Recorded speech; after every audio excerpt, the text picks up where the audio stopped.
Chapter 1348. Yi Jifan was also confused. He said coldly, "I don't know. That's why I have to follow them. Also, don't act on your own when you get to the city. Do you hear me? Based on what you did just now, the soldiers were kind enough to save me some face." He was a lieutenant general and had at least 2 former bodyguards with him. If he rushed out so recklessly, the bodyguards might even pull out their guns. "I'm sorry, Dad. I was too anxious just now." Ying also knew that she was too rash.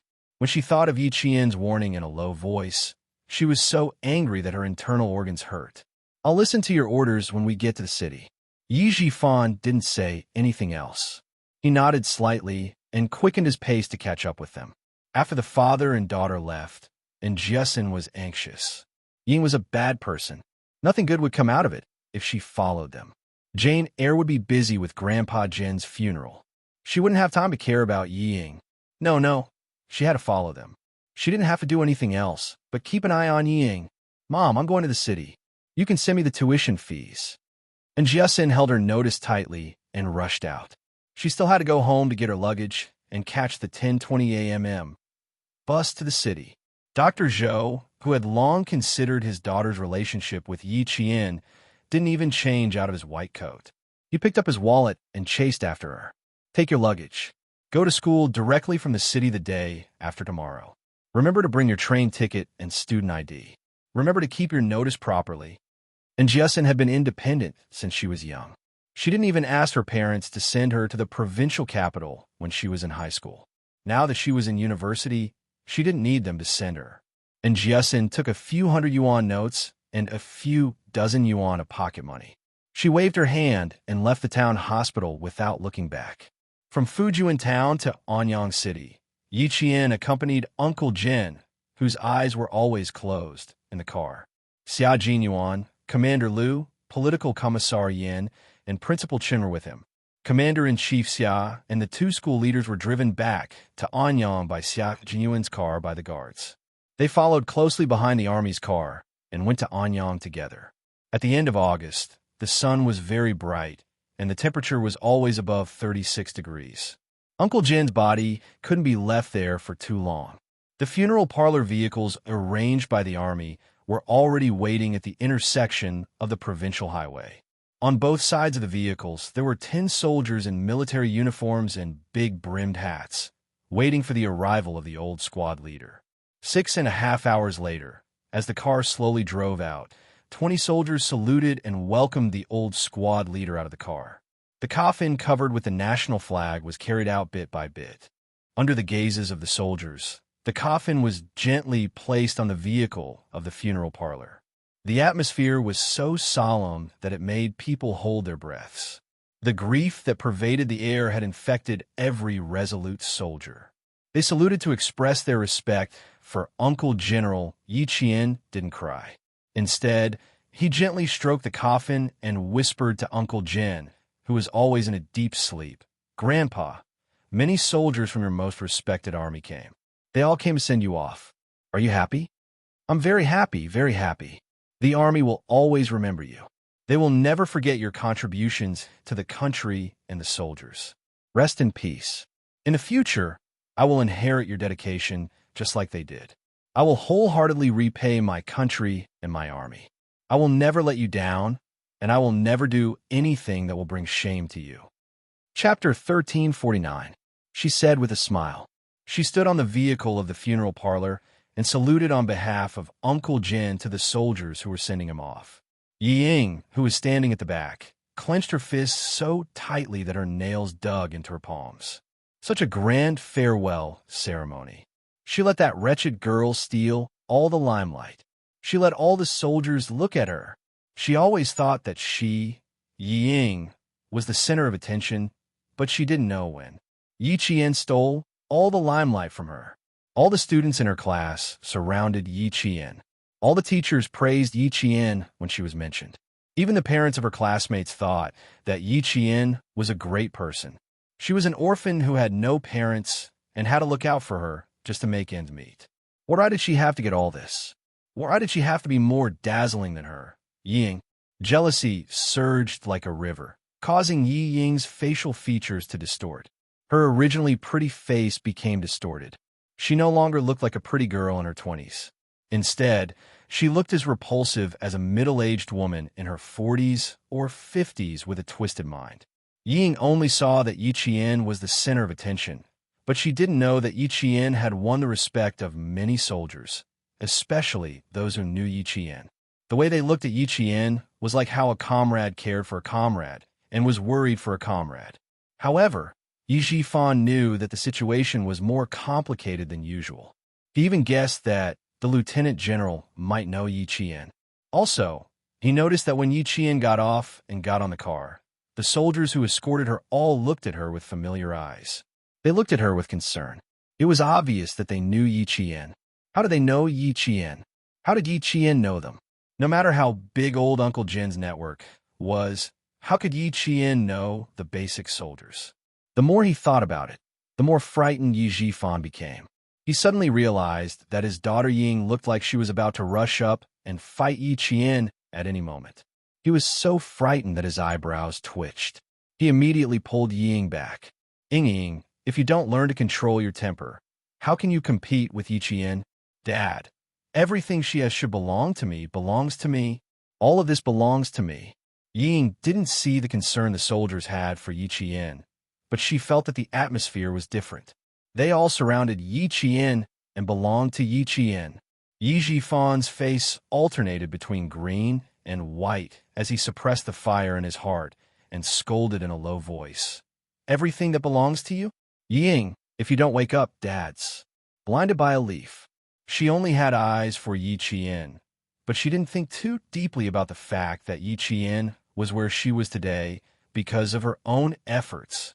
I've said before that Yi Qian isn't worse than you, and you aren't worse than Yi Qian either. If it weren't for his only daughter, Yi Jifan really didn't want to care. If it weren't for the person behind the jade pendant, he even wanted to give up on fighting with Yi Qian. Based on his daughter's current state, how could she compete with Yi Qian? I'm taking you to old Uncle Jin's memorial service now. Before we know if Yi Qian knows that Lieutenant General, you're not allowed to act on your own accord.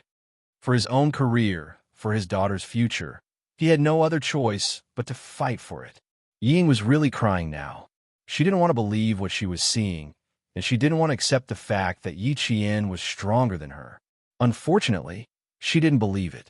Even if she didn't want to, it was useless. Her father, who was always clear-headed, constantly reminded her that the wretched girl was stronger than her. Chapter 1350. Yi Jifan had always known that his daughter could not accept the fact that Yi Qian was better than her, but that was the truth. Could it be that if she did not accept that Yi Qian was inferior to her, there should be a limit to how much she could deceive herself? Seeing his daughter break down into tears, Yi Jifan did not try to stop her. Uncle Jin, who had already passed away, should be crying bitterly. His daughter's crying fit the occasion. I don't even know when everything that Yi Qian had belonged to you. If you think about it that way, doesn't that mean that even her grades belong to you? To prevent his daughter from going crazy every time she saw Yi Qian, Yi Jifan continued to reprimand her in a low voice. Do you think I don't know how you got your grades in middle school? You forced Yi Qian to write your name on the test papers he wrote, and you, on the other hand, wrote her name on your test papers.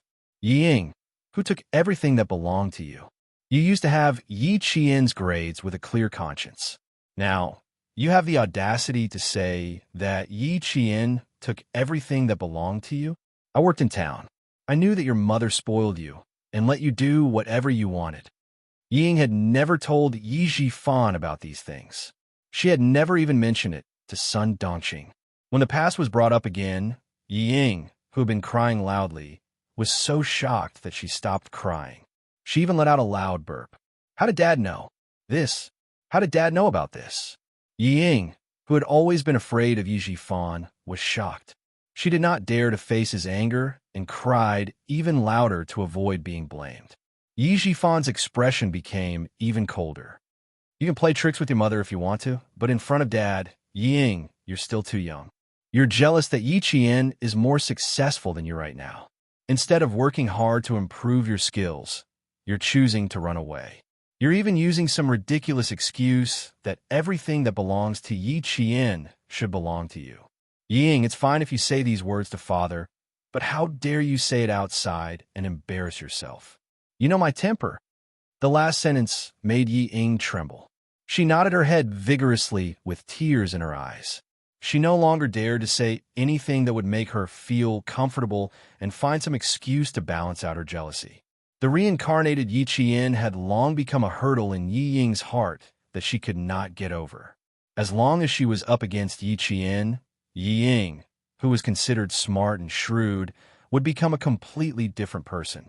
Not only did she look disgusting, even her IQ would plummet.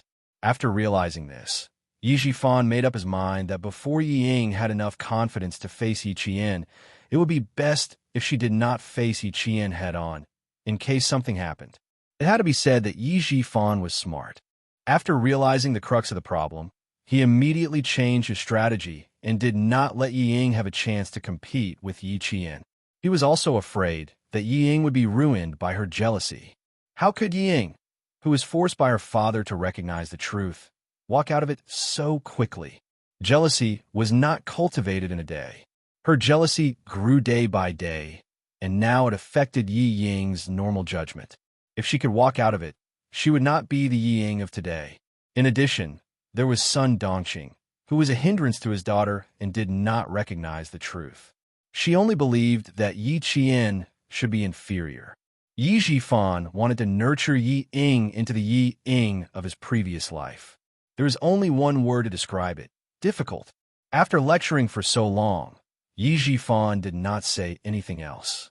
He opened the car door and gestured for Yi Ying to get in. Call your mother and tell her to stay in Shuku village for the next few days. Don't go into the city. Chapter 1351. If Sun Dongqing came over and saw Yi Qian interacting with so many officers as if they were family, who knew what crazy things she would do. In the end, he would be the one to clean up the mess. Yi Ying, whose throat was twitching, nodded repeatedly.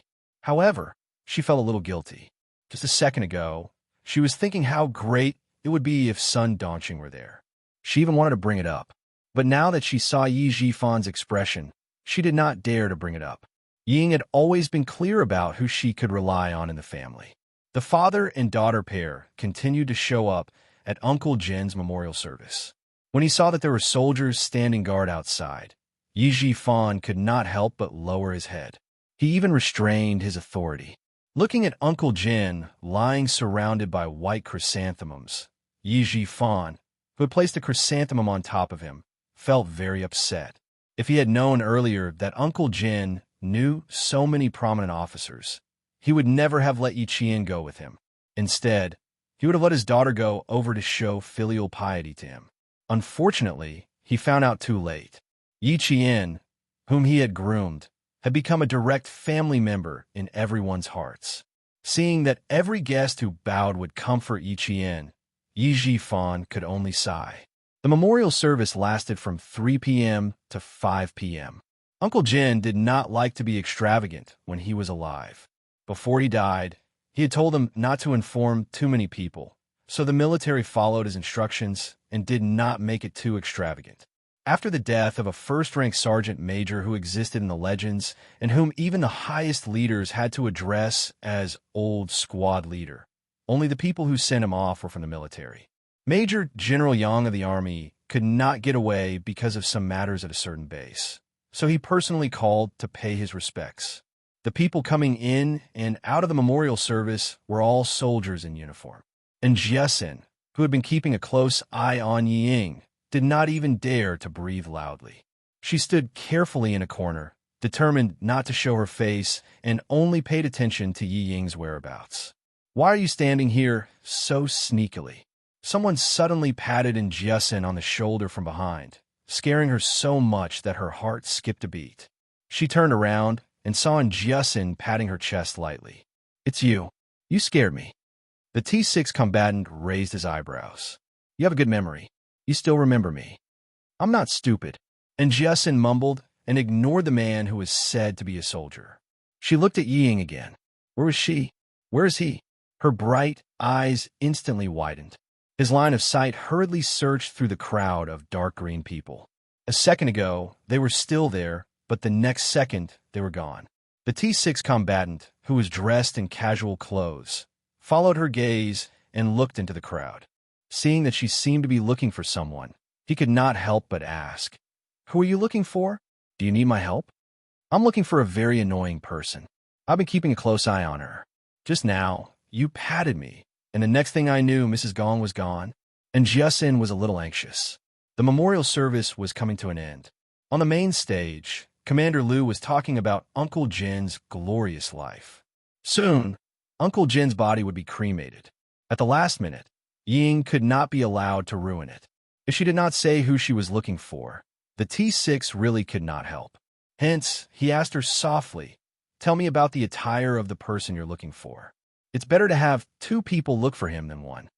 That was true, and Jiasin immediately told him about Yi Ying and Yi Jifan's attire. After that, she said solemnly, "This father and daughter pair were very mean to Yi Qian, especially that woman. She bullied Yi Qian since she was young. Tell me immediately after you find him." The T6 combatant was dressed in casual clothes. In order to get closer to a pure and innocent girl, he gave off a clean vibe like the big brother next door, coupled with his delicate appearance. And Jiasin did not think that the T6 combatant was a soldier even after meeting him 3 times, because he did not look like one at all. Chapter 1352. After saying that in a commanding tone, and Jiasin urged him to help her quickly. "Help me go over there and take a look.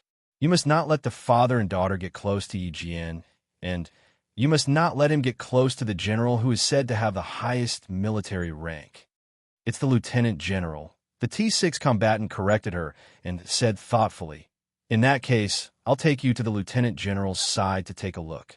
Maybe the person you're looking for has already been found by the lieutenant general." Commander-in-Chief Xia had suddenly appeared in Anyang City at the memorial service of a sergeant major. There would definitely be people who needed to find some free time to greet him. Seeing that she was wholeheartedly thinking of Yi Qian, a smile flashed across the T6 combatant's eyes. When a memorial service for his former squad leader was over, he had to ask her for her contact information. On the other hand, although she looked carefree, she was actually very meticulous. The first time they met on the last day of the college entrance examination, he did not manage to get any personal information out of her. The second time he followed Xia Jinyuan to Fujian town and bumped into her in town. Similarly, there was nothing wrong with her. Instead, she stared at him with a look that said, "You're a bad person. I won't fall for your tricks." It made him quickly reflect on whether she had discovered his intentions. Asking for her contact information on the 3rd time they met. This should not be considered rapid progress, right? The T6 combatant thought to himself as he led Jiasin over to Commander-in-Chief Xia. Before he could get close, he heard Jiasin grinding her teeth. How shameless! How shameless can you get? Yi Qian couldn't get away, so these 2 shameless people came over to try to get close to him. This won't do. I have to expose those 2 hypocritical faces. I can't let them get close to him. Yi Ying still wants to enter the army with her looks? Don't bring shame to the army. And Jiasin did not treat Yi Ying's family well at all. Her tone was so disgusted that the T6 combatant could not help but look askance at her. "You hate those 2 very much." The T6 combatant, who was not too sure, asked. Asking more meant that he knew more about her and knew more about her. "So much so that you don't want to see them?" And Jiasin glanced at the young man, who kept talking to her. If she rushed over so recklessly, the lieutenant general with the highest military rank would probably ignore her. You know that lieutenant general? If she did not want to cause any trouble, it was best to get a referral. He did know Commander-in-Chief Xia. He had even received the medal personally given to him at the commendation ceremony. The T6 combatant nodded. "I do. If you're looking for those 2 people, I can take you there." Calm to hear what they have to say, Yi Jian and Xia Jinyuan didn't notice that Yi Jifan had brought Yi Ying to find Commander-in-Chief Xia. After Commander Liu, whose eyes were red, finished his eulogy, a platoon leader and 10 soldiers took off their military caps and bowed to the old platoon leader. They were the last soldiers to mourn. Everyone, Take off your hats. It was the final farewell. Commander-in-Chief Xia did not listen to what Yi Ji-fan had to say. He took off his hat with a solemn expression. He stared at the old squad leader lying in the white chrysanthemum bushes and bowed once, twice, thrice. Yi Ji-fan was getting a little anxious. The coffin would be carried away soon, and this lieutenant general would probably be leaving as well. But he had not made any connections with him yet. When Jiasin, who had already walked over, saw this, she immediately stopped in her tracks and sneered at Yi Ying. Disgusting people should not have appeared at Grandpa Jin's memorial service. They even wanted to find an opportunity to get Yi Ying into the army. How shameless. Chapter 1353. The lieutenant general did not pay any attention to them, so you can rest assured. When the T6 combatant saw Commander-in-Chief Xia walking straight to the front, he reminded him softly, "The lieutenant general has bodyguard around him, so the two of them won't be able to get close to him easily." As for how the two of them would get close to him, the T6 combatant's eyes darkened slightly. He would have to mention this to Xia Jinyuan. No one at the scene moved around as they watched the 8 lieutenants raise the coffin covered with the national flag again. Meanwhile, Yi Qian, who was holding Uncle Jin's black and white portrait, could not help but clench his fists. Uncle Jin, who had chosen to be cremated, would end up lying in a small urn before being sent to the cemetery of martyrs to rest in eternity. From now on, she would no longer see the old man who would accompany her all the way to the village entrance and only return home when she could no longer be seen. From now on, she would no longer be able to hear the old man's kind voice or his hearty laughter. "Let's go." Xia Jinyuan gently supported the strong-willed girl who made his heart ache. He said gently, "We're going to send Uncle off for the last time. We're going to send him to his old comrades who sacrificed themselves in the army." Yi Qian took a deep breath and nodded slightly. Yes, Grandpa said he missed his former comrades and wanted to return to their side so they could sing the Long March song together and relive those difficult times together. The coffin was carried by the 8 lieutenants. Yi Qian was still walking at the front, but this time she was accompanied by Xia Jinyuan and Commander-in-Chief Xia.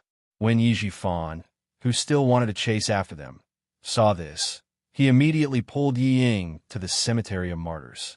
This was the extent of Yi Ji-fan's capabilities. Knowing that it would be useless even if he followed them, he decided to go to the cemetery in advance and wait there. He could also go over to see if there was anything he could do to help. Ever since Yi Ying saw her father talking to the lieutenant general who was said to have the highest military rank at the scene, she was so impressed that she did not express her opinions casually anymore. Otherwise, she would not have said that the older, the wiser. When you get to the cemetery, find an opportunity to do something for yourself. Be conspicuous and flexible. You have to let the lieutenant general and the others see what you're doing at a glance, even if they only take a glance at you. Ying, that's what impressions are, understand? Yi Ying, who was convinced, humbly listened to his advice. She knew that her father was capable, but she had never seen someone as powerful as him.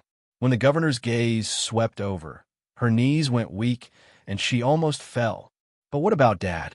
He could even talk to a lieutenant general. Yi Ying's heart was filled with pride. If she could establish a relationship with the lieutenant general, she would definitely have no problem entering the capital's political group. At that time, she would teach Yi Qian a lesson. His heart was filled with hatred. He did not know where his confidence came from. Everything that had happened today had cast a shadow over Yi Ying's heart. Now, whenever she thought about how Yi Qian had a military rank even though he hadn't joined the army, she was so angry that her heart hurt. At 6 o'clock, Yi Qian came to the cemetery of martyrs with an urn covered with a folded national flag. He walked step by step to the grave where Uncle Jin was buried, only to find that even the tombstone had been carved. Uncle knew that he couldn't make it. He even hid it from me and had Commander Liu and Political Commissar Yin prepare for his funeral. He didn't want you to be sad. Principal Chen's voice was so hoarse that it sounded like wind. It was so hoarse that one had to listen carefully to hear what he was saying. After the last handful of soil was filled in, the kneeling Yi Qian's eyelashes trembled slightly. He tried hard to suppress his trembling voice and said with a smile while crying, "Grandpa was afraid that I would be distracted during training. He endured it even when he was sick." Chapter 1354. Good child, it's good that you know. Principal Chun placed the chrysanthemum in his hand on the newly filled soil and looked at the smiling old man in the black and white photo. Principal Chun also looked at him with a smile. "Old uncle, you can meet your old comrades now. Ye girl, and I will come and visit you often and keep you company." Xia Jinyuan put down the white chrysanthemum in his hand and respectfully kowtowed. "Old uncle, I'm afraid I won't be able to come back to visit you for long. Please forgive me, but as long as Yi Qian wants to come back, and I happen to be with her, I will definitely come back with her to visit you." As the final farewell, one white chrysanthemum after another was placed on the grave. The kind old man watched with a smile, as if he was still alive. His wise eyes silently encouraged every soldier. When it was Yi Jifan's turn to put down the flowers, he brought Yi Ying to stand beside Yi Qian. He had arrived at the cemetery early and wanted to express his gratitude, but he was stopped by the soldiers. Even when he revealed his identity, they did not let him pass. His plan to show his face was ruined. He was furious. When he saw Lieutenant General Xia gently patting Yi Qian's shoulder to comfort him, Yi Jifan had another idea. Since everyone's eyes were on Yi Qian, then he could use this opportunity. "Yi Qian, the dead cannot be brought back to life. Take care of yourself." He sighed deeply and spoke to Yi Qian in a gentle tone that he had never used before. "If you're tired, the door of Uncle's home will always be open for you. You're welcome to come back anytime." Yi Qian did not move, but Jiasin, who had been following behind Yi Ying, moved. She put down the white chrysanthemum and kowtowed as a granddaughter. She stood up and walked to Yi Ying's side. As she brushed past her, she suddenly reached out and clamped Yi Ying's wrist and forcefully dragged the unsuspecting Yi Ying away. Yi Ying, who was being dragged away, lost control on the spot and screamed, "Ah!" She realized that she had lost her composure and immediately shut her mouth. When she saw who was pulling her, she tried to pull her hand back. "And Jiasin, let go of me. Let go." "Save it, Yi Ying. If I want to drag you away, how can I let go?" And Jiasin used all her strength to drag the shameless Yi Qian far away. "You're such a heartless person who wants to torment Yi Qian every day. Do you think you deserve to be in the army?" And Jiasin also knew that Yi Ying wanted to join the army. However, Dr. Zhou said that it was impossible for Yi Ying to join the army because of her heart disease, unless she used her connections. Otherwise, she wouldn't have guessed what Yi Ying was up to today. She dragged Yi Ying away. When Yi Jifan reacted and wanted to pull his daughter back, a tall man blocked his hand. It was obvious that he was trying to stop him. He reminded him in a low voice, "Stand firm, sir. It's not good to fall in front of so many soldiers." The T6 combatant naturally succeeded. Meanwhile, Yi Qian completely ignored Yi Jifan, who was trying to worm his way into being friends with her. When he appeared at the memorial service, she knew what the Yi family was up to. If she were to speak now, with Yi Jifan's scheming mind, he would definitely act like he was very close to her and ignore her. He would be the only one in the show. "Yi Jifan, I don't want to embarrass you at Uncle's funeral. Please leave." Principal Chun would not let him go. He took a step around Yi Qian's right and gestured for him to leave. "You may leave now." Xia Jinyuan was not so polite. He immediately called for the guards and said coldly, "Take this gentleman away." Was he trying to ride on Yi Qian's coattails? That would depend on whether he had the ability to do so. Chapter 1355. Xia Jinyuan, on the other hand, was not as courteous. He said that he wanted to take the man out. From the word take, one could tell how much disdain he had for Yi Jifan's actions. The guards were all trained in martial arts. When they stood in front, their murderous aura was immediately released, unlike Xia Jinyuan and the others who knew how to restrain themselves. Yi Jifan had cultivated his temper well and had a certain level of martial arts. When he heard what was said, although his face darkened, he was still able to maintain the demeanor of an official. He looked at the young major, who was not at all courteous to him, and narrowed his eyes slightly, as if he was thinking about something. Then he gave Yi Qian a meaningful smile. Looks like it won't be long before Uncle will be able to attend your wedding. This man was already a major at such a young age. Yi Qian, a captain, could be considered to have made connections with someone of a higher social standing. If the major was just an ordinary major, it would have been fine. However, this person gave off an unfathomable feeling and an extraordinary aura of nobility. This was not a good feeling. Old Uncle Jin only knew high-ranking military officials. Ordinary soldiers were probably not worthy of his attention. Yi Jifan was afraid that the major in front of him was the son-in-law that old Uncle Jin had carefully selected for Yi Qian. Her ability was already higher than Yi Ying's, and now she had a powerful and influential son-in-law. Yi Jifan's temples were throbbing, and he couldn't help but purse his lips. If she had a powerful and influential son-in-law to help Yi Qian, his daughter would have to live in Yi Qian's shadow for the rest of her life. What scared him even more was that he did not know what the person behind the jade pendant was planning. He still did not know who the person behind the jade pendant was and why they promoted him. Even though he had been promoted, Yi Jifan, who had a smooth career, had never felt at ease. He was afraid that one day he would fall from the clouds. He was afraid that one day Yi Qian would become so powerful that the person behind the jade pendant would come looking for him. He was even more afraid that one day he would lose everything that he had now.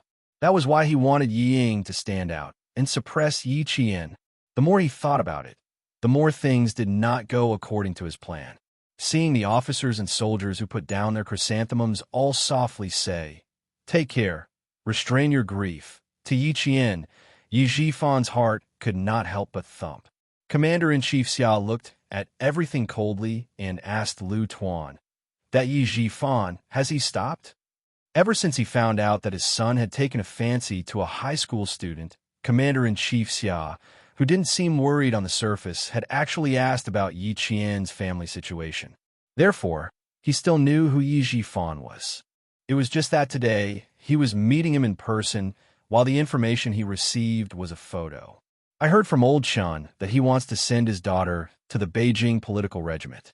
You know that even though the Beijing Political Regiment is an arts regiment, the threshold is many times higher than that of a normal soldier."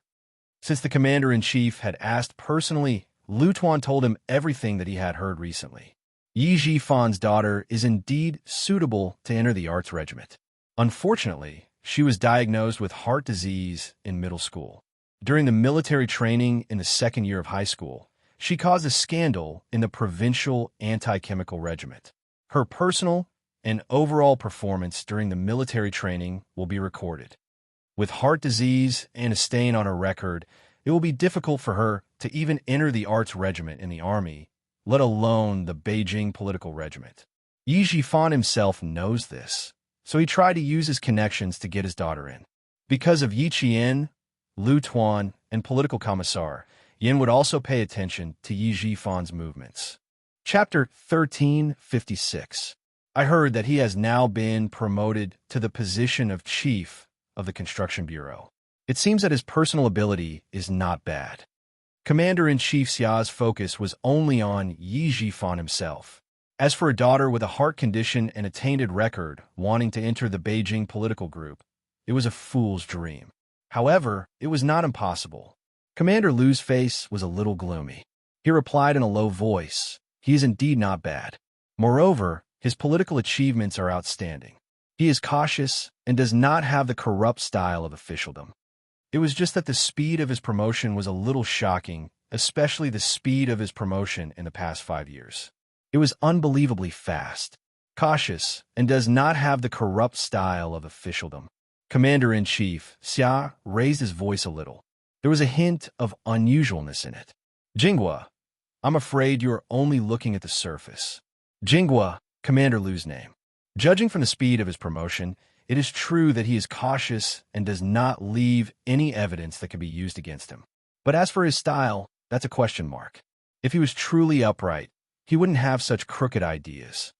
At the memorial service, he used his identity as the representative of the villagers of Shuka village to bypass the guards and was introduced to him by the mayor of Fujian town. From this, it could be seen that this person was indeed cautious and did not leave any room for criticism, because he left the criticism to others. The mayor of Fujian town also said at the time, Director Yi is too cautious. He is clearly representing the entire village to attend the old squad leader's memorial service, but he did not go up to deliver the eulogy. Lieutenant General, if I did not stop him just now, Director Yi would have left with his daughter in advance. The private jet landed in Fujian town. As the mayor, he naturally had to show up. There were also some arrangements that needed the mayor to make. In this way, the mayor of Fujian town spoke to Commander-in-Chief Xia. As for how the mayor of Fujian town found out that a senior provincial official was at the memorial service and was about to leave with his daughter, only Yi Jifan knew about this series of coincidences. In front of him, Yi Jifan cleverly spoke up for himself. I am really sorry to disturb you, Lieutenant General. I wanted to leave earlier, but I didn't expect the mayor to stop me. After he finished speaking, he revealed a bitter smile. If Commander-in-Chief Xia hadn't learned about Yi Qian's family background in advance, he would have thought that it was the mayor of Fujian town who had acted rashly and not Yi Jifan, letting someone else play the role of the bad guy while keeping the image of the good guy for himself. He was being overly cautious. Regiment Commander Liu did not have much contact with Yi Jifan. The few times they met, it was all because of Yi Qian. Thinking about the relationship between Yi Qian and Xia Jinyuan, and the fact that she was the daughter-in-law of the Commander-in-Chief, Regiment Commander Liu thought for a while and said, Yi Jifan is not a simple person, and his daughter has always been targeting Yi Qian. She always made things difficult for Yi Qian in school. We have also communicated with Yi Jifan himself, but the result was the same. Commander-in-Chief, with all due respect, if his daughter really joins the army, I'm afraid it will be detrimental to Yi Qian. Do you think we should ask the military or local authorities to keep an eye on this? Like father, like daughter. The key was the last sentence, like father, like daughter. If the father was so good at currying favor, the daughter would definitely learn from him. I will keep an eye on it. Commander-in-Chief Xia nodded. His gaze fell on the cemetery where the old squad leader was buried. He said, Thank you for taking care of the old squad leader and Yi Qian. In the future, Yi Qian will be handed over to Xia Jinyuan to take care of. As for you guys, if you have time, come over to toast the old squad leader and tell him that Yi Qian is doing well. Chapter 1357. The funeral was nearing its end. After Political Commissar Yin finished his last eulogy, the 4 first lieutenants walked to the front of the grave with 2 wreaths in their hands. They placed the wreaths on the ground and saluted. All the soldiers saluted the old squad leader for the last time as well. The old squad leader, who had dedicated his life to the army selflessly, would be buried here forever. It only took half a day from Uncle Jin's death to his burial. Everything was done according to Uncle Jin's wishes. They accompanied Uncle Jin on his last journey in an orderly manner. Yi Qian watched the soldiers leave one by one. She said softly to Xia Jinyuan, who was accompanying her, I want to be alone with Uncle General Captain Xia. Please tell the Lieutenant General. Thank you. She had had a good chat with Uncle Jin since she came back. She wanted to talk about what kind of training she had done during the summer vacation. She really wanted to be alone with him and tell him everything that was on her mind. Xia Jinyuan gazed deeply at Yi Qian. He raised his hand and stroked her cheek with his slender fingers. He said softly, Okay, we'll wait for you outside the cemetery. Yi Jifan is still outside. I'll go out and deal with him first. Okay, be careful to hide your identity. Yi Jifan is sly and shrewd. Be careful that he doesn't tell you anything, Yi Qian reminded her. Yi Jifan was a calculative person. He could figure out what was going on with just a few words. When talking to him, she had to be careful and not panic. She continued, He probably approached the commander-in-chief because he wanted to send Yi Ying into the army. Today, such a high-ranking officer came to the army. We have to be careful of him. He's pretending to be close to the commander-in-chief. Yi Qian had never let down her guard against Yi Jifan.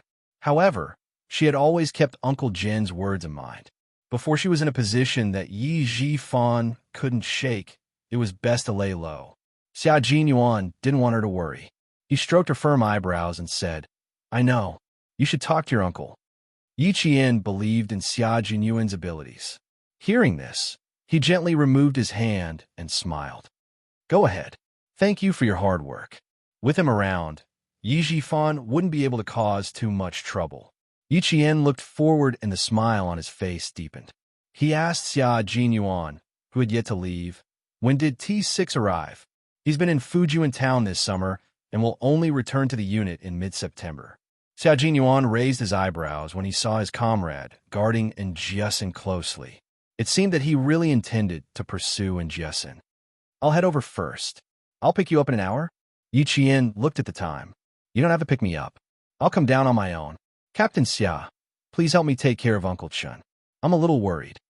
After his grandfather left, Uncle Chun hid his sadness deeply so that she wouldn't worry. However, no matter how deeply he hid it, she could still see it from his tired eyes. She was always able to take care of the people around her and care for those who cared about her. Okay, you don't have to worry about anything outside. I'll take care of everything. The soldiers had already left, and it was just the two of them. Xia Jinyuan patted her shoulder gently and turned to leave. The surroundings quieted down. It was 6 o'clock in the evening, and the golden and orange sunsets spread out beautifully. The faint golden light shone down on the mountains and rivers, making them look like they were plated with gold. It added a touch of magnificence to the mountains and rivers. The sun had completely set, and a crescent moon was already hanging in the sky. Half of it was cold, while the other half was fiery. The beauty of the two different views of the sky was something that even a master would find difficult to draw. Chapter 1358. The kneeling Yi Qian's eyes were red as he stared at the old man's black and white photo. He said softly, Grandpa, I went to the beach to train during the summer vacation. I joined the only amphibious frogman commando team in our country that doesn't belong to any military region. The training was very tough. The first day, the captain made me wear the special frogman shoes and run along the beach. Luckily, when you and Principal Chun trained me, there were sandbags tied to your calves. I didn't embarrass myself on the first day and stayed smoothly.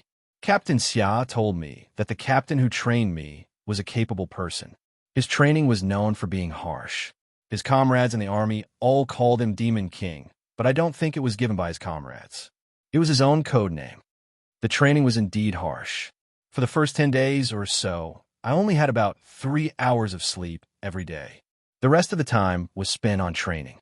Diving training, weight diving training, underwater shooting training, combat training, as well as swimming from one island to another while wearing a rubber diving suit and weapons. It was very tough, but it was also very fulfilling. I also learned professional knowledge that I never received before. Grandpa, I like this kind of training. I feel that it's very interesting. No matter how tough it is, I can endure it. After sleeping, I can continue.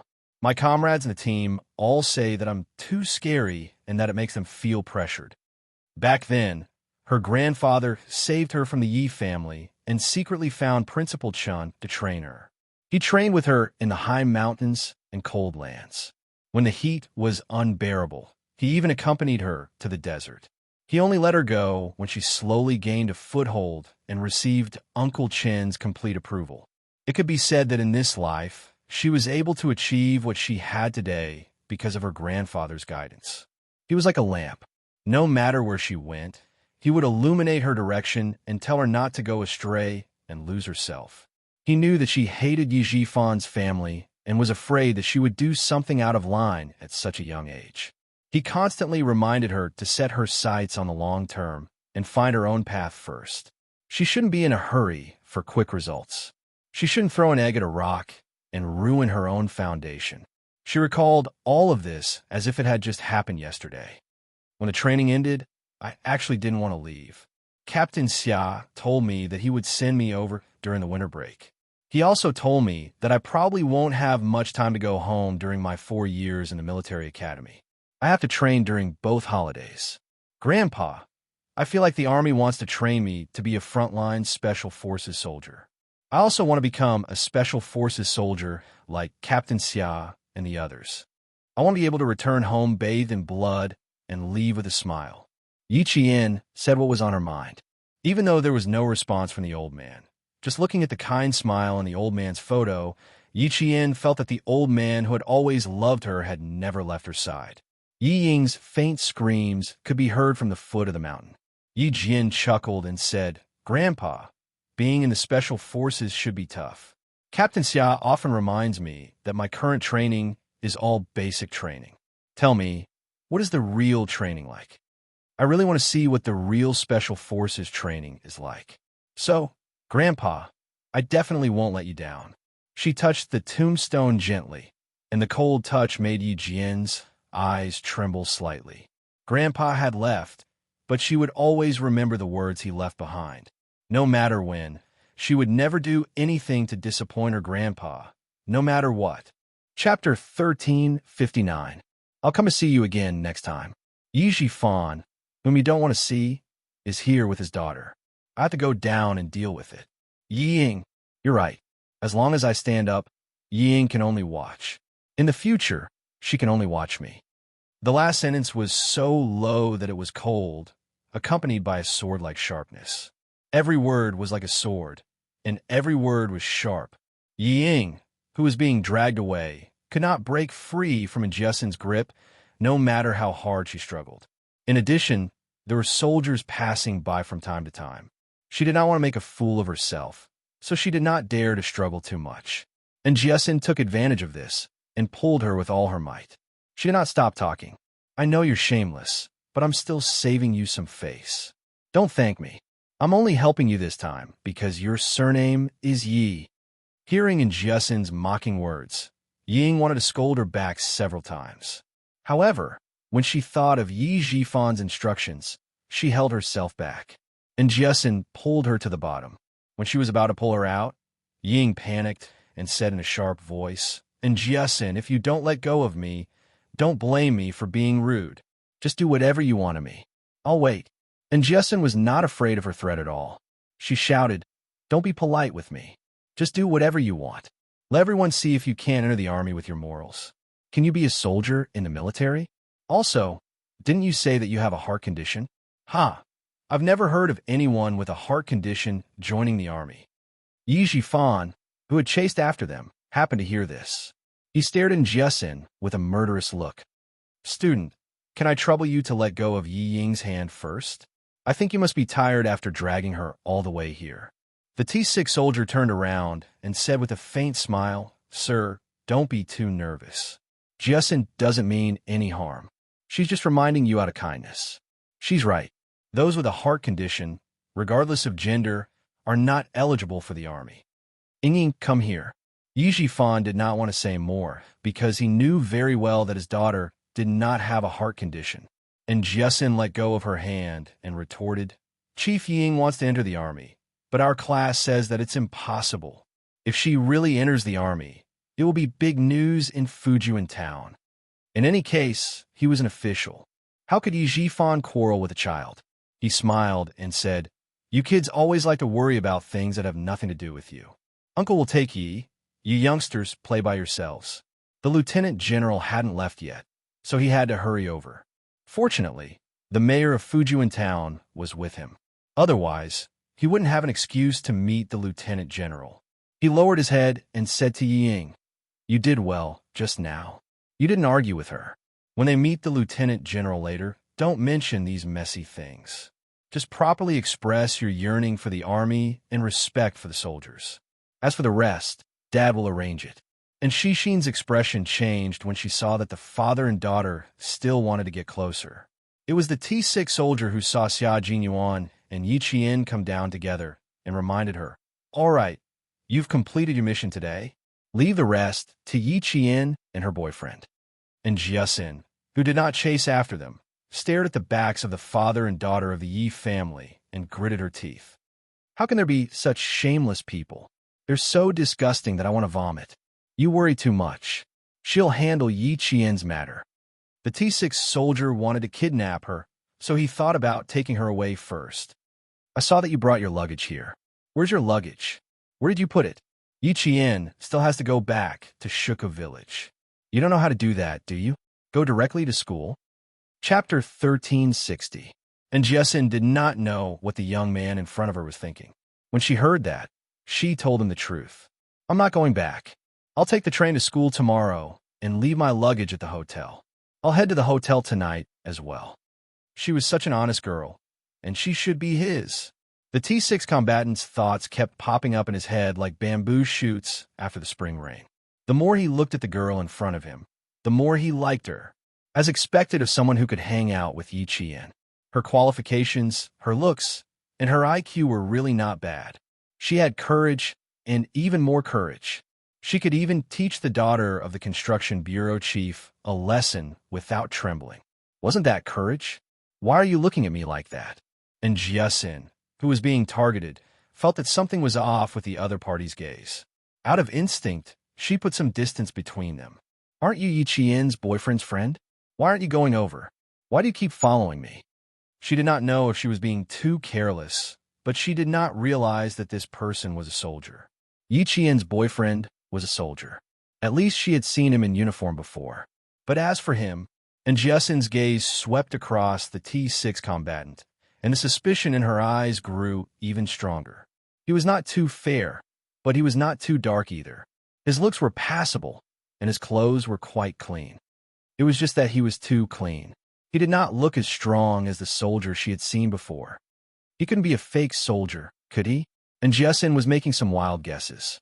Although the T6 combatant could not guess what she was thinking from her expression, his intuition told him that it was definitely not a good idea. He immediately straightened his expression and said, I'm comrades with Yi Qian. I followed her all the way here. Now that Yi Qian and the others don't have time to take care of you, there's a rule in the army that a comrade's friend is his friend. Now that they don't have time, I'm obligated to take care of you. His excuse was not just any kind of high-sounding one, but Jiasin had to listen to him fully. She blinked and smiled. There's no need for that. I think you should go and help Yi Qian now. That Yi Zhifan is not easy to deal with. As for Ying, she'll have her share of opportunities no matter where she goes. It's only because there are people watching her that she can. Go help Yi Qian. I can go back to the hotel on my own. The T6 combatant, who was rejected, did not pester him. He nodded and said, Yes, I'm only planning to drive you to a place where you can take a ride. It's not easy to take a ride here. It's not safe for a girl like you. And Jiasin's face was burning. She had made a mistake. Oh, thank you. You replied sheepishly, his face burning even hotter. Fortunately, her face was not red. Even if her face was burning, it would still be the same color as usual. There was no other way. Her skin belonged to the healthy category, and no one could tell that it was red. The T6 combatant, who was laughing so hard in his heart, turned around and made a gesture to signal that he would leave first before leaving with Jiasin, regardless of whether Xia Jinyuan had seen it or not.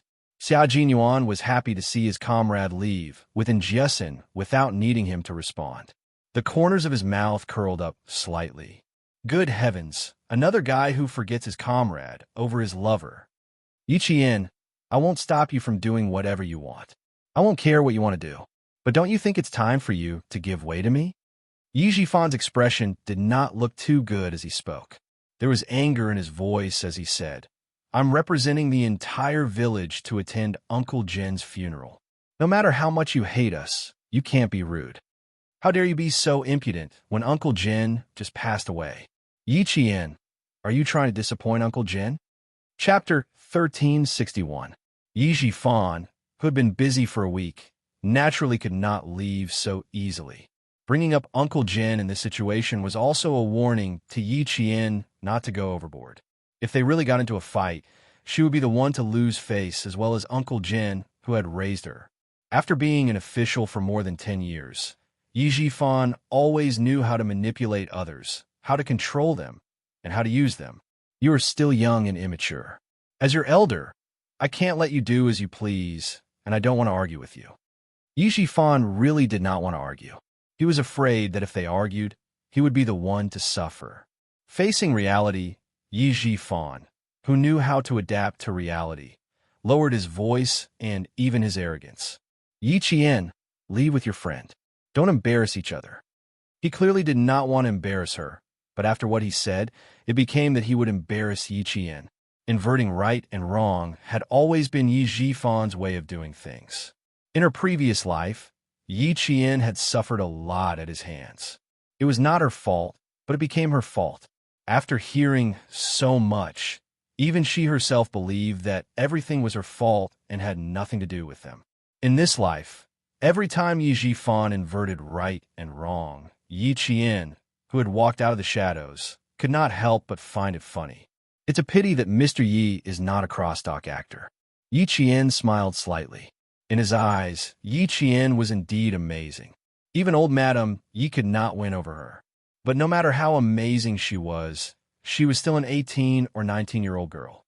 Now that Uncle Jin was gone, the tea had cooled down. So what if Uncle Jin knew so many military officers when he was alive? Yi Qian was just a military academy student now. Being a military academy student might sound impressive, but where would one not need connections and connections in this day and age? It might sound impressive, but that would only happen in the future. Without old Uncle Jin, Yi Qian was like a baby eagle with broken wings. It would take a long time for him to fly. I just left, and you're already in the mood to kick up a fuss with me. Yi Qian, the soldiers in the army haven't left yet. If you're a sensible person, let me give you a piece of advice. Be sensible and stay out of other people's business. After he finished speaking, he looked at Xia Jinyuan. This young man had been by Yi Qian's side since the beginning. He had handsome features, thin lips, and handsome eyes. There was a hint of a smile between his brows, which made him look like someone not to be trifled with. Who was this person? What was his identity? Yi Qian hurriedly chased after him and stopped him from talking to him. Was it because he was afraid of the young man? Yi Jifan's eyes gradually darkened. If Yi Qian was afraid of the young man, then his military rank must be higher than hers, and his position must be higher as well. The rank of captain was the highest among lieutenants. It was also the rank of deputy battalion commander, company commander, and deputy company commander. It was one of the main military ranks in the army. It could be said that for Yi Qian to be a captain at her age, it was already quite good. Since the young man made her feel afraid, his military rank must be at least a colonel, and the highest a senior colonel. However, he didn't look old, so it was unlikely that he was a senior colonel. Lieutenant colonels and majors were more likely to be older. Looking at his aura, it was obvious that he must have lived in a good environment. That was why he didn't say anything and just stood there, giving off an oppressive feeling. That meant that Yi Qian's current backer was most likely him. Chapter 1362. That's right, the woman was pretty and was a student from a famous military school.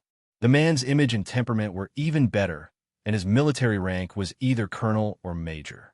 It had to be said that Yi Qian had a good eye for choosing a boyfriend. He wasn't afraid of colonel or major ranks, but he was afraid that the other party had military power behind them. Thinking of this, Yi Jifan immediately restrained the coldness on his face. Yi Qian couldn't help but laugh. See, Yi Jifan must be guessing Captain Xia's identity. Then he thought of something and hurriedly added another layer of hypocrisy to prevent himself from doing something that would leave a bad impression. Mr. Yi, the person my grandfather didn't want to see the most when he was alive was you, because the old man knew that you were someone who wouldn't do anything without benefits, Yi Qian said calmly. Yi Jian said calmly. Her words made Yi Jifan's expression change drastically. Mr. Yi, you suddenly appeared at my grandfather's funeral. I'm sure you're here for profit again. As for benefits, facing Yi Jifan's cold gaze, Yi Qian glanced at Yi Ying, who was currently staring at Xia Jinyuan. Mr. Yi, you want to send Yi Ying into the Beijing political group. You have quite the appetite. Xia Jinyuan loved Yi Qian's ruthlessness towards his enemies. Hearing this, his thin lips curved slightly, revealing a smile that was 3 parts lazy and 7 parts noble. Yi Ying, who had been staring at him all this time, was instantly shocked. The young man beside the wretched girl. She had seen him before, and it was when she was in the province's #1 middle school. Yao Jing. That's right. Yao Jing was the first one to notice this man. She even instigated her to ask for this man's contact information. In the end, before she could even open her mouth, she was ignored by him. At the time, she only felt embarrassed, but she still had to coax Yao Jing, so she could only pretend not to care. After almost 2 years, seeing the young man who had embarrassed her once again, Yi Ying's face turned green and white. It was wonderful. It turned out that this man had come to the school to look for Yi Qian that year. When Yi Qian was speaking, Yi Ying also said softly, "Dad, this man should be acquainted with Yi Qian. I met him in my second year of high school." Yi Ying always remembered the people who had embarrassed her. He came to the provincial first high school to look for Yi Qian. If I remember correctly, it must be him. You've seen him? Yi Jifan, who was listening from both sides, had a slight change in his gaze. He asked his daughter first, "When you saw him, was he in his military uniform or casual clothes?" "Casual wear." Ying glanced at Xia Jinyuan and whispered, "I only saw him once and never saw him again." "Dad, I'm afraid their relationship isn't that simple. He didn't wear a military uniform. Even his uncle's funeral didn't wear a military uniform. Could it be that he had guessed wrongly and the other party wasn't a soldier at all, but a son of a wealthy family? No, that's not right. The average son of a wealthy family didn't have the aura he had. It was an indescribable aura. He only felt that the other party's identity was definitely not simple. He accompanied Yi Qian to send off Uncle Jin, stood beside Yi Qian during the memorial service, and accompanied him all the way to the funeral. The relationship between the two of them might have been approved by Uncle General Couple, relative, or someone else. Yi Jifan clenched his fists. This man must have a background. His background must be extraordinary. Investigate. He had to investigate. He would only be relieved when he found out. "Yi Qian, I'm your uncle. You don't know how to respect your elders in front of your friend. Aren't you afraid that he'll make fun of you? Aren't you worried that your friend's family won't accept you?" He had to investigate, but he had to test the waters first. Chapter 1363. Yi Jifan narrowed his eyes and looked at the young man, who made him nervous. He sighed and said, "My niece has been used to being wild since she was young. I didn't expect that she would be able to find a young man like you. If she does anything wrong, I hope that you and your family will not blame her for being an orphan since she was young. Please teach her to change slowly." Rich, powerful, and powerful families would never tolerate their daughter-in-law being an ignorant woman who didn't know how to respect her elders. If the younger generation insisted on marrying her, they would definitely send someone to teach Yi Qian the most basic etiquette, even if they agreed. No matter what era it was, the rich and powerful families would always pay attention to the rules. Let's see how the other party will respond. Although it was just 2 sentences, every word was full of traps and deep meaning. Xia Jinyuan raised his eyebrows and said slowly, "You're being nosy. Mr. Yi, why don't you take care of your daughter first?" "Mr. Yi, your daughter really doesn't know how to be polite by staring at me." "That's true. I don't think that someone like Mr. Yi who likes to casually recognize his relatives will be able to raise any good children. Unlike Yi Qian, although his words are a little harsh, they're all true. He's a little straightforward, but he is very sincere. He also follows the rules and knows how to follow the wishes of his elders. He prevents people whom he doesn't like from appearing. Compared to Mr. Yi, Yi Qian knows the rules too well." Yi Jifan originally wanted to test Yi Qian, but who knew that he would be ridiculed by the other party. His eyes flashed with a hint of ruthlessness. He immediately faced Yi Qian again and said, "Yi Qian, I'll walk my path and you'll walk your path. Don't overstep your boundaries." Mr. Yi said it well. "You walk your path and I'll walk my path. Please leave immediately for my grandfather's funeral." Yi Qian pointed in the direction of the cemetery exit with a ruthless look in his eyes. His voice was as cold as the first snowfall, carrying with it the chill of winter. "Yi Ying wanting to join the capital political group has nothing to do with me, but you want to curry favor at my grandfather's funeral. Mr. Yi, do you think I'm easy to bully?" Her vicious aura had always been heavy, and now that she was out of the battlefield, she carried a bloodthirsty, murderous aura. Her gaze suddenly changed, and her voice suddenly turned cold. That vicious aura that made one's hair stand on end suddenly whizzed over. Yi Ying was so shocked that she couldn't help but take a step back. In that second, Yi Ying felt a chill at the back of her neck, as if as if there was a sharp knife at her neck and her life was in danger. Looking at Yi Jian in her military uniform and her epaulettes, Yi Ying, who was already lacking in confidence, was so shocked that cold sweat broke out on her back. She was afraid, but she was also deeply unwilling to accept the result. He was unwilling to accept this. The wretched girl who was inferior to her in every aspect had become a soldier with a military rank, while she still had nothing. He still had nothing. It's all her fault. It's all her fault. She forced her to get a fake certificate from the hospital, forced her to make a fool of herself during the military training, and even caused her to lose the right to take the college entrance exam. It's all her fault. It's all her fault. Hate, hate, too much hate. She hated that she couldn't kill her. Kill her. Her unwillingness to accept this, her deep jealousy and hatred twisted Yi Ying's entire heart. Other than her face, which still had some redeeming qualities, she no longer had any charisma. She also couldn't find the confidence and arrogance she had in her previous life, as well as the arrogance she had in front of Yi Qian. In this life, Ying only knew that she was unwilling to accept this, but she didn't know how to reflect on herself. It could be said that in this life, she was already pretty much ruined. 19-year-old Ying, don't be too anxious. There's more to come. Chapter 1364.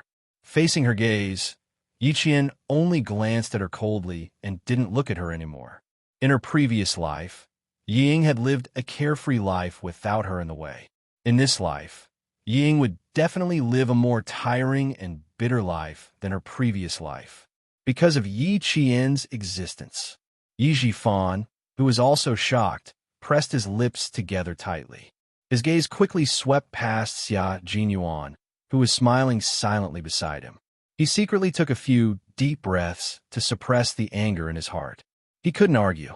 He couldn't argue with Yi Qian, especially when there was a young man of unknown origin beside her. No matter how angry he was, he had to endure it. I'm the representative of all the villagers in the village. Yi Qian, you're a military academy student. Don't lose your basic manners. Yi Jifan pressed his lips together and said coldly, You don't have the right to tell me where to go. Representative of the entire village? The village chief, Uncle DeFu, knows how much Uncle Jin hates you. When I was chased out by Sun Donqing, Uncle Jin said that you had to send me back the same way I sent you back. If it wasn't for Uncle DeFu's persuasion, you might not even have been able to enter the village. Yi Qian really didn't want to disappoint the elderly at Uncle Jin's funeral, but if he wasn't afraid of causing trouble, then she wouldn't be polite either. Her jet-black eyes were filled with a bone-chilling coldness. Her eyelids were slightly lowered. Even though she wasn't as tall as him, it made him feel that the girl he thought was useless in the past was looking down at him from above. It was as if she was laughing at everything he had done. Her chin was slightly raised, and her cold demeanor was filled with unconcealable arrogance. She was no longer the child who was so timid that her legs trembled when she saw him. Yi Jifan's face became even more tense. Today is my grandfather's funeral. The old man left happily, but you came. Mr. Yi, you'd better walk out of here obediently right now. Otherwise, you can only leave in disgrace. Threaten? Who wouldn't know how to do that? Yi Qian's eyes were cold as he said with a thin smile, He's the director of the Provincial Construction Bureau, after all. It's embarrassing to ask him to leave like this. Ying was so angry that she was trembling. You still know that her father is the director. My father is the bureau chief. He's the most suitable person to entertain the guests. Instead of thanking him, you chased him away. Yi Qian, don't go overboard. Ying rushed out. The unwillingness and jealousy in her heart could be seen clearly through her bloodshot eyes.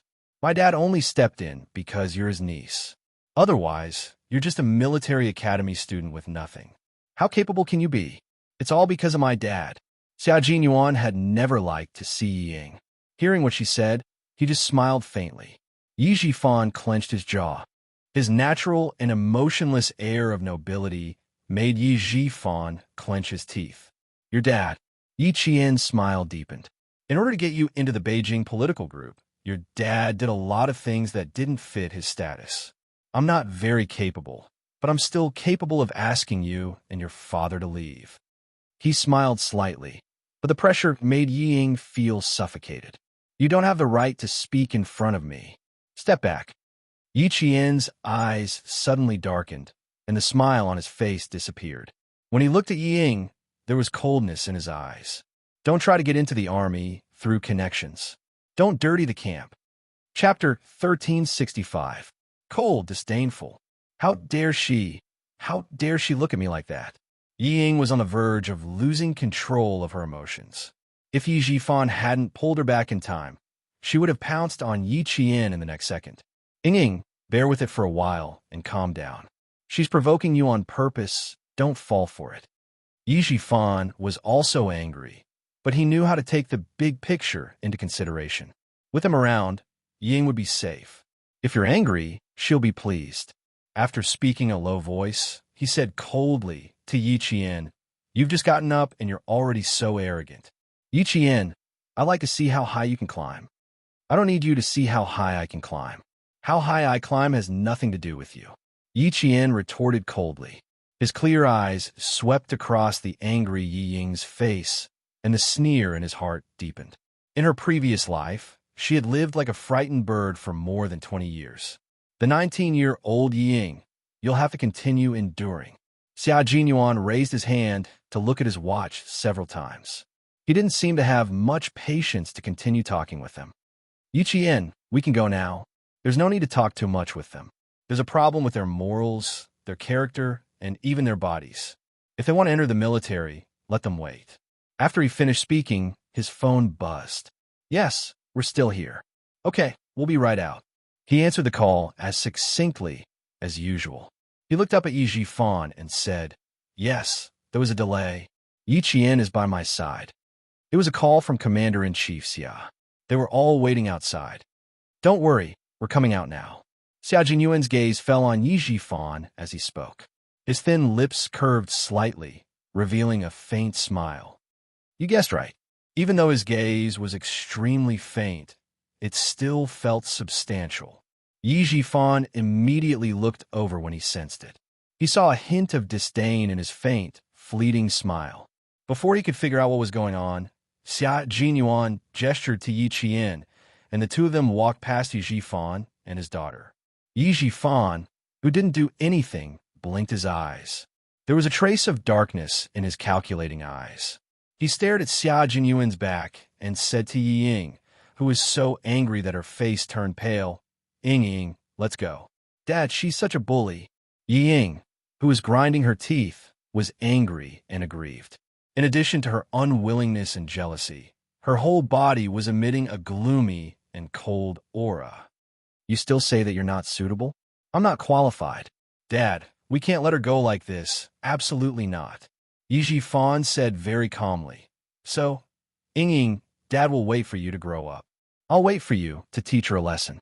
If you don't walk in front of her, you'll never be able to fight back, and you'll never be able to wipe away the humiliation." Looking at his daughter, who only knew how to be angry and habitually used her parents' identity when something happened, Yi Jifan's eyes were filled with many complex emotions. Different, very different. One grew up without the protection of her parents, like a weed that could withstand the wind and snow, while the other was like a flower in a greenhouse, unable to withstand the wind and rain. Different, very different. Therefore, Yi Ying had to enter the army. He had to let her experience the rules of the army, let her leave his protection, and learn to survive on her own. Outside, Commander-in-Chief Xia looked at the rascal in the family and said kindly to Yi Qian, "Are you okay, Yi Qian? Thank you for your concern. I'm fine." Yi Qian replied respectfully and somewhat cautiously. When Grandpa passed away, he didn't forget to remind girls to be strong. I won't let him down. Chapter 1366. Commander-in-Chief Xia admired Yi Qian. She was a girl who was able to gain a foothold in the military with her own abilities. Major General Yang, who was in the army, was concerned about her and wanted to train her wholeheartedly so that she could enter the Snow Region Special Forces more smoothly in the future. From this point alone, it could be seen that Yi Qian's prospects were far better than those soldiers who relied on their family's merits. Family Xia didn't need a daughter-in-law to keep up appearances, nor did he need a daughter-in-law with power and influence to add flowers to the brocade. Family Xia needed a daughter-in-law who could advance and retreat together with her husband and who had the same goal.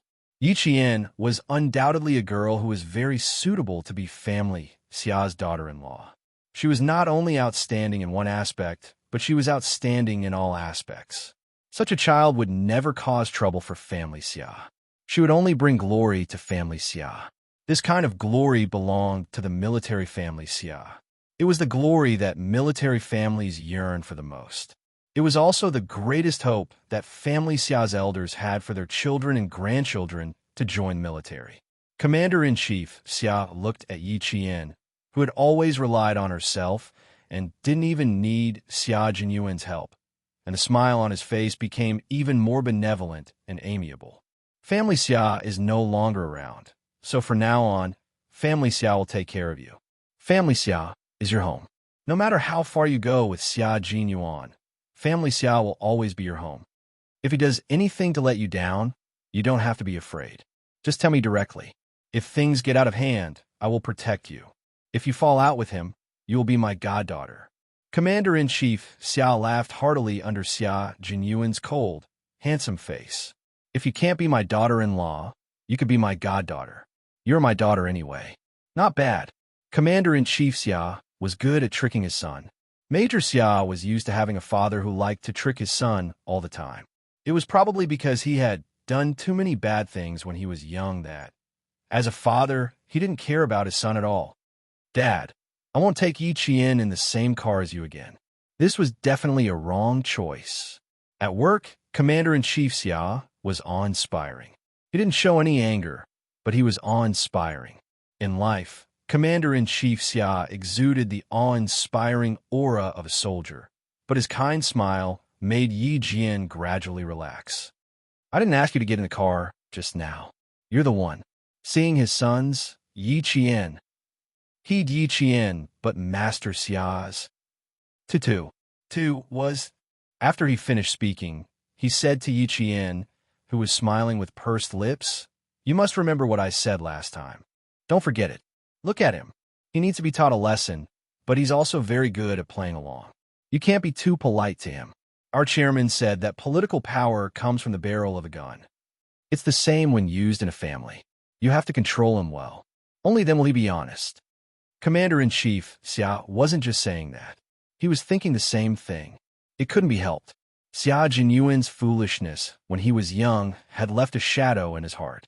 When Xia Jinyuan was 8 or 9 years old, he had been thinking about finding a capable daughter-in-law in the future to control his son, who gave him a headache. Otherwise, he was afraid that he would have to worry about it when he was old. Now, not only did he not have to worry about it, but he was also quite proud of it. But Commander-in-Chief Xia's obsession with finding a capable daughter-in-law to control Xia Jinyuan was too deep. Chapter 1367. Now that his son was successful, he wanted to find a better daughter-in-law. As for the reason, it was due to the pitiful love of parents. Even though Commander Xia was the commander-in-chief of the military, he was still a parent and worried about his children. Xia Jinyuan's job was the most dangerous in the world. He had to cross the line of life and death, break through the smoke of war, and one day he might die without even seeing his son's corpse. It was very unfair for a woman to be in a relationship with such a man. When one was tired, bitter, and happy, the man might not be by one's side. It was just like his relationship with his ex-wife.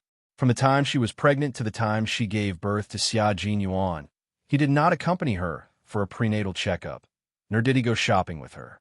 He did not even know when she gave birth, and his marriage with his ex-wife came to an end. Because of this, Commander-in-Chief Xia wanted a daughter-in-law who had the same interests, goals, and direction as his son. Commander-in-Chief Xia saw Yi Qian pursing his lips and smiling, his dark eyes full of determination. He laughed and said, "Xiao Yi, don't laugh. I really think so. As his father, I know very well that Xia Jinyuan is dishonest. I am the third child in the family. Your eldest uncle is 6 years old. Your second uncle is 4 years old. Your youngest uncle is 3 years old. And your youngest uncle is 3 years old. I also have a youngest aunt who is 54 years old this year. Although I'm the third child in the family, Xia Jinyuan is the youngest in the family. He has been spoiled by the elders. He has a bad temper and likes to cause trouble. Others do good deeds without leaving a name, but he does bad deeds without leaving a name. He is very intelligent and has a lot of ideas. Don't be fooled by his current appearance. You have to understand him deeply to be able to fight in all aspects. Uncle will leave him to you. Discipline him well in the bad areas and continue to develop the good areas and bring them to greater heights. In short, I only have one thing to say. If he is dishonest, you don't have to beat or scold him. You can get a marriage certificate and a divorce certificate at the Civil Affairs Bureau. As for you, you will still be my daughter. The veins on Xia Jinyuan's forehead bulged. Dad, don't worry. You're the one who can get a marriage certificate and a divorce certificate in the Civil Affairs Bureau. You are you, and I am me. When you pass away, Yi Qian and I will bring our sons, daughters, granddaughters, and grandchildren to kowtow and burn incense to you. Suddenly, Yi Qian realized where Xia Jinyuan's bad taste came from. It was most likely inherited from Commander-in-Chief Xia. One cheated his son, and the other cheated his father. These were father and son. Commander-in-Chief Xia was not angry. There was a hint of teasing in his voice as he said happily, "Then I'll be waiting. If you dare to treat Xiao Yi badly, I believe that there will be a large wave of people outside standing up to take over your position. Xia Jinyuan, take it easy. Our military has always had more men than women. Outstanding male soldiers are all over the place. If you don't behave in front of Xiao Yi, I don't mind being the matchmaker. Qin Xiu from the Qin family is no worse than you." He was the commander-in-chief, after all. Xia Jinyuan wasn't someone to be trifled with. When he heard this, he raised his eyebrows and smiled at Yi Qian. "Little fox, did you see that? When we have children in the future, we can't let them raise them. I'm afraid they will turn against each other and become enemies." Yi Qian thought to himself, "There is an example right in front of me." Chapter 1368.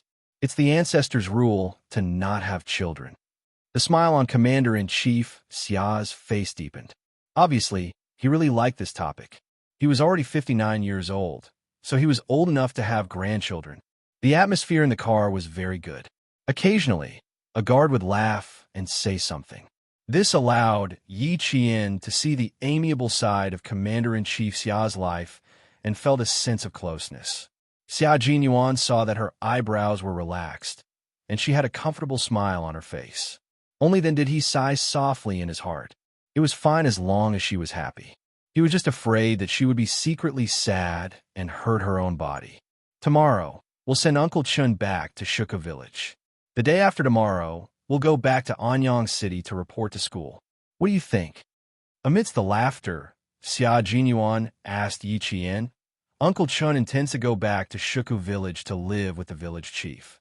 In addition, with the army around, he won't be too lonely."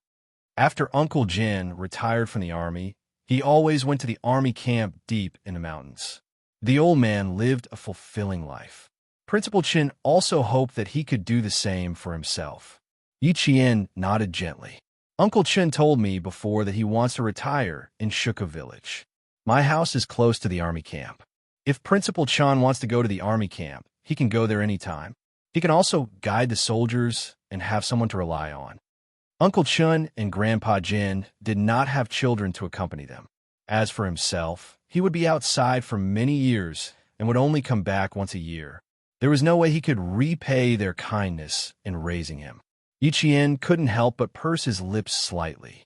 Commander-in-Chief Xia saw this and sighed. "You've all grown up, and we're happy to see you flying high. Xiao Yi, don't worry about old Chen's life. He'll live a good life." At a glance, he could see Yi Qian's worries. Uncle Chun is not an ordinary person. He was able to raise you single-handedly. How could the army bear to let him go? Xiao Yi, study hard and improve your skills. Getting good results is the best consolation for old Chun. Xia Jinyuan said, "The long journey isn't about parting ways. It's about repaying the two elders for nurturing you." Yi Qian, Uncle Chun, and Uncle Jin both hope that you can go further and fly higher. Do you understand? Although his little fox was strong, the blow she suffered from the departure of her loved one was not something they could understand. Faced with Commander-in-Chief Xia's advice and Xia Jinyuan's concern, Yi Qian smiled faintly and said, "Yes, I know.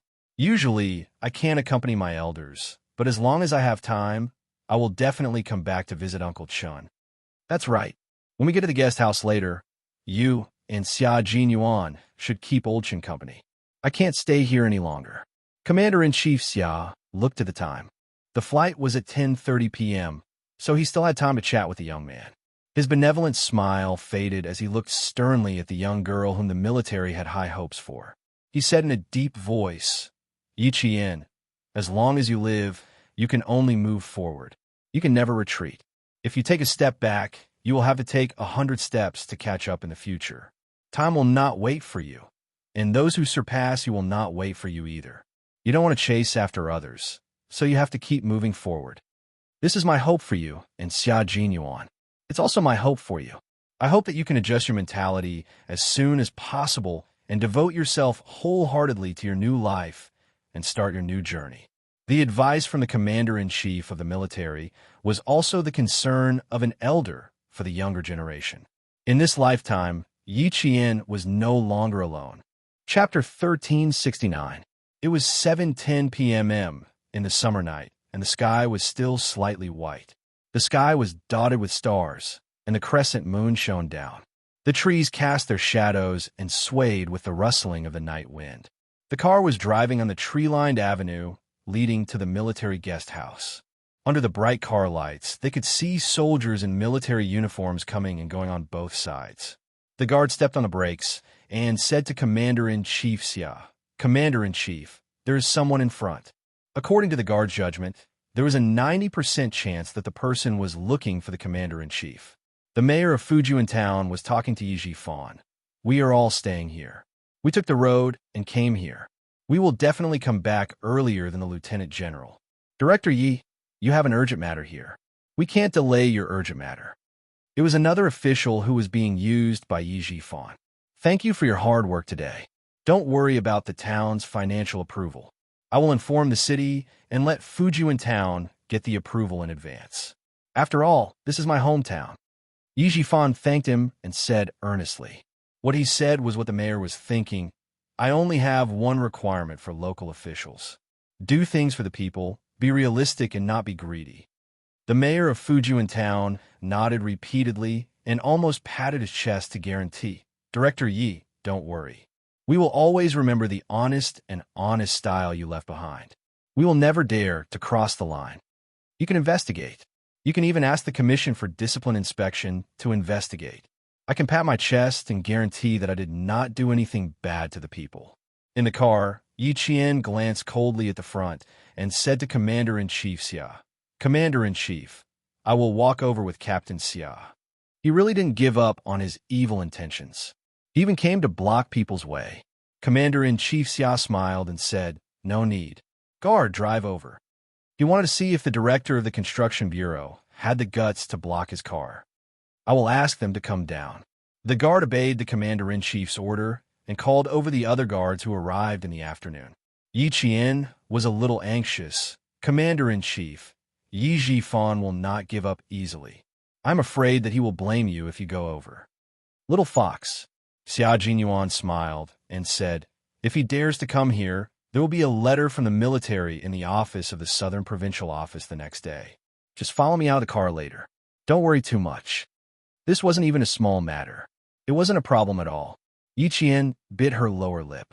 She had never wanted to trouble Xia Jinyuan because of her, but in the end, Yi Jifan went straight to Commander-in-Chief Xia. The other 3 guards walked out of the guest house with serious military expressions. Their appearance made Yi Jifan happy. They looked a little like the guards who stood beside the lieutenant general during the day. When the car's headlights shone over, Yi Jifan couldn't help but squint his eyes. He saw a black car slowly approaching. When it got closer, he saw that the driver was the guard from the day. Yi Jifan couldn't help but smile. Needless to say, the person sitting inside must be the lieutenant general. The car didn't turn off the engine. Xia Jinyuan opened the door first. Yi Jifan hurried down the steps. The car didn't even turn off the engine. It was clear that the car was going to stop for a while and leave immediately. He had to hurry. But before he got close, the 3 guards immediately came out. 2 of them stopped Yi Jifan and said seriously, "Don't come near. Sorry, I want to follow the Lieutenant General." Yi Jifan explained in a low voice. Before he could finish, he saw Yi Qian get out of the back door of the car. He suddenly stopped talking and looked at Yi Qian sternly. Chapter 1370. Yi Qian. Why was she in the same car as the Lieutenant General? Why did the Lieutenant General allow a military academy student to get in the car? What exactly happened in the middle of the journey? Yi Jifan's heart was in turmoil. She was actually in the same car as the Lieutenant General, and they were even sitting in the back together. What did it mean for a military academy student to be received by a Lieutenant General and to be able to sit in the same car as the Lieutenant General? What would it mean if one day he suddenly sat in the same car as the head of the Southern Province and got out of the car while talking and laughing? It meant that he liked her. It meant that there was hope for him. It meant that Yi Qian had a backer in the army. It meant that as long as she didn't make any mistakes, she would have a meteoric rise. Old Uncle Jin. What a silent old Uncle Jin who had connections that would allow him to reach the heavens. He was really blind, really blind. He must be blind. He pushed Yi Qian, who needed to be nurtured, to the side of a veteran with connections. Not only was he blind, but his brain was also flooded with water. A cool breeze blew over with a hint of summer heat. Yi Jifan, whose mouth was full of bitterness, shuddered violently. He was blind, he was blind. In this way, Yi Qian was able to rely on the Lieutenant General, a capable and powerful Lieutenant General. No wonder he was able to wear the military uniform in advance. No wonder he was able to reach the rank of captain. So that's how it was. That's how it was. Yi Qian got out of the car with one hand on the car door. Her voice was slightly restrained as she politely said goodbye. "Goodbye, Commander-in-Chief."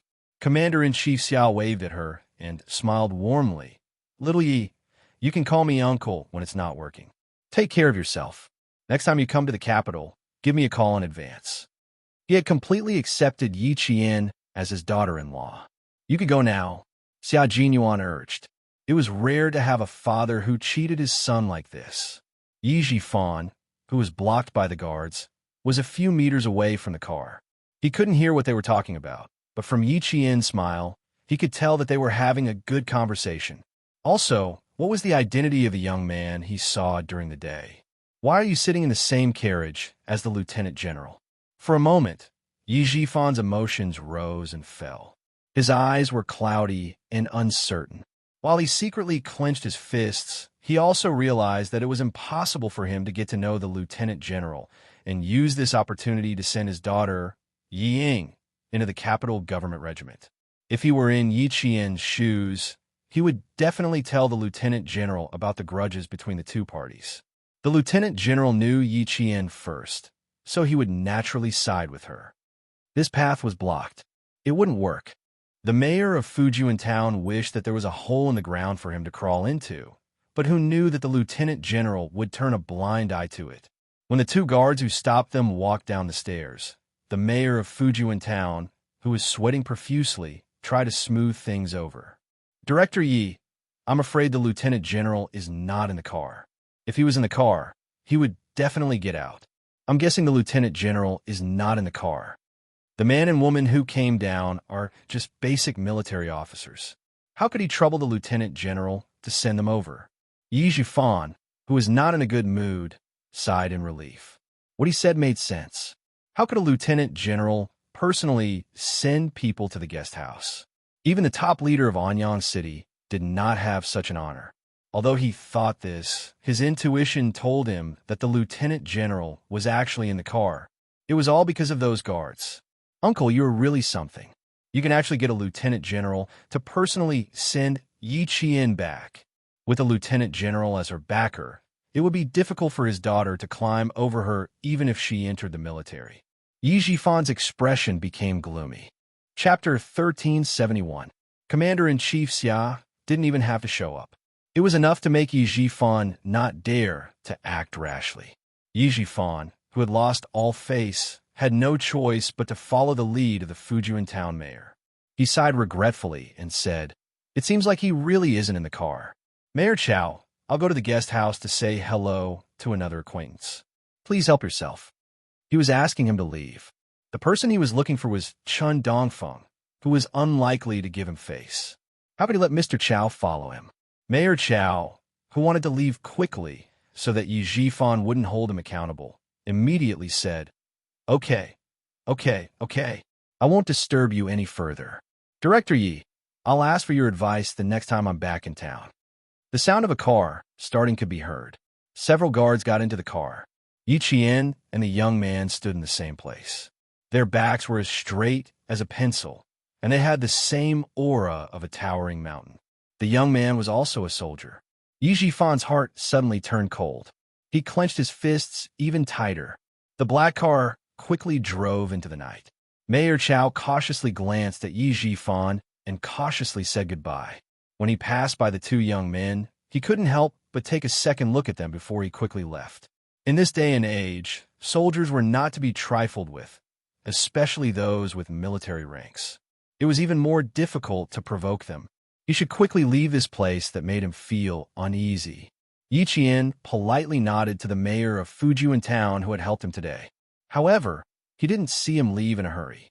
It seemed like there was a vicious dog chasing after him. There wasn't a vicious dog, but there was someone even more vicious than a vicious dog. The two of them turned and looked at Yi Jifan, who was standing in front of the guest house. They both smiled coldly and looked at each other tacitly. Xia Jinyuan raised his eyebrows with interest and said, "If he sticks to you, you can't hide. There's nothing to hide. Since he's here, let's fight." Yi Qian smiled coldly and replied, "If he takes the initiative, then we can attack. Otherwise, we could just treat him like air." Tonight, she still had things to do, so she didn't have the time to waste on him. Yi Jifan saw under the lamplight a young man and woman who looked like a pair of jade were intimately close. Step by step, they walked towards him hand in hand. They only cared about talking to each other and completely treated him as air. Although Yi Jifan, who was proud of his success in his official career, was cautious when had he ever been ignored.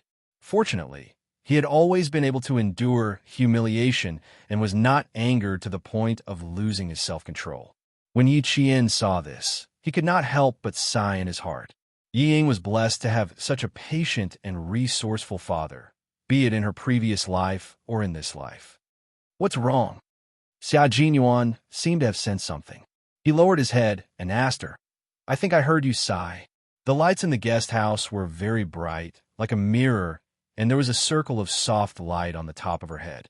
Xia Jinyuan moved his fingers and resisted the urge to rub the top of her head. "Do you have any regrets?" "I think that Yi Ying is blessed to have such a father.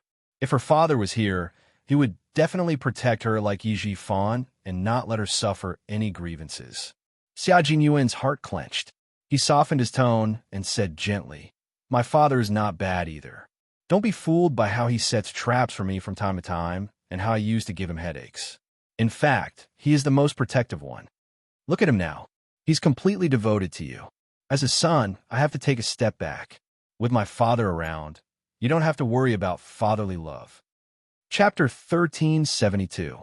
Thinking about how Commander-in-Chief Xia made fun of Xia Jinyuan, Yi Qian pursed his lips and smiled. Commander-in-Chief is both a strict father and a loving father. I can tell from the way you talk to him. She paused for a moment, and the smile on her slightly dry red lips deepened. I really didn't expect Commander-in-Chief to have such a side to him in private. He's never done that in front of me. My eldest, second, youngest, and aunts all dote on their daughters and are ruthless to their sons. My cousins were often beaten up in the past. Xia Jinyuan inadvertently brought up his relatives. Family Xia had always valued kinship, which family was like his own. If the son got into trouble, they would beat him up, but if the daughter got into trouble, as long as she didn't make any moral mistakes, everyone would choose to ignore her. Yi Qian involuntarily swallowed when he heard this. Eldest, second, youngest, and aunts, plus the third in the family, Commander-in-Chief Xia. That's 5 elders. As expected of a big family in Beijing, They had a prosperous family. When you have time, I'll take you home for a walk and meet our relatives. Daughters are pampered in our family, Xia. Our family has a prosperous family of sons, but there's only one daughter in every generation. In my generation, there's only Xia Yiwei. The two of them whispered as they walked past Yijifan and entered the guest house. After checking their room number, they went upstairs together. When they reached the first step, Xia Jinyuan suddenly turned around and smiled at Yijifan. He gave him a disdainful look and nothing else. Yijifan didn't expect him to turn around so suddenly. Caught off guard, he was stunned by the arrogance in his eyes. The relationship between this young man and Yi Jian was not an ordinary relationship. It was very likely that they were lovers. After staring at their backs for a while, he finally calmed down and walked into the guest house with his mouth pressed tight. For the sake of his daughter, he had to talk to Qin Dongfeng tonight. At this moment, Ying was waiting anxiously in the hotel. The television was on, but her mind was not on it at all. She paced back and forth in the room alone, impatience written all over her delicate face. She had been asked to wait in the hotel alone. It was already past 8 o'clock, but there was still no news. She didn't know if her father had spoken to the lieutenant general or if he had completed his task. With the end of the summer vacation, our province's Canning University will welcome the first day of new students. The provincial satellite channel broadcasted the news of new students entering the university. Yi Ying's eyes suddenly darkened as she sat by the bed and stared at the television. Canning University, one of the key universities in Southern Province, was also one of the most famous key universities in the country. In the past, she hadn't taken him seriously. But now, 1 or 2 students who were not as good as her had been admitted to a key university. There were even a few ignorant students in her class who had called her and asked her which university they had been admitted to. They even pretended to comfort her by saying that they would take the exam next year. Bah, they were here to laugh at him. Just you wait, all of you wait. One day, I will make you all listen to me obediently. Ying clenched her teeth and said with a face full of resentment. Her almond eyes were so gloomy that it seemed as if water would drip out. Wait until she entered the Beijing political group. Wait until she climbed very, very high, then she would definitely make them pay attention to her. Ying, whose mind was becoming more and more twisted, did not know that her legs had already sunk deeper and deeper into the swamp. Ying waited until 9:30 at night. She opened the hotel room door several times, but did not see the familiar figure return. Time passed little by little, and Yi Ying's heart sank little by little. Chapter 1373. Dad said that as long as there was good news, he should call me immediately. Since there was no news, it meant that there was no good news. Yi Jifan indeed did not have any good news. He did not know which room Principal Chen was in. After getting a room with his certificate as the director of the construction bureau, he walked back and forth. Fortunately, Yi Qian remembered that they were on the 3rd floor when they went upstairs. Otherwise, they would not have been able to find Principal Chen. Old Chen, I don't have any other request. I just hope that you can introduce me to the people in the army. This is just a piece of cake for you. Yi Jifan, who finally found someone, sighed again and again. He even pointed out his shortcomings in the past and sincerely apologized. I did not take care of the school in the past. But old Chun, tell me honestly, I did not make things difficult for the school. Now, I don't want anything else. I just want my daughter to enter the army. As long as you can introduce me to some people, I will thank you regardless of whether it succeeds or not. Yi Ying is young and has made many mistakes, but she has been changing herself. She is Yi Qian's cousin. She is half the same blood as Yi Qian. Based on this, she will not be worse than Yi Qian, let alone bring shame to Yi Qian. Principal Chun listened with an indifferent expression until Yi Jifan's mouth was dry. Principal Chun chuckled and said, Director Yi, you think too highly of me. I am just a retired principal. What can I do? You have found the wrong person. Also, I can guess why Director Yi wants to send your daughter to the army. As for what you said about your daughter having half the same blood as Yi Qian and not being worse than Yi Qian, Director Yi, don't you think it's ridiculous when you said that? Do you think my uncle and I helped Yi Qian get to where he is today? Director Yi, You have underestimated her. It's getting late. Director Yi, please. I need to rest. After listening to nearly 10 minutes of nonsense, Principal Chun understood that Yi Jifan was very determined to send Yi Ying into the army. With a cold look in his eyes, Principal Chun directly sent him off. Yi Ying was a troublemaker. She was no worse than Yi Qian.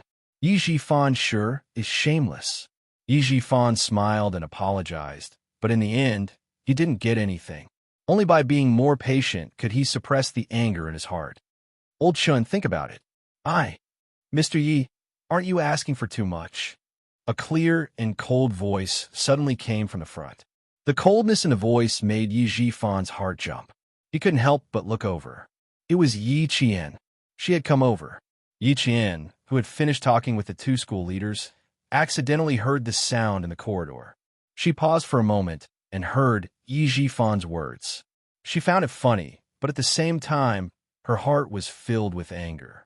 Step by step, she walked closer and stood in front of him. She stared at him sharply. A priceless jade pendant is in your hands. Do you want me to take it back? The moment she spoke, Yi Jifan's pupils contracted. Hearing her mention the jade pendant again after 4 years, no matter how calm he was, he couldn't help but reveal a trace of panic. What jade pendant did I take from you?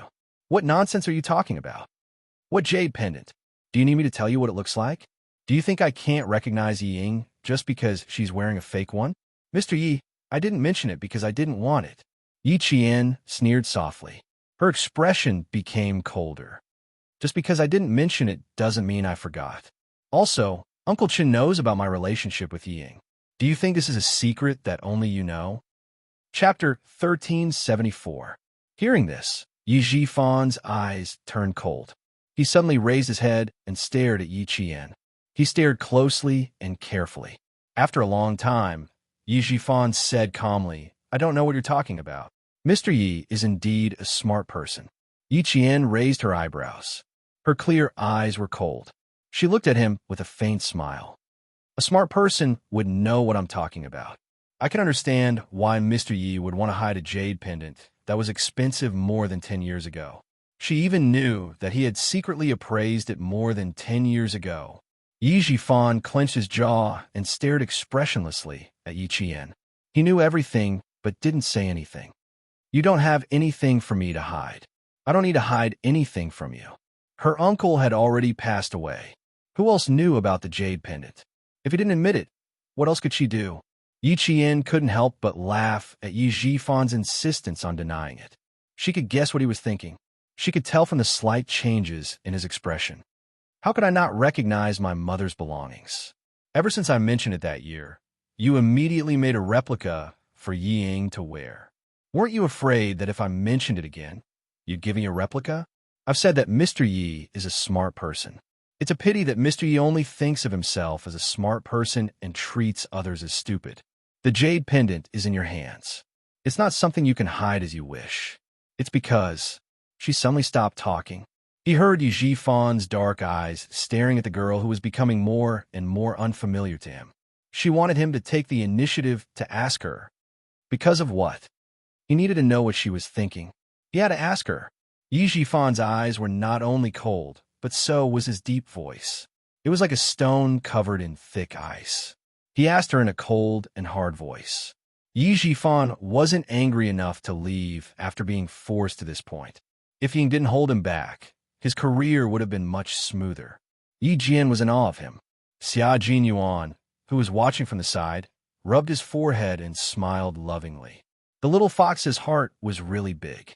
She even admired an old enemy. It's up to me whether I want to take it back or not. Remember my words, Mr. Yi.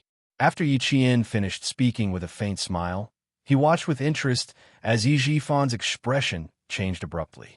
It was truly satisfying. Since he came over in the middle of the night to cause trouble for her, she had to give him a piece of her mind. Yi Jifan's expression darkened. He stared at the girl who was still smiling so easily.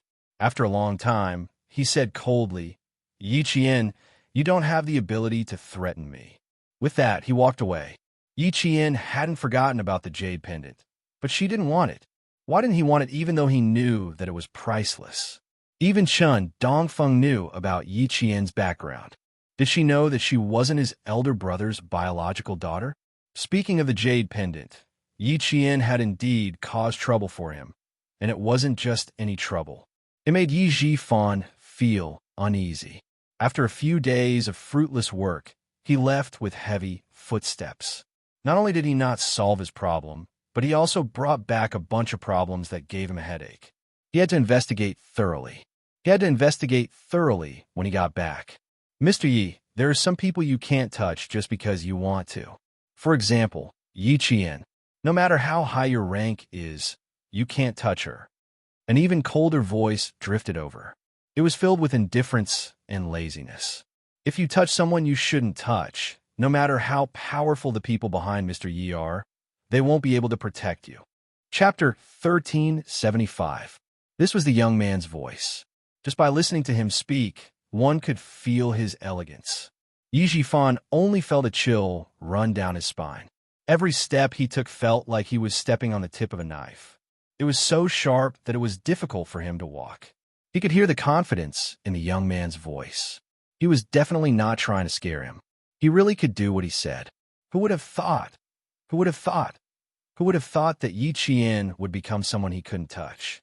No matter how high he got promoted, he still couldn't touch him. Ironic too ironic. Once upon a time, a little girl who was so weak that he could decide her life or death with just a lift of his finger had become someone he couldn't touch in just 5 years. Too ironic. Yi Jifan walked very slowly as he thought to himself. He smiled coldly. He wanted the jade pendant. He also wanted to get rid of this person. Let's see if he could touch her. Standing at the entrance of the guest house, Yi Jifan looked back at the guest house that only served soldiers and occasionally government officials. His elegant face revealed a trace of coldness that seeped into his blood. Yi Qian, it would have been better if you didn't mention the jade pendant. Now that you did, it means that you've been thinking about it. Yi Jifan narrowed his eyes. He waited until the corner of his mouth revealed a trace of a sinister smile before he walked down the stairs and left. The jade pendant was his treasure for promotion. If he wanted to take back his treasure, Yi Qian, he had to be alive to do so. In the hotel, Ying finally couldn't take it anymore. She picked up the landline phone that she had put down several times. Her fingers trembled unconsciously as she dialed a number. Hearing a familiar voice, Ying asked in a trembling voice, "Dad, when are you coming back? Why are you still awake? It's so late."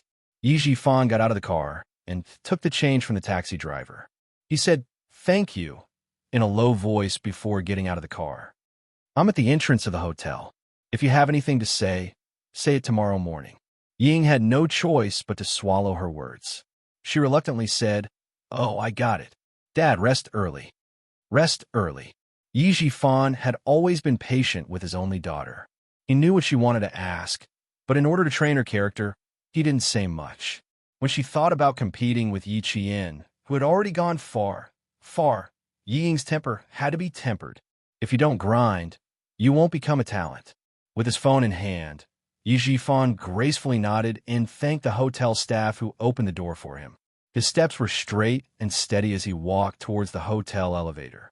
He was in his early 40s, which was the golden age of a man. He had a successful career and a graceful demeanor. In addition, he had been an official for more than 10 years, so he had a calm charm and the dignity of an official. Along the way, several staff members and female guests could not help but look at him a few more times. Why did Ying remind son Dongqing to take care of herself? Why did she insist on signing her up for class and flower arrangement classes? It was because she realized the gap between her parents.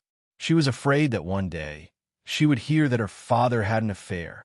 Fortunately, Yi Jifan was not a womanizer. Son Dongqing had been with him when he was young. After being tortured by old Madame Yi, no matter how ambitious he was, he had never thought of changing his wife who was wholeheartedly loyal to him. Ying had been leaning against the door the whole time. When she heard the door close next door, she bit her lower lip and angrily lay on the bed with tears in her eyes. How could she fall asleep tonight if he didn't tell her anything? The more she thought about it, the more wronged she felt. Tears flowed down her face. Ying didn't know how long she cried before she fell asleep in a daze. Chapter 1376. The hour hand pointed at 12. Yi Fan, who had smoked half a pack of cigarettes, put out the cigarette but in the glass ashtray with one hand. His gaze fell on the phone on the coffee table. He put out the cigarette and picked up the phone. He wasn't the only one who wanted to get rid of Yi Qian. There was another person who really had a grudge against Yi Qian's family, Sun Yaozu. The night flowed. The neon lights on the streets flickered with colorful lights, illuminating the tired faces and hurried footsteps of the people returning home at night. There were also people who stumbled out of the bars, swaying and drinking as they walked. Their actions outlined a corner of the city's life. At this time, Yi Qian had already fallen asleep. She didn't sleep very deeply. Her brows furrowed from time to time, faintly revealing her sadness. A tear slowly flowed from the corner of her eye and disappeared as she turned over. When the sky was still a little gray, Xia Jinyuan drove out of the hotel. Yi Qian and Principal Chun sat in the back of the car. "You two are really troublesome." Principal Chun looked helplessly at the two people who came early in the morning to block his door, afraid that he would take the car back alone. Although he criticized them, his expression was gratified. He sighed and said, "You send me back, but you have to rush back tomorrow. It's not easy to get a few days off. You should rest well." Yi Qian handed the breakfast he had prepared in advance to Principal Chun and smiled. "We're young, so we don't get tired. You're the one who's really tired these days. I also want to go home. Don't chase me out of the car." "Uncle Chun, she's wanted to go home for a long time. When she goes to school, I'm afraid she won't be able to come back even once in a year or two. It's also possible that she won't be able to come back until 4 years later."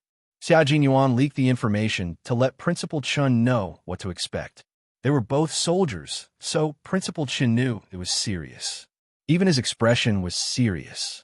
He immediately said to Yi Qian, "Don't worry about home. You can train outside without worry. The army has already arranged everything for me in the future. In the future, I will spend most of my time in the army and will only be able to go home once in a while." With the start of the 99th National Day celebration, our country became the focus of the world's attention. The weapons that needed to be transported from the south to the north were also secretly transported. As a transit station, the Fujian Town Army had entered a special state of alert in January of this year. Principal Chun, who had been serving the army for a long time, also had a choice when he returned. Of course, it would be much easier. Yi Qian didn't know what the army had arranged for him. When he heard this, he immediately felt relieved. "It's even better that you're in the army. Regiment Commander Liu, Political Commissar Yin, and the rest are all there. There are also many new recruits. Uncle Chun, I'm afraid you won't have much free time in the future." She spoke with a smile the entire time, and the sadness from yesterday seemed to have disappeared from her face. Xia Jinyuan glanced at her from the rearview mirror and couldn't help but smile. Little Fox knew how to turn sadness into strength and longing into eternity. She would always remember her uncle's voice and face in her heart, and she would always show concern for her loved ones. This kind of little fox was very good. Special Forces soldiers were humans too. They had emotions and desires, but the difference was that they had to control their emotions. You could be sad, but you had to always remember that you were still holding a gun in your hand. You could be happy, but you had to always remember that you were a Special Forces soldier who couldn't show your emotions. Yi Qian was happy and sad, but he had learned to control it. This was really good. It was very reassuring. It was only past 10 o'clock when they returned to the village. As usual, Xia Jinyuan sent Yi Qian and Principal Chun to the village entrance before he drove to the army base in the mountains. Chapter 1377. There was no other reason other than that Principal Chun didn't want the villagers to know that Yi Qian had a boyfriend. Although it was a different era, Shuku village was still an old-fashioned village. It was fine to get married at the age of 18 or 19, but it was definitely wrong to get into a relationship while studying. In order to prevent bad rumors from spreading, our Major Xiao's identity had to be kept a secret. Xia Jinyuan didn't have any objections to this. He didn't want Yi Qian to be disturbed by rumors. After entering the village, Yi Qian saw familiar villagers working in the fields. He greeted them with a smile. "Uncle, hi, it's getting hot. A villager who was bending over to pluck water plants in the fields heard his voice and immediately straightened up. He said in disbelief, "Little ye old chun, hey, why are you guys back so soon? Old uncle just passed away yesterday. Why are you guys back so soon?" "Yes, we're back." "Uncle, hi, you go ahead." Yi Qian knew why they were surprised. Funerals in the village usually took a few days, but Grandpa Jin only took a day from his death to his burial. It was normal for Uncle Hai to be surprised. Uncle Hai was the villager Yi Qian met on the first day after his rebirth. He even stood up for Yi Qian and scolded Sun Dongqing. With muddy hands, he carefully looked at Yi Qian's face and said, "I'll come to your house to enjoy the cool air. Your house is very cool." There was a mountain at the back, a peach forest in front, and a sea of bamboo on both sides. Summer was the coolest. After chatting with Uncle Hai for a while, Yi Qian met a few other villagers who had finished their work and were preparing to go home. They chatted as they walked, and when they found out that old Uncle Jin had passed away peacefully, their conversation became much more relaxed. "Old uncle, you're so lucky. You suffered when you were young, but now you're living a good life. The military took care of you when you were alive, and you and the people in the military sent you off when you were dying. That's good, that's good. Yes, little Yi, you're doing well now." Old uncle was smiling when he left. It's clear that he has nothing to worry about and left peacefully. "You're the only military academy student in our town," another villager said with some pride. "You're the only military academy student in our town. All the villagers in the surrounding area have specially come to our village to see you. Our entire village feels proud of you." Principal Chin laughed. Little Yi is thin-skinned and doesn't like to be publicized. If you guys continue talking, little Yi will be embarrassed. What's there to be embarrassed about? That's how it is. Our village. Before the villager could finish his sentence, a sharp voice came from the front and interrupted him. "This is incredible. Fujian Town's famous person, the first military academy student, is finally willing to return to the village." Sun Dongqing, who was standing at the entrance of her house, made sure that her eyes weren't playing tricks on her. The moment she opened her mouth, she didn't say anything nice. "Military school students are so amazing. They're even harder to find than my old Yi. TSK, TSK, TSK. Looks like you're already thinking of yourself as a big shot before you even begin." When the villagers heard this, their faces turned cold. They exchanged glances with each other and gestured for Yi Qian to ignore her. There was nothing much to say to this kind of person. Everyone knew that Sun Dongqing disliked little Yi the most. The villagers all knew this very well. However, now that she was the wife of a provincial official, she put on airs and looked like she wasn't someone to be trifled with. Just looking at her made people feel disgusted. She didn't return to the village all year round, but she just had to come back this year. Outside, people said that she came back to avoid the summer heat. Some even said that she didn't want to serve the paralyzed old lady Yi. In short, there were all kinds of rumors, but none of them were good. Don't pay attention to her. You can't afford to offend her, but you can avoid her. Little Yi walked between us. Chapter 1378. The more stubborn villager snorted. "Why should we leave? She didn't do anything wrong. Why can't we have a chat? Don't be afraid, Yi girl. If she's so arrogant in the village, we won't be afraid of her." Normally, if there was a high-ranking official in the village, the villagers would respect him. However, Yi Jifan's family had become the target of the villagers' reverence. They didn't need his family to do anything, nor did they need Yi Jifan to show his face. All they had to do was nod their heads when they met. After all, who wouldn't go against the unreasonable Sun Dongqing for no reason? Principal Chun also said in a low voice, "Ever since she found out that you were admitted to the military academy, she hasn't stopped talking. The more you talk to her, the more energetic she gets." Old Chun is right. That's right.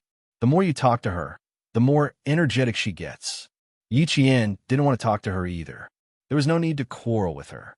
He smiled and talked to the villagers who were concerned about him, not even looking at Sun Dongqing. Seeing that no one was paying attention to her, Sun Dongqing was even more pleased. Did you see that?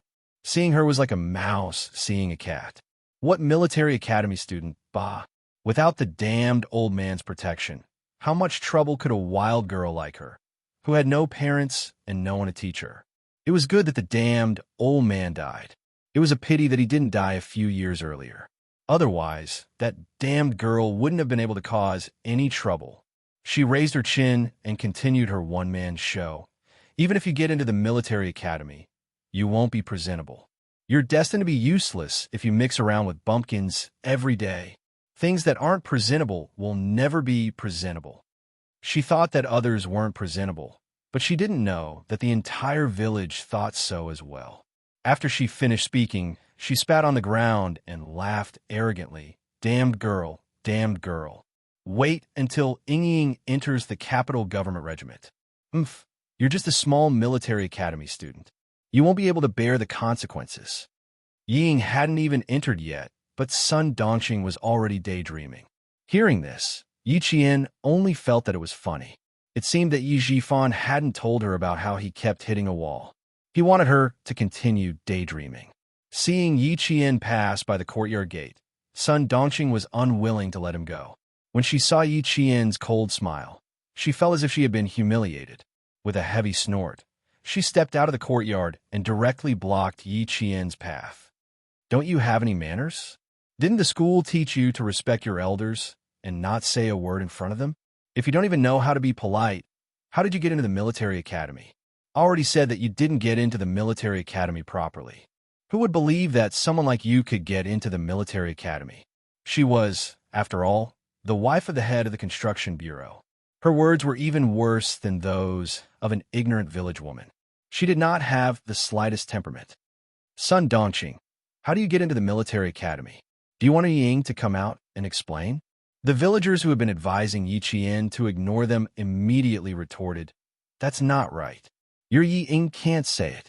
She didn't even take the college entrance exam. How would she know about the military academy? With just one sentence, Sun Dongxing was put on the spot. Her face alternated between green and white, which was very interesting. We're all from the same village. Do you think we don't know what happened to your family? Sun Dongxing, we know that you don't like Yi Qian. Yi Qian has already avoided you, but you still don't let it go. Don't blame us for standing up for her. Just because we don't talk about Ying doesn't mean that we don't know. We don't talk about it because we're giving face to Yi Zhifan. But you just have to find trouble and embarrass your family. Don't think that the villagers were really honest. They had gone overboard, and each person said a sentence. It was enough to make Sun Dongxing angry for a while. Chapter 1379. How could Sun Dongxing tell anyone about Yi Ying's failure? She thought that if she kept it a secret, the villagers who lived far away from the provincial capital wouldn't know about it.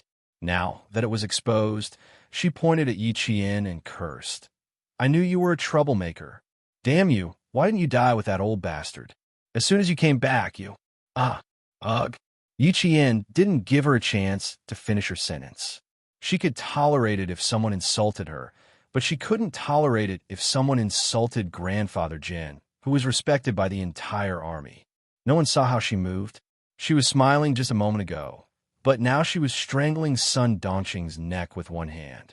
Her expression was so cold that the men couldn't help but shiver. Sun Dongxing was the one who was most shocked. She did not even know how her neck was strangled by Yi Jian. Her eyes widened in shock as she clung tightly to Yi Jian's hands. Let go. Oh, let go. She couldn't even make a sound as she was forced against the wall by Yi Qian. Her back was pressed against the scorching wall. Sun Dongxing saw the hostility in Yi Qian's eyes. She struggled even harder in fear and panic. Who do you think you are? Yi Jian looked at her coldly. Every word that came out of her mouth seemed to be stained with blood. Her hostility was so heavy that it was like rusty iron. I didn't quarrel with you because you're nothing in my eyes. You're nothing, and you think you're worthy of talking to me? You're asking for death. Yi Qian wanted to kill her, but he was still able to control himself. Otherwise, he would have broken her neck with one move. The words courting death exploded above Sun Dongxing's head like a clap of thunder, causing her legs to tremble uncontrollably. She let out a muffled woo sound from her throat, and even tears began to flow out of her eyes. The villagers were all shocked by Yi Qian's coldness. They didn't even have time to react. As for Principal Chun, he didn't want to move. Since she dared to scold his uncle, She deserved to be taught a lesson. Little Yi knew what she had to do. Yi Qian tightened his grip, and Sun Dongxing started to find it more and more difficult to breathe.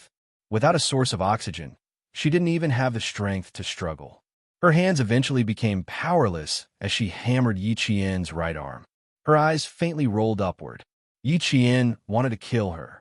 She would really kill her. Sun Dongxing, who had never been so close to death and had never experienced what it felt like to die from suffocation, was scared. She was so scared that despair showed on her face. She wanted to ask the villagers for help, but she realized that none of them were looking at her. They were all looking at Yi Qian. No one helped her. No one stood up to stop her. It was as if they all wanted her to be strangled to death. Despair overwhelmed her, and a stream of warm water flowed down from between her legs. Little Yi let go. The expressionless Principal Chun loosened his grip. She knows fear. The stunned villagers finally reacted. They all pulled Yi Qian's hand. Little Yi, that's enough. That's enough. She's just a cheap mouth. Just teach her a lesson. She's so scared that she's crying. Of course she knows fear. All right. As long as you've vented your anger, that's enough. No one wanted to help Sun Dongxing up. They were all men. So how could they help her? If they didn't help her properly, this woman might accuse them of molesting her. She deserved it. She really deserved it. The dead should be respected. She still dared to scold them like this. She should be taught a lesson. Chapter 1380. No one really thought that Yi Qian was wrong. Just like what Sun Dongxing said just now. If he had a son or a daughter at home, he would have already taken a weapon and smashed the door. At noon, the sun was scorching hot, so hot that the cicadas on the trees were like withered leaves. They would occasionally chirp for a while before they stopped. Sun Dongxing, who was sitting by the wall of her yard, panted heavily. She did not even know when Yi Qian had left after escaping death. She was panting heavily. After being exposed to the sun for at least 10 minutes, Sun Dongxing, whose face was still pale, finally stood up with trembling legs. Before she could stand up straight, she fell back down and sat on the spot where she had spilled the yellow soup. She didn't care about being angry anymore. She just wanted to hurry back to her house and lock the door. Scared. She was scared, really scared. Yi Qian wanted to kill her. He really would have killed her just now. If it wasn't for Chun Dongfeng stopping him, she wouldn't have been able to get up and lie on the ground now. Sun Dongxing, who was so scared that tears came out of her eyes, finally crawled back to her house. She really didn't have the strength to stand up. Even if it was just a few steps, her knees were so weak that she couldn't exert any strength. At that time, Yi Qian was already sitting at the village head's house, eating a sumptuous lunch while chatting. He didn't mention anything about Uncle Jin, only saying that she didn't return to the village because the school arranged for her to be in military training. After lunch, he chatted and laughed with the two elders in the village as he walked back to his house. After passing through the peach forest, he saw that the villagers were all sitting outside his house. Uncle Chun was still the most experienced. After lunch, he hurried back. Otherwise, he would have locked the villagers outside his house. Although the sun was in the afternoon, Yi Qian's house was indeed cool. The elders sat in the living room, while the younger ones leaned against the door or sat directly under the beams outside the house. They held thin fans in their hands and fanned themselves as they talked. The villagers of Shuku village all knew about Uncle Jin's death and that he was buried in the cemetery of martyrs. The elderly couldn't help but wipe away their tears and sigh as they talked. They didn't forget to comfort Yi Qian. The village chief, Zhang Difu, was the most authoritative person in the village. Looking at the only military academy student in town, as the village chief, he was also worried that the departure of his uncle would affect her studies. Furthermore, Uncle Jin had mentioned before that if he was not around, the village would still need to take care of Yi Qian. After waiting for the elders in the village to finish speaking, he turned to Yi Qian and said earnestly, "When people are born, they will grow old. No one can control it. Old uncle died of old age. Good people have good karma. Little Yi, you don't have to be too sad. Uncle doesn't want to see you crying all day. The village chief is right. Little Yi, you're a military academy student.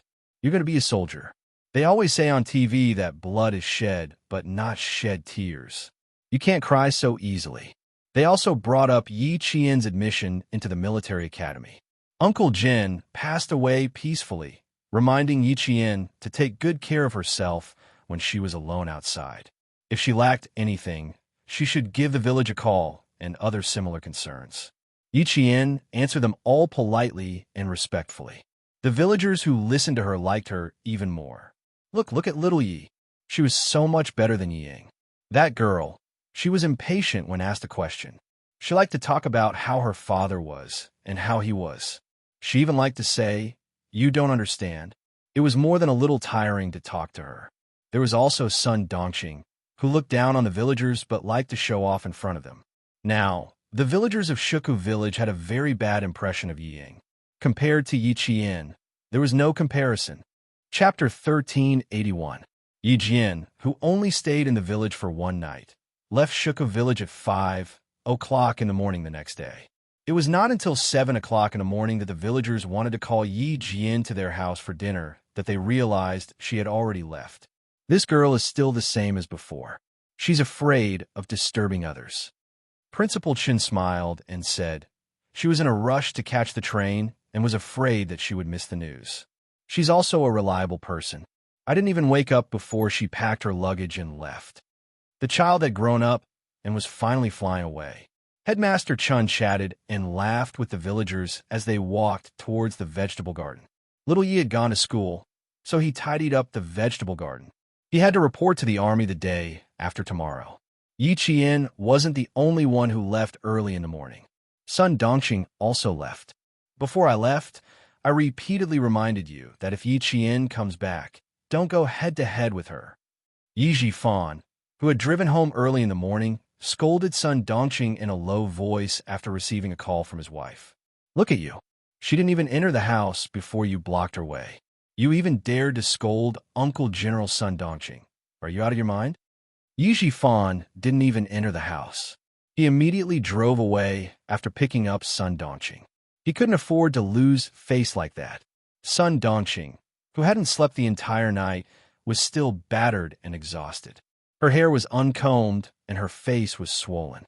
She covered her neck with dull marks and retorted, Yi Jifan, do you still have a conscience? I was almost killed by a silly girl. Instead of standing up for me, you scolded me. Are you a fucking man? Yi Qian had been ruthless yesterday, so her voice was hoarse when she spoke. Silly girl, son Dongqing, she wanted to kill you. Do you still think she's a silly girl? Yi Jifan really didn't want to bother with this stupid girl of his. She kept finding trouble for him all day long and never stopped. That's right. Yi Qian really wanted to kill her yesterday. Son Dongqing felt a chill on her neck and hurriedly covered it with her hands. She looked a little scared. Yi Jifan became angrier when he saw this. She couldn't win against Yi Qian in terms of scolding and fighting, yet she dared to provoke him. Zhang Difu had called last night and said that the villagers of Shuku village would not dare to have anything to do with Director Yi in the future. They were afraid that son Dongqing would bully them to their ancestral grave. These words were extremely heavy. He was, after all, an official from Shuku village. If even the local people didn't recognize him, what kind of good reputation would he have if word got out? Who knew what kind of trouble they would stir up if they let their political opponents seize the opportunity? His career was going to be affected. Yi Jifan's eyes flashed with anger, and his voice became more ferocious. Do you think you could take advantage of her by scolding her? Son Dongqing, do you want to send me out for investigation and have the provincial government dismiss me? Only then will you be satisfied. It would have been fine if you had the upper hand, but in the end, you were almost killed by her. I say, why didn't I really kill you? Yi Jifan was also very angry. He was still thinking of ways to get closer to the military officers who attended old Uncle Jin's funeral yesterday, but she blocked all his paths with one sentence. Once Yi Qian and Chun Dongfeng told platoon leader Liu and political commissar Yin about this, sending their daughter to the Beijing political regiment. There was no hope for her to even enter the local army. Her husband didn't help her and even cursed her for not being killed. Son Dongqing had always been able to hold her head high in front of Yi Jifan. When she heard what he said, it was like an erupting volcano. She immediately cursed in a hoarse voice in the car. Good, good. You finally spoke the truth. Chapter 1382. You want to kill me? Fine, kill me now. Yi Qian doesn't have to do it himself. I'll invite you to do it. Please kill me. Yi Jifan was so angry that his temples were bulging. He stopped the car by the roadside and shouted, If I could kill you, I would fucking kill you right now, you idiot who ruined our daughter's future. What do you mean? As long as Ying was involved, Sun Dongqing immediately grasped the main point. She stopped making a fuss and stared at her husband with disheveled hair. What do you mean? What does me scolding Yi Qian have to do with Ying Ying's future? Yi Jifan, who had been having a hard time in the past few days, rolled down the car window in annoyance. He lit a cigarette for himself and took a deep puff. Yi Jian attended Uncle Jin's funeral wearing a military uniform and a military rank. Isn't she a military academy student? What's so great about wearing a military uniform? Before her husband could finish, Sun Dongqing pouted and said, Our Ying Ying can wear a military uniform even if she joins the Beijing government regiment. Last night's lesson was still effective. Subconsciously, Sun Dongqing didn't dare to call her wretched girl anymore. So what if I scolded her? She deserved it. Sun Dongqing didn't know what trouble she had caused for Yi Jifan. When she mentioned Yi Qian, she didn't even realize that her anger had weakened. Stop trying to scare me. Yi Jifan saw that she still hadn't reacted. He was so angry that he sneered. I'm trying to scare you? Sun Dongqing, let me tell you. Yi Qian is now a military officer with a military rank. She's not a military academy student. 2 days ago, she met the soldiers as Uncle Jin's granddaughter. Do you know who these soldiers are? The leaders of the military academy came. The leaders of the military district came. There was even a lieutenant general. They all came. They all came to attend Uncle Jin's funeral. All of them knew Yi Qian. Yi Qian knew all of them. By the end of his speech, Yi Jifan was practically roaring. He was roaring so much that his saliva was splattering everywhere. Sun Dongqing was still a little confused. She twisted her body uneasily, as she thought about it, she finally grasped the main point. Her face changed dramatically, and then her lips trembled until her face turned pale. Yi Qian knows them? Or are you sure? Her daughter was going to enter the capital's political corps. If Yi Qian really knew so many military officers, Sun Dongqing felt her hands and feet turn cold early in the morning. Even her heart turned cold. No, impossible. How could it be? She's an orphan. No, impossible. Uncle Jin is just an old man. How is it possible? How is it possible that so many military officers will attend his funeral? Yi Jifan, don't scare me. Scared? Are you scared now? Yi Jifan glared at her with murderous eyes. He clenched his teeth and sneered. Are you scared? Are you scared now? I also want to tell you that the lieutenant general personally escorted Yi Qian back to the guest house that night. It doesn't matter if she doesn't know the other military officers, as long as she knows the lieutenant general. I've been trying my best to get in touch with the military, but you ruined all my efforts by calling him an old man. Sun Dongqing, who are you to scold? How dare you scold Uncle Jin? Don't you know that the dead should be respected? If you dare to scold someone like that in the village, everyone with children will come to your house and raid it. If you're stupid, can you not drag me and my daughter into it?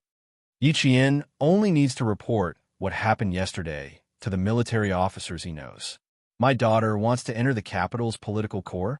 I'm telling you, don't even think about entering the local military.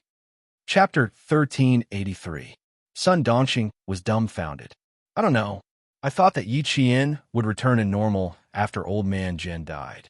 I don't know. You didn't say anything. How would I know when I was in the village? She stuttered and couldn't finish her sentence. She was so flustered that she didn't know what to say. You didn't tell me a single thing. How would I know that she could be so powerful? I would know who she was, and who she was, and who she was. If I went and saw the scene, I wouldn't dare to say anything. The more Sun Dongqing spoke, the more anxious she became. She turned around and stamped her feet. She was like an ant on a hot pan. Yi Jifan finished his cigarette and glanced coldly at the anxious Sun Dongqing. He opened the car door and got into the car with a gloomy face. Do you think you can come up with a solution just because you're anxious? Get in. Okay. Sun Dongxing didn't dare to argue anymore. She had made a big mistake and could only rely on her husband to explain. She should go along with him. The most important thing now was to settle her daughter's matter. I've thought about it. You should go and apologize to Yi Qian first, then go to the cemetery and offer a wreath to old uncle. Yi Jifan couldn't think of a better solution. He could only apologize to Yi Qian and ask her not to tell anyone. Other than that, he couldn't think of any other solution. You want me to apologize? Sun Dongqing's face fell. She felt a pain in her chest. I was almost killed by her. You want me to apologize to her? Do I have to be so cheap? She was so angry. So angry. If you want to apologize to her, you have to see if she accepts it or not. Yi Jifan didn't want to say anything else. He prepared himself for the worst. If she really couldn't enter the army, then she would be sent abroad. Sun Dongqing's chest was not only hurting, but her liver was also hurting. After a while, she suppressed her anger and said through gritted teeth, "Apologize. For Yinging, I'll even kneel and apologize." Where's she? Go and find her now. For the sake of her daughter's future, she was willing to give up her dignity. As long as her daughter was successful, she would teach Yi Qian a lesson one day. If I knew where she was, I would have brought you there when I came back. Go straight to her school. Yi Jifan was probably too angry. Every time he spoke, he clenched his jaw tightly. Even his hands gripped the steering wheel so tightly that his knuckles looked ferocious. Both husband and wife were in a bad mood. The gloominess on their faces was so thick that even the sun outside couldn't disperse it. Yi Qian, who was driving, did not expect that Yi Jifan and his wife would go to the school to look for Yi Ying because of her. He glanced at Xia Jinyuan several times from the corner of his eyes, who was resting with his eyes closed. Before he could look away, he heard him say lazily, "Little fox, if you continue to peek at me like this, you're going to steal my sleepiness away." Caught red-handed, Yi Qian did not feel awkward. Instead, he smiled and said, "I still don't know who won the competition between you and them." As soon as he returned to the army, he was directly dragged to the shooting range and obstacle course by Lu Tuan and Commissar Yin to compete with the soldiers. Lu Tuan only told her that Captain Xia fought against dozens of soldiers alone, but did not tell her the final result. There can only be one result. Xia Jinyuan laughed. His elegant and handsome face was slightly mischievous. He sighed and said, "Poor 24 soldiers. They're probably still being punished right now." When competing with a special forces soldier in a comprehensive skill competition, the results were usually not optimistic. But she didn't expect him to be so merciless. You know that they're pitiful? Why didn't you show them mercy? Chapter 1384. I can go easy on you. Commander Liu and Political Commissar Yin said that they want to test if I'm qualified to be your boyfriend. Little fox, in order to prove to them that I'm qualified to be your boyfriend, I did my best. Xia Jinyuan, who was no longer sleepy, turned sideways and gazed tenderly at the girl he loved. When he saw her smile at his words, he couldn't help but smile too. I can't go easy on you in yesterday's competition. If I lost, Commander Liu and Political Commissar Yin would definitely call you and advise you to reconsider carefully. Don't agree to be my wife. Captain Xia, where did Brother Z say he was waiting for us? Yi Qian didn't want to know the result. She only knew that if she continued talking, the thick-skinned Xia Jinyuan would say more things that would make her blush. She changed the topic abruptly, which made Xia Jinyuan raise his eyebrows and laugh. Yi Jian couldn't help but blush when she heard his laughter, which was as deep as a zither. During the 6-hour journey from Shuku village to Anyang city, the laughter in the car never stopped. Yi Qian kept her company all the way until they arrived at school on the 31st. Yi Qian's smile never stopped. With someone who was wholeheartedly good to her, who was willing to coax, pamper, and love her, no matter how cold Yi Qian's heart was, it gradually warmed up. I'll go by myself. You don't have to accompany me. When they arrived at the entrance of the National Science University, which was even more solemn than other universities, Yi Qian whispered to Xia Jinyuan, "You should go back and report. Don't be distracted by my matters. Even if he rushed back, he wouldn't mind waiting for a couple of hours. Xia Jinyuan, who had changed into his military uniform, pointed at the entrance and smiled. It's still the freshman's military training period. If you go in like this, the sentries won't let you in. At the mention of the sentries, a young man in a military uniform walked over and saluted Xia Jinyuan. Hello, teacher. Is there anything I can help you with? It's okay. I'll send her through the registration procedures. Xia Jinyuan returned the military salute and asked her, Where's the place where freshmen report? You can point it out to me. After checking the relevant documents and confirming Yi Qian's identity as a freshman, the strictly guarded entrance of the National Science University allowed Yi Qian to enter. One step at a time, two at a time, she walked past the solemn school gate with the national emblem hanging high above. Yi Jian finally began her military academy career. A new page had opened in her life, and she would definitely push Yi Jian to glory step by step. Congratulations, little fox. You're one step closer to your goal. Xia Jinyuan personally handed the trainee's uniform to Yi Jian. He gazed deeply at the girl who was chasing after him as her goal. I spent 4 years here. Now you're going to spend 4 years here too. Little fox, we'll meet in the army 4 years later. His little fox had finally grown into a pine tree that could stand proud in the wind and snow. As for him, he was waiting for her return in 4 years. Freshman, Yi Qian reporting for duty. Late freshman, late report. Freshman Yi Qian finally walked in front of the 45 freshmen. As a girl, and one of the only 3 girls in the class, Yi Qian's appearance was like a cool breeze on a hot summer day, blowing away the heat of the 42 boys. The ones in charge of the military training were 4th-year students of the National Science University. Following the old rules of the National Science University, the freshmen's instructors were all outstanding 4th-year seniors. Although the person in charge of the military training was a 4th-year student, he could see the qualifications of an officer from them. His expression was cold and resolute, and his eyes were as sharp as swords. Yi Jian straightened his back and accepted the gaze. Chapter 1385. The military academy's military training was an order from the headquarters. The freshmen would complete their military training a month earlier than other freshmen. The freshmen had to follow the rules on the notice and end their summer vacation a month earlier to complete the military training, which was much more intense than other freshmen. Freshmen did not have any conditions to avoid the military training, because only by going through the cruel and strict military training could they wear the glorious military uniform and become a member of the military academy. The freshmen would have to go through everything from formation, housekeeping, discipline, general knowledge, basic tactics, light weapons usage, knowledge of the different branches of military, and so on during their military training. All freshmen were required to complete their transformation from local youths to qualified soldiers as soon as possible, to adapt to military life in advance, to abide by all rules and regulations, and to obey orders unconditionally. All freshmen obeyed strictly. Even if they were so tired that they could only crawl back to their dorms on the first day, they would grit their teeth and continue to persevere on the second day.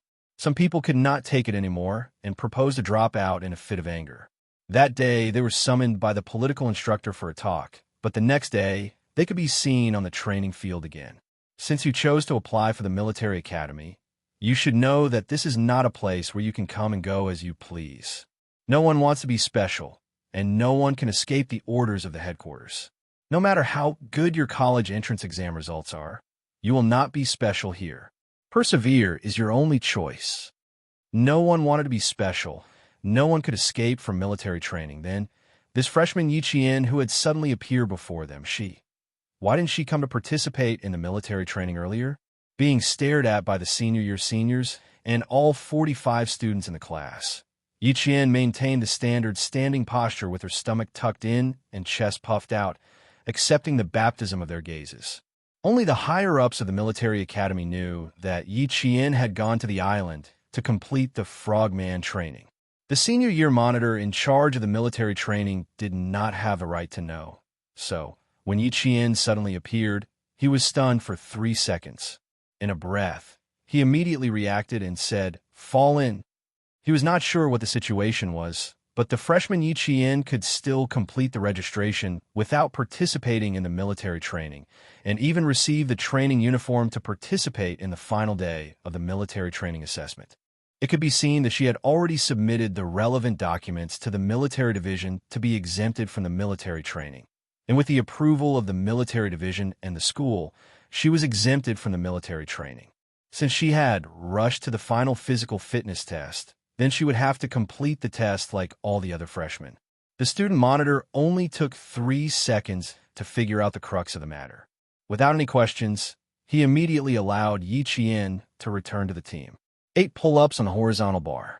You have completed 3 exercises on the horizontal bar. 7 pull-ups on the horizontal bar. You have completed 3 exercises on the horizontal bar. The afternoon was the comprehensive military training physical fitness test, which was also to check the freshmen's physical fitness results for the past month. The instructor announced the subjects that needed to be tested in the afternoon one by one. 1500 m lightweight, fully armed running test, 800 m running test, and sit-up test. All test subjects will be scored according to the physical fitness test scoring standards. Each test will be scored on a 100-point system. After the student monitor finished explaining the physical fitness test, a smile suddenly appeared on his serious face. Junior brothers and sisters, I wish you all the best in advance for passing the test and getting your own set of military uniforms. His gaze gradually shifted to Yi Chien, who was standing in the first row. Freshman Yi Chien, are you ready? Ready for the test at any time. Yi Chien replied calmly. This was her journey, so how could she not be prepared? Chapter 1386. Looking at the girl standing straight in front of them and listening to her confident and calm answer, the male students in the class who were physically superior were inexplicably nervous. A few words flashed across their minds. A strong opponent has arrived. The class monitor, who had switched his identity to senior brother, nodded and smiled. Not bad, very confident. What we need is confidence. Also, I have something to tell you. Students with good physical fitness will enjoy a lot of benefits in the future. As long as your results are excellent this month, you can arrange your training time for the next month. Pointing at himself, the senior brother boasted immodestly. For example, I can arrange my own training time for 4 months a year. Every time I go back to the dorm and see them tired like a cow, I go to the lab refreshed. So proud. In other words, the senior brother class monitor in front of them was not only a top student, he was also a top student in physical fitness. In the military academy, physical fitness and studies are equally important. They are both called second lives by us military academy students. Sometimes, they are even more important than studies. Especially the physical fitness assessment that has a mini exam every week and a major exam every month. You guys have to be mentally prepared. Many weak students who only study in high school for the sake of getting into a good school have no choice but to sacrifice their free time and weekend time for extra physical training once they can't pass the test. Junior brothers and sisters, do your best. This assessment will affect your physical fitness arrangements for the next month. Those with good results can stay in a library, the lab, and do research. Those with bad results can continue to enjoy the sunshine of the city. Victory seemed to be right in front of them. After today, they would be liberated tomorrow. Who knew? There was still physical training day after day, year after year. The faces of those with weaker physical fitness immediately turned a little pale. Rest here for 10 minutes. The 2 brothers next door are done. Let's go to class. A sharp whistle sounded. The senior brother reverted to his role as class monitor in a second and shouted, "Attention, at ease. Dismissed." All of a sudden, the students, who were under a lot of psychological pressure, were dismissed for a break, but none of them smiled. A few of the more arrogant boys tightened their grip on their training uniforms and said unhappily, "Are you kidding me? There's a small test every week and a big test every month. Are we still going to study? Are we here to study or to train? Fuck, what kind of arrangement is this? Stop talking. You're not the only one like this. We're all like this. Second year, third year, and fourth year are all the same. How can we be an exception? TSK, don't talk about how can we be an exception. Isn't there an exception in our class? That freshman called Yi Qian. How can she be an exception? Fuck. We came here a month in advance, just in time to be exposed to the sun the most. She, on the other hand, came here so easily. Another boy picked up the uniformly issued military water bottle and drank a few mouthfuls of water.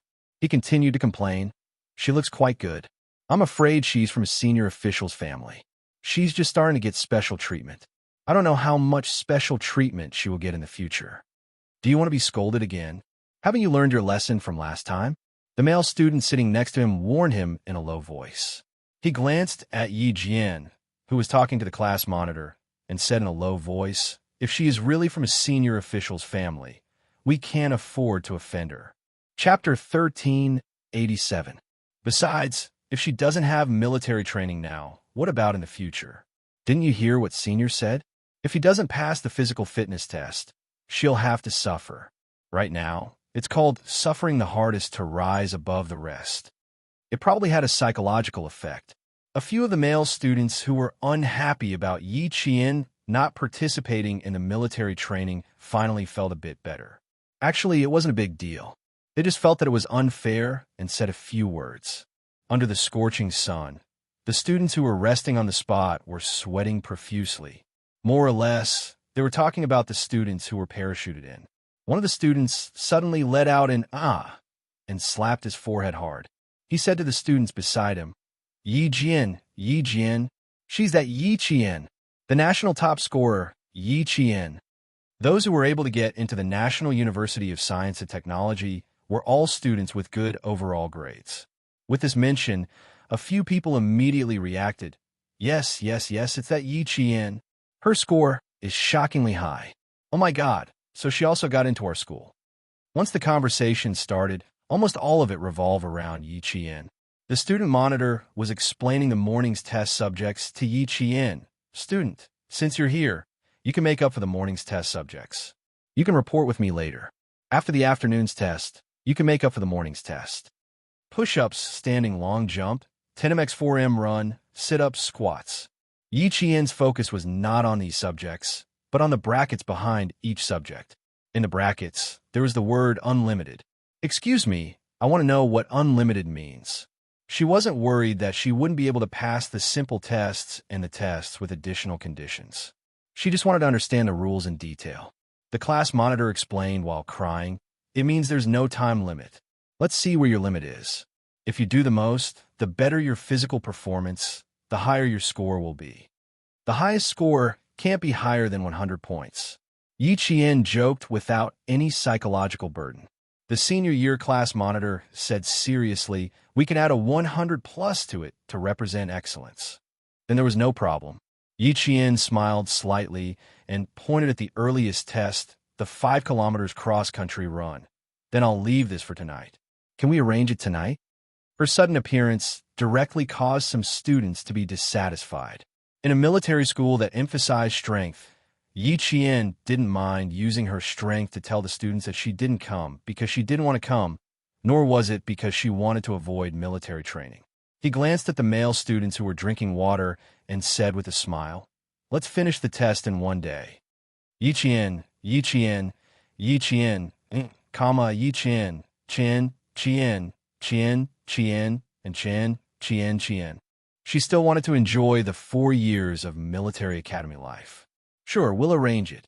Since the freshmen were on the stage, the senior class monitor was also relaxed. He maintained a serious expression and reminded Yi Jian, "You'll be the last one to go up later. Let's see how they test." "Aren't we taking the test together?" Yi Jian narrowed her eyes slightly and had an idea. "It's a bit late to be the last one. How about this? I'll go finish the afternoon test first, then rush back to finish the morning test. How about that?" There were students who took the initiative to take the test, but most of them were students with excellent physical fitness during military training. It was the first time a senior year class monitor encountered freshmen like Yi Qian who took the initiative to take the test as soon as she came in. Chapter 1388. The class leader didn't immediately agree to Yi Qian's request. She pondered for a moment before saying, "I need to report first. You can rest here first. I'll..." "Class 3's class leader, come here for a moment." A loud male voice sounded. The head instructor in charge of the freshmen strode over. "Bring your class's freshman, Yi Qian, to the number 1 training field, quick." Yi Qian was standing beside the class leader. When he heard this, he saluted the head instructor and reported, "Freshman Yi Qian, reporting." "You." The head instructor glanced over when he received the order from the General Affairs Department. "Yi Qian?" His voice was quite imposing, but he was a bit skinny. Still, the head instructor seemed to want to say something, but after a slight pause, he said, "Okay, go to the number 1 training field and complete the test with Class 6 students. Then rush back to complete the afternoon test." Yi Qian didn't even need to say anything. The school immediately arranged for her to finish the test as soon as possible. After speaking to Yi Qian, he said to the class leader, "Call a few students over to record their scores. Class 6 students are currently taking their own test. She needs a scorer." "Yes." The class leader turned around and called out names. "You guys follow the head instructor." The boys who were called out stiffened. They were just saying that the freshmen didn't come to military training because the governor's family was giving them special treatment. In the end, they were taken away by the head instructor. When they stood up, their faces were a bit gloomy. When they left with the head instructor, the rest of the students were a bit surprised. The class leader explained, "Yi Qian will finish our morning test and come back later for the afternoon test." "No way. After finishing our morning test, she'll immediately start the afternoon test. I only knew her grades were good, but I didn't know she could do this. She still has to take the test regardless." The fourth-year class leader's expression changed instantly. His entire face turned cold. He shouted at the students who still had 5 minutes of rest time. "You guys are still discussing other people's grades. Looks like you guys are quite energetic. Everyone, stand up." None of the students dared to say a word. They all got up and stood up. "Since you guys are so energetic, stand at attention for half an hour." He didn't do anything else but make them stand in a military posture. Senior brother class monitor was really ruthless. "Don't move your hands. Keep your head straight. Keep your feet together. Open your eyes wide and look straight ahead." Standing in a military posture was also known as the military posture. It was the first lesson for every soldier when they stepped into the military camp. It was the same for the military academy students. It could be said that the military uniform was the mother of all military movements, and the meaning behind it was also quite deep. Yi Qian had been training for more than 5 years, so she had to stand at attention for at least 2 hours a day. Once she stood there, her military posture and appearance were miles ahead of the male students standing behind her. The male students couldn't tell the difference between her and them, but the chief instructor could tell at a glance. He nodded discreetly and signaled for Yi Qian to begin the test. In the General Affairs office, Xia Jinyuan was talking to the former head teacher. "It's good to let her finish the test with the rest of the class today. The students nowadays are not as honest as we used to be. They all have their own ideas." She didn't come to participate in the military training. Her sudden appearance will bring criticism. "You once taught us that strength is always the most powerful form of resistance. Let her use her strength to resist the attacks of criticism." The head of General Affairs looked at the most outstanding student under him, who had graduated nearly 5 years ago. He laughed and said, "Oh, you're still the same as before. You haven't changed at all. That's right. Back then, you used this method to repay the students who criticized you." Chapter 1389. The school leaders have told me about Yi Qian's situation, so they know how special she is. We were thinking of letting her report to class tomorrow, but we didn't consider whether the other students would have any opinions. That's good too. She can use her strength to resist the attacks of criticism.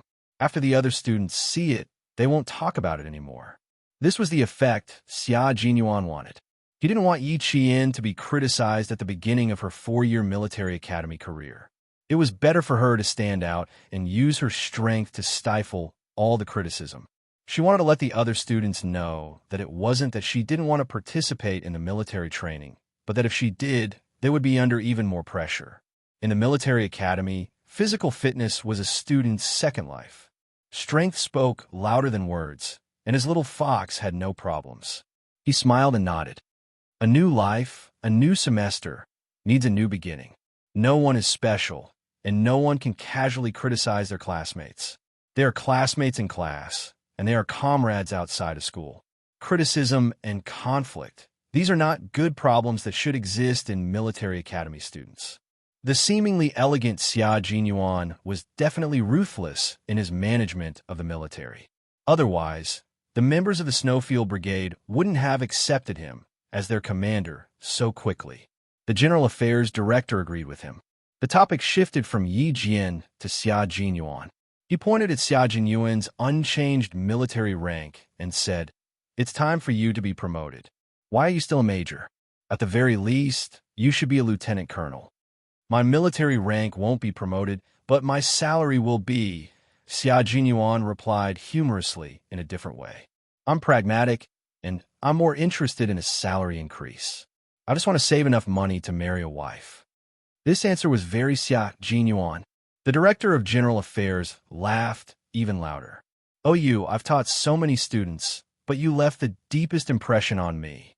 Last time, the Lieutenant General joked that Xia Jinyuan made me so angry that I had to be hospitalized many times in the 4 years he was in school. I said if not 5 times, it was at least 3 times. I was mainly angry that I couldn't even teach a student a lesson." The General Affairs Director was both emotional and gratified at the mention of the interesting things that happened in the past.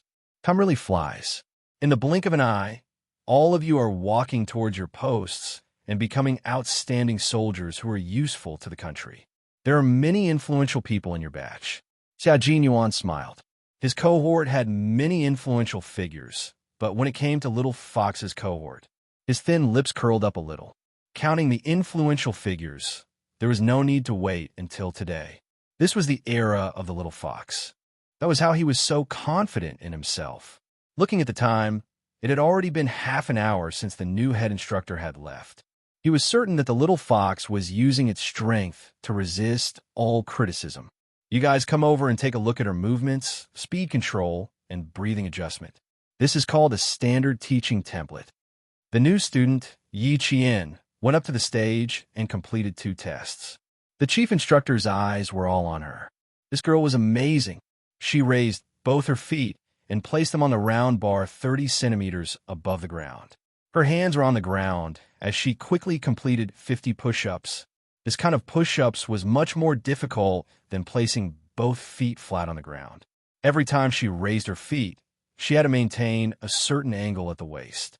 When the new students first completed this exercise, the new students who were not flexible enough all cried out in pain.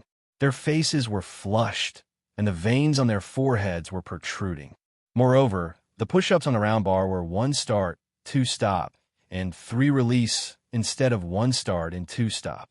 It was even more difficult to complete them continuously. Chapter 1390. 50 push-ups like this might be difficult for a new student, but for Yi Qian, another 50 wouldn't be a problem. Before it was time, Yi Qian continued. The other boys who were called over by the chief instructor were stunned when they saw the girl's slender body moving up and down. The boys who were in the same class as Yi Qian had even more unnatural expressions. Their physical fitness was pretty good. When they first started training, they didn't even pant when doing push-ups like this. "Aren't you guys embarrassed? Aren't you embarrassed? A guy can't even compare to a girl. Look at how tall she is and how skinny she is. Then look at you guys. Aren't you embarrassed?" The chief instructor criticized the other classes for not meeting the physical fitness standards. "Why aren't you training? You're still saying you're here to study, not to work as laborers." Yi Qian, the top scorer of the National College entrance exam. She's here to study, just like you guys. She's also a high school student like you guys. If she can transform into a military student, how can you guys still have the face to find excuses for yourselves? Yi Jian, who belonged to the category of other people's children, became a model student for the teacher to educate other students on the first day of school. She didn't leave any objections to others and directly blocked several boys in her class with her strength, making them speechless. The top scorer of the National College entrance exam had good grades, good physical fitness, and was a girl. What about them? Their grades were good, but were they as good as Yi Qian's? They still had the face to say they were here to study. not to work as laborers. After Xia Jinyuan left, Yi Qian used 1.5 hours to complete all the tests in the morning. He adjusted his training uniform with a belt around his waist and stood in front of the chief instructor. Reporting, freshman Yi Qian's tests have been completed. Please give your instructions. The boys behind Yi Qian stood behind him in an orderly manner. Their expressions were even more serious than when they were training. They were shocked. These boys had good physical fitness, but to complete so many tests in 1.5 hours without resting in the middle, it was completely impossible. They didn't know how Yi Qian did it. He also vaguely understood that freshman Yi Qian was not special. Instead, he really had the qualifications to not participate in the rookie military training. Don't fall behind, even if you lose skin and flesh. Don't cry even if you bleed. If you boys want to cry in the future, think of Yi Qian. Think about it. She's the same as you. How did she do it? What else do you have to say now? He had nothing to say. A few boys from the other classes obediently watched Yi Qian complete one test after another. Only then did the chief instructor show mercy and allow the boys who were blushing to leave. The boys in Yi Qian's class behaved themselves. They stood behind her with their heads held high and their chests puffed out as they waited for the chief instructor's instructions. There was no need to say anything more. She was definitely qualified, very satisfied. The head instructor smiled and said, "Not bad. Go back and complete your afternoon test. We'll gather at 6 o'clock tonight to complete the cross-country test." Yes. Yi Qian, who had already transformed into a soldier, replied swiftly. He unconditionally obeyed orders and completed the orders of his superiors. Grandpa Jin, Uncle Chun, Captain Xia, and all the soldiers in the military were all like this. She was no exception. The boys in the class wiped their palms with sweat.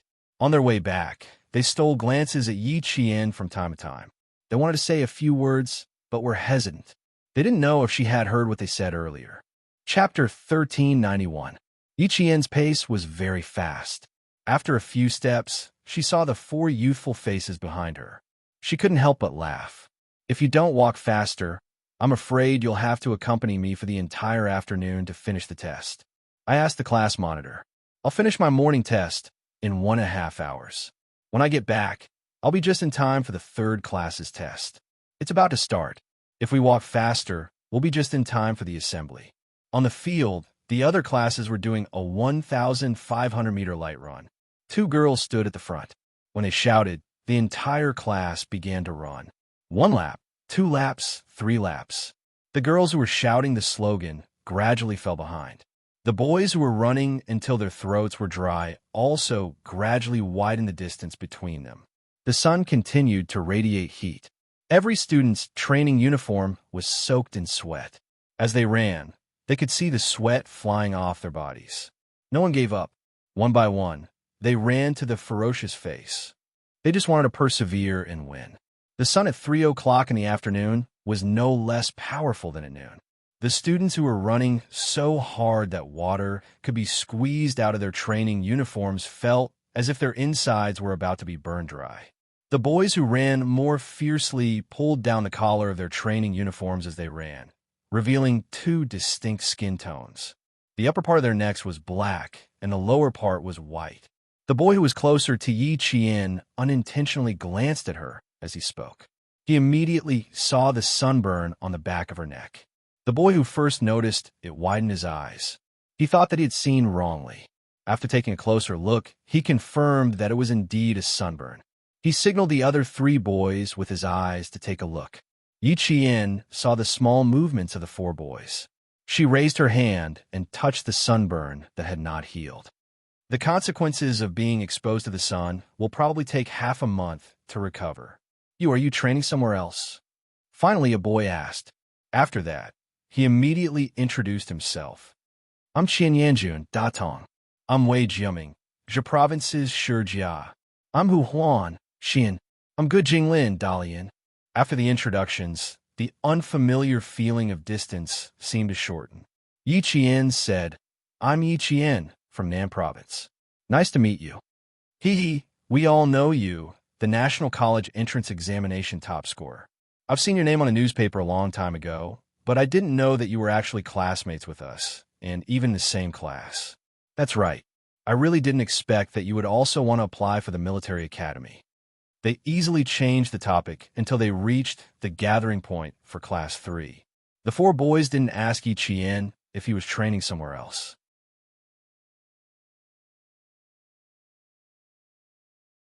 Chapter 1392. Qian Yanjun, who was standing at the back, whispered to the students next to him, "Just now, we were pulled over to record Yi Qian. She scared us to death. She even shocked the chief instructor the moment she went up. You guys don't know, but the four of us were so embarrassed that we wanted to collapse on the field. We were so embarrassed. That can't be. The four of you are at the top of the class. How can she be better than you guys?" Hu Huan sighed. "There's always someone better than you. There's always someone better than you.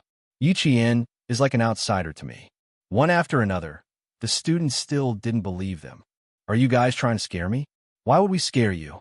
Before I saw Yi Qian, I also thought that my stamina was pretty good. But after seeing her, I can't compare. She can easily complete 72 push-ups on the round bars. Her shoulders are level, and her waist and feet are at a 15-degree angle." The chief instructor said that she's the standard teaching model. Seeing the students' disbelief, Qian Yanjun added, "What I said doesn't count. You'll know if I'm telling the truth when you see it for yourself." Yi Qian, who was in front, completed a pull-up on the horizontal bar. Then, she flipped and flipped onto the bar. She supported the bar with both hands and stepped on the bar with one leg. In a flash, she completed the downward bar. Then, she immediately walked to the parallel bars and began the third parallel bar exercise. The three boys in the same group only finished their horizontal bar practice after she finished practicing the parallel bars, including the arm gripping bar and the horizontal bar sitting. Speed, time, and the standard of a person's movements could all be seen. The freshman Yi Qian didn't participate in military training with the rest of the class. However, the test of the single and parallel bars in front of them gave the students a glimpse of her extraordinary strength. "Oh my God, she's amazing. She's faster than the boys in her group by 3 minutes. She didn't even stop to change the bars. She just kept going." Does she often do the single and parallel bars? A girl who usually does the single and parallel bars? Why does it feel so strange? I don't know what she does. I only know that she's first in both the single and parallel bars. Wei Jiaming, who had already seen it, clicked his tongue and said with difficulty, "She's not only good at the single and parallel bars. She's good at everything else. There's so much pressure. Is there going to be an all-round female soldier in our class? The 1,500-meter lightweight test, the fully equipped test, the 800-meter test, the sit-up test, from 3 in the afternoon to 6 in the evening. After 3 hours of testing, all the freshmen were so tired that their legs were trembling while standing. Sir, I feel like vomiting. Sir, Lu Yang has suffered heat stroke." Reporting. The students who had persevered until the end due to their physical discomfort no longer forced themselves to continue. From time to time, the sound of reporting could be heard on the field. Even though the two girls from Yi Qian's Class 3 had completed all the tests, they were so tired that they did not even have the strength to sit down on their own. They had to be supported by two boys as they slowly bent over and sat down on the hot field to rest. The students who were not feeling well were given a temporary break. The students who could still persevere were gathered and stood at attention. In the past, there were students who did not care about the outside world and only knew how to bury their heads in their studies. Now, standing in the sunset, their chins were dripping with sweat that reflected a golden light. Their backs were straight as they completed their transformation from students to soldiers. Yi Qian, who was standing at the front, made the seniors and class leaders cast sidelong glances at him countless times. Every time they looked at him, they felt their hearts skip a beat. With a junior sister who could defeat all the seniors, the pressure on them increased exponentially. Chapter 1393. The fourth-year senior class monitor was under a lot of psychological pressure, but the students of Class 3 were even more stressed. He was already a fourth-year student, but they still had to spend 4 years with Yi Qian. The students of Class 3 were under a lot of psychological pressure, especially when they saw the way the class monitor looked at Yi Qian from time to time. His eyes were filled with shock, as though he was looking at a monster.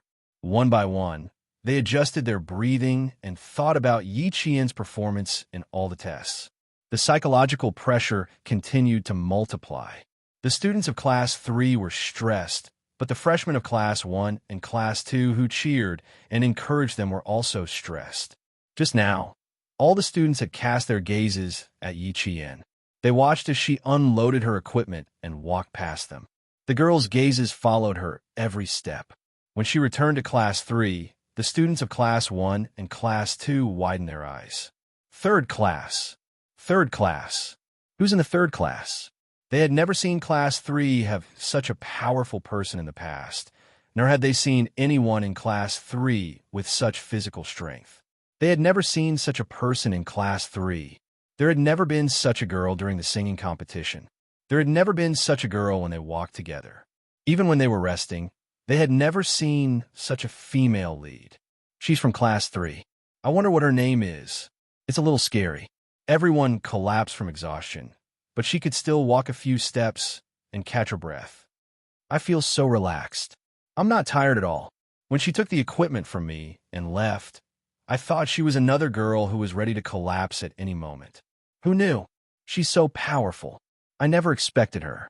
Why didn't I realize there was such a girl in Class 3? I feel like I've never seen her before. She just reported today. Keep it down. The class monitor is looking over, the students of Class 2 whispered. It was fine to talk during break time, but they could not be too presumptuous. I feel so pressured. Suddenly, such a powerful person came. The pressure multiplied. The difference is too great. Instantly, the students of Class 1 and Class 2 had a slight change in expression. They felt a little pressured, but the ones who felt the most pressure were definitely the students of Class 3. They had to spend 4 years with her as her classmate. They were the ones who felt the real pressure. For some reason, they suddenly felt that they were not in the same class as that girl. They felt a little lucky. My classmates are too strong. How stressful. The class monitors of Class 1 and 2 told their classmates to rest on the spot while they trotted to Class 3. They wanted to see how good the girl who defeated the seniors in seconds was. The third class had finished lining up. One of the girls who had persisted had just finished resting when she suddenly vomited. Her face instantly turned pale, and even her body swayed. The class leader immediately had the 2 boys beside her support her and hurriedly sent her to the infirmary. I'm afraid she's also suffering from heat stroke. It was already 5:20 in the afternoon. The city, known as the furnace, was so hot that there was no wind at all. It was as if it was wrapped in silk. It was stuffy and stuffy, making people feel extremely uncomfortable. The class monitor of Class 3, who had reorganized his appearance, had all the freshmen stand at attention for 2 minutes. He pointed at the equipment that all the students had changed into and shouted with a cold expression, "Everyone, put your equipment back on. Time 3 minutes. Quick." The class leaders of Class 1 and Class 2, who were walking over, stopped and waited for Class 3 to finish reorganizing. Chapter 1394. The 1500m fully equipped race referred to a combat vest, a backpack, a helmet, a simulator gun, a simulator magazine, and other equipment. Yi Qian bent down and looked to her right. Hu Huan was standing on her right. She could tell what his problem was. The equipment was not placed in the proper order. "You're not in the proper order," Yi Qian reminded him in a low voice as she bent down. Hu Huan smiled bitterly. "I knew it after the class leader said it. I think I sprained my shoulder. It hurts a little." As he spoke, he quickly put on his equipment. His sprained shoulder was quite serious. Yi Qian could hear him gasping. He was bumped into by a classmate when he was running. He did not stabilize himself and fell sideways. When he ran back to take off his equipment, he realized that it was difficult for him to even lift his arm. Now that he had to change his equipment, it was quite strenuous. 1, 2, 3, stop, the class leader shouted. "Platoon leader, check if there's anyone in your team who hasn't put on their equipment. Hurry." Reporting, no one in Team 1. Reporting, no one in Team 2. All the students in Team 5 put on their equipment again. They could not help but feel a little nervous when they saw the class leader's stern and dark expression. Do you know why I asked you to put on your equipment again? Do you? The class leaders of the freshman military training were all strong seniors. They had a strong aura when they put on a cold face. The biting, cold military aura shook the hearts of the freshmen in Class 3. Order. When you were collecting your equipment, I reminded you to set the order. How many of you memorized it? No one dared to say anything. Other than Yi Qian, no one dared to breathe too loudly. They listened obediently. Go in 3 minutes. Take off your equipment. If someone is wrong, take the initiative to be punished. Begin. Immediately, the students in Class 3 quickly took off their equipment. Yi Qian was naturally the fastest. Hu Huan gritted his teeth and completed his task. He heard Yi Qian gently remind him, "Don't raise your hand too high with your injured shoulder. Also, hold the simulator gun properly. Don't let it slip from your hand." Guns are the weapons that soldiers use to protect their lives and attack on the battlefield. They were inseparable from their guns, and the guns were inseparable from their people. They had to remember this at all times. When he heard this, he immediately tightened his grip on the simulator gun and asked softly, "You seem to know a lot. How can you tell?" All the equipment still needed to be returned. Yi Qian put them away one by one. Even the order in which they should be placed was natural and natural. It's a habit. Once it's a habit, it'll be fine. Hu Huan nodded with a serious expression. That's indeed the case. When we were learning about light weapons, our teacher said that the gun should never leave the hand, and the person should never leave the hand. Just like what you said, it must be a habit. As soon as he finished speaking, Yi Qian saw a few other boys put their mock guns on the ground and unpack their luggage. Yi Qian looked at the class leader and saw him glance at the boys. A fourth-year senior who could become the class monitor of the freshmen was indeed amazing. Among the dozens of freshmen, he was able to catch who had made a mistake. The class leader remembered who made a mistake and didn't immediately punish them. Instead, he reported their names first. "You guys will stay for the night.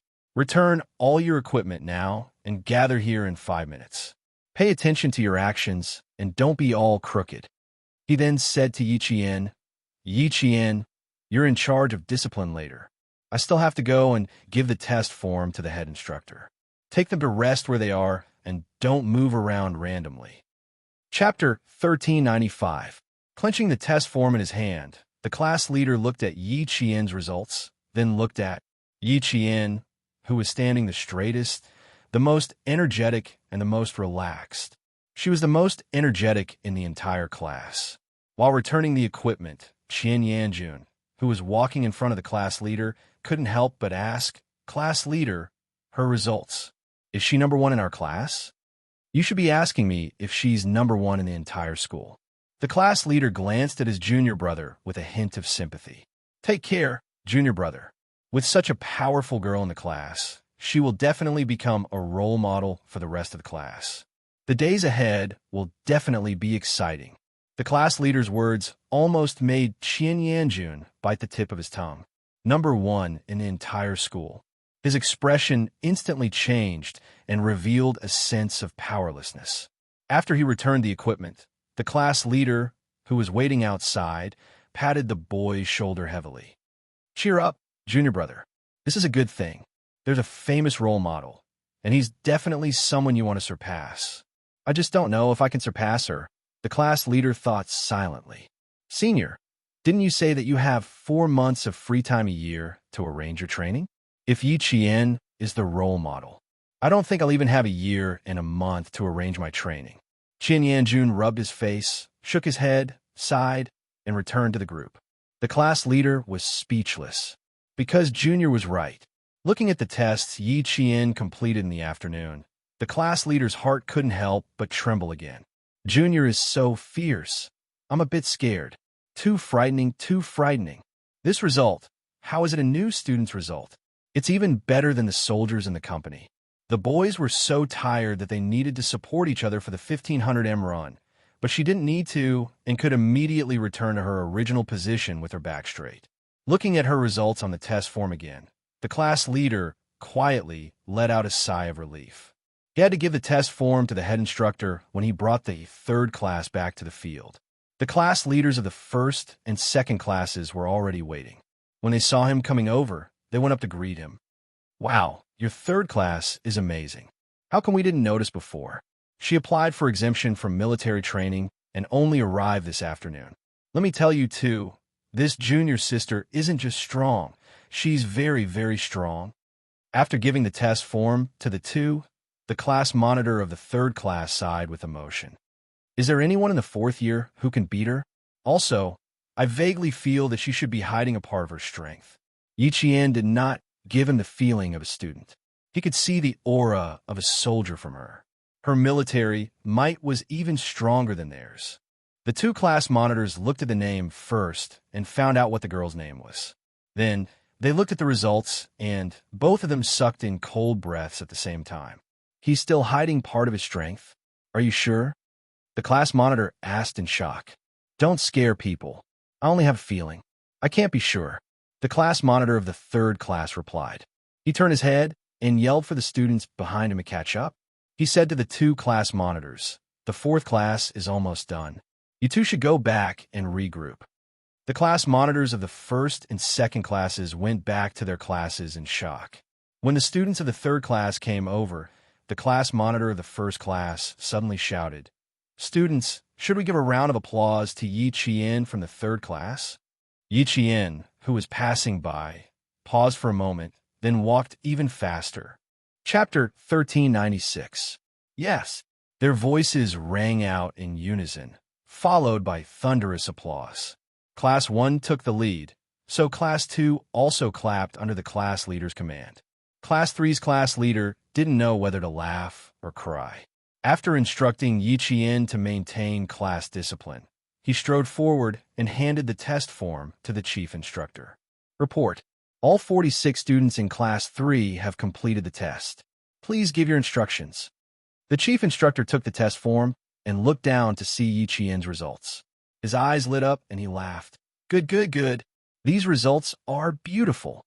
He looked up at Class 3's class leader and laughed even louder. "You guys might not be able to catch up to these results. Junior sister is too amazing. We are ashamed." The class leader sighed. "Good results, good fitness. A new star is about to rise." The chief instructor, who was looking down at the results, looked up in the direction of Class 3 and smiled deeply. "She has already risen and is receiving the attention of all the students. Send Yi Qian's results to the General Affairs Office and let the school leaders have a look." The senior class leader respectfully took the test form and looked deeply at Class 3. He walked towards the General Affairs Office with results that would definitely shock the school leaders. The freshmen of Class 3 who were resting were already talking to Yi Qian, who was sitting in front of them. As they talked, they imitated Yi Qian and sat on the hot grass with their hands behind their backs and legs stretched out. They shook their hands and legs together to relax their tense muscles. "No wonder you didn't participate in the military training. If I had your fitness, I wouldn't have come either. How did you manage to participate in all those events? Do you even have time to exercise in high school? Yi Qian, are you aiming for military school? You're too focused. You're no worse than a sports student. I don't think you're tired at all, but I'm so tired that my legs are shaking." Chatting was the best way to get closer. Yi Qian, who was used to living in a large group, smiled and answered his classmates' questions. "My situation is a bit special. I only didn't participate because the school approved. And my goal is indeed to get into the military academy. So I consciously improved my physical fitness in high school." Although all the answers were vague, they were all true. When the students heard this, their faces showed an expression of "no wonder, so that's how it is." It wasn't that she was born strong, but that she had already set a goal for herself and prepared in advance. Thinking of this, their hearts felt much better. After proving himself with his abilities, Yi Qian used this method to comfort his classmates. It also unknowingly eased the psychological pressure on his classmates. "As for being tired, I'm the same as you. When you're tired, sit down and shake your hands and legs to relax your muscles. Don't think about being tired. The more you think about it, the more tired you'll be. The more you think about something easy, the more you think. Yes, The more I think about it, the more relaxed I feel. Yi Qian raised his eyebrows and replied with a smile. He stared at Hu Huan with his dark eyes and said, "It's the same principle as drawing plums to quench one's thirst. Our bodies can be tired, but we can't let our minds feel tired." The boy who finished second in the 1500m fully geared also smiled and said, "Yi Qian is right. I often do that too." This boy's physical fitness was quite good. When he opened his mouth, he immediately drew the attention of many of his classmates. Yi Qian gently exhaled. If they asked too many questions, it would be hard for her to answer. If they asked too much, then it would be even harder to answer. It would also divert their attention. Chapter 1397. The boy who changed the topic for Yi Qian had a handsome face. When he spoke to his classmates, he looked calm and confident without a trace of awkwardness. He smiled and answered his classmates' questions. "I don't have any special tricks. I've told you guys before. After the evening's self-study session, go to the field for a run, pull the bars, and do push-ups. Sometimes, if you can't solve a problem, you might as well go out for a run to relax and come back to continue." You're the same as Yi Qian. You started to exercise in high school. We didn't have time at that time. We studied until 11 or 12 o'clock at night. Sometimes we did the questions until 1 or 2 o'clock in the morning. Now that I think about it, those days were so dark. The boy smiled. Me too. I didn't expect that I would often stay up at 1 or 2 o'clock at night after going out for a run and then coming back to do the questions. His voice was steady. It could be seen that he was a steady student. Occasionally, he would look at Yi Qian with a smile in his eyes and then continue to chat with his classmates. As the students chatted more and more happily, Yi Qian's shyness faded away. The applause from Class 1 and Class 2 made her blush all of a sudden. She was a little too high profile, which made her feel a little awkward. Receiving the boy's friendly smile again, Yi Qian couldn't help but stare. Why did she feel that this boy knew her? The boy didn't know Yi Qian. When his classmates stopped talking to him, he said to Yi Qian with a smile, "I'm also from Nan Province. During the exam, I was in the same examination room as you, but I'm sure you don't remember me." Yi Qian really didn't remember him. At that time, she only wanted to finish the exam as soon as possible and go home with Xia Jinyuan. In addition, after the incident with Ying, she didn't pay much attention to her classmates in the examination room. "I'm sorry. I didn't pay much attention to my surroundings during the exam. Sorry." So the boy did help her out just now. Yi Qian reached out her hand and introduced herself. "I'm Yi Qian from Anyang Province in Nan Province." The boy reached out his hand and said with a bright smile, "My surname is Song Zhiqiu. I'm from Nan Province." Now Yi Qian knew that the boy in front of her was the one in Chengnan Middle School who was admitted to the National University of Science and Technology. Then he said, "Yang Heng and I are cousins." Yang Heng, the name that she had not heard for 2 years, suddenly came out of another boy's mouth. Yi Qian suddenly felt as if she had been separated from him for a lifetime. "So it's Yang Heng's cousin. I haven't contacted him for almost 2 years. Where's he studying now?" Yi Qian furrowed her brows slightly.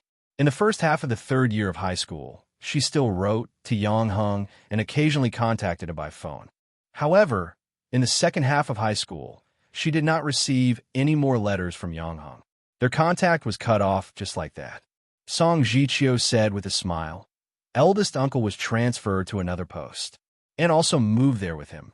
Cousin suddenly said that he wanted to study abroad during the winter break of his freshman year. He's now in Australia. Because of Yang Heng, the two of them suddenly had a lot more topics to talk about. As for why Yang Heng had suddenly gone abroad to study, Yi Qian had originally wanted to ask. However, when he saw that Song Zhiqiu's eyebrows were slightly clouded at the mention of this matter, Yi Qian's heart sank involuntarily. It seemed that something must have happened to make Yang Heng go abroad in a hurry to study all of a sudden. Song Zhiqiu adjusted her mood quickly and changed the topic. "I know that you've been admitted to a military school, but I don't know which military school you've enrolled in. My second aunt is President Song of Venus. You even saved her life back then." Chapter 1398. Hearing this, Yi Qian immediately thought of Song Tinglan for Venus. Manager Song was a straightforward career woman. Seeing that Song Jiqiu nodded and knew who the second aunt she was talking about was, Song Jiqiu continued to say with a smile, "She also went to your village. I went there with her. Unfortunately, you were not there. The villagers took us to your house in person." Song Jiqiu glanced at Song Jiqiu's neck and her eyes darkened. His cousin once said that Yi Jian was good at fighting and had connections with the people in the army. She did not come to school to participate in the military training in advance, but her neck was so badly sunburned. Where did she go during the summer vacation? Song Jiqiu could not help thinking about it. Yi Qian pretended that he had not seen anything. He answered with a smile, "I didn't go back to the village during the summer vacation. I stayed at the seaside for almost 2 months. Manager Song, you went to the village to find me. Did something happen? You must have something to do with me. Is it about Yang Heng?" Yi Qian's expression became serious all of a sudden. "Ha ha ha, nothing. I just went there to congratulate you."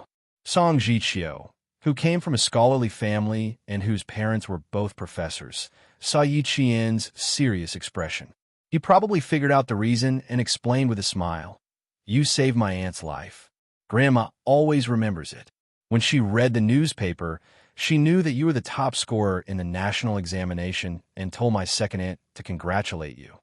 Song Jiqiu explained with a smile. Yi Qian, who looked serious, smiled. "She really came here to congratulate me on being admitted to the military school. Grandma has a good memory. She still remembers it after so long. Yang Heng was good, and so was his mother. Manager Song was also a good person." After talking with Song Jiqiu for a while, Song Jiqiu could see that he was also a good man. Therefore, the two families were both decent and upright. Yi Qian's smile deepened. He had a better impression of Song Jiqiu. Their conversation was much more relaxed than before. Qian Yanjun and Wei Jiaming joined them soon. The atmosphere became more relaxed. After handing in the test form, the class monitor walked over. She did not immediately gather the entire class, but called Yi Qian out alone. "Your cross-country test tonight is canceled. Follow the class to the auditorium to watch TV tonight." When the General Affairs Department director saw Yi Qian's results, he immediately nodded. However, there wasn't much surprise on his face, only an as-expected expression. Then he said to him, "Her cross-country test doesn't need to be carried out. She'll follow the class arrangements tonight." It was as if he already knew that Yi Qian had good stamina. The class leader looked at the new junior sister. She was clearly a slender junior sister, but how could she have such explosive strength? Her looks were enough to make the senior brothers salivate. Her facial features were extremely beautiful, especially that pair of jet black eyes.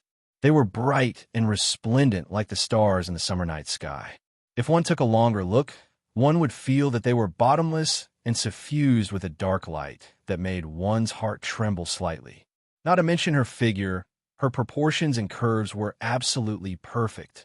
Such a beautiful and delicate-looking junior sister was actually a ruthless character who could sweep through the entire school.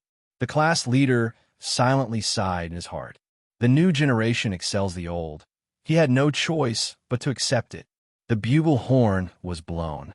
All the freshmen of the year finally ended their 1 month of all-day military training. As the class monitor said, "Dismissed," the freshmen who did not dare to celebrate loudly clenched their fists and kept whispering, "Yes, yes."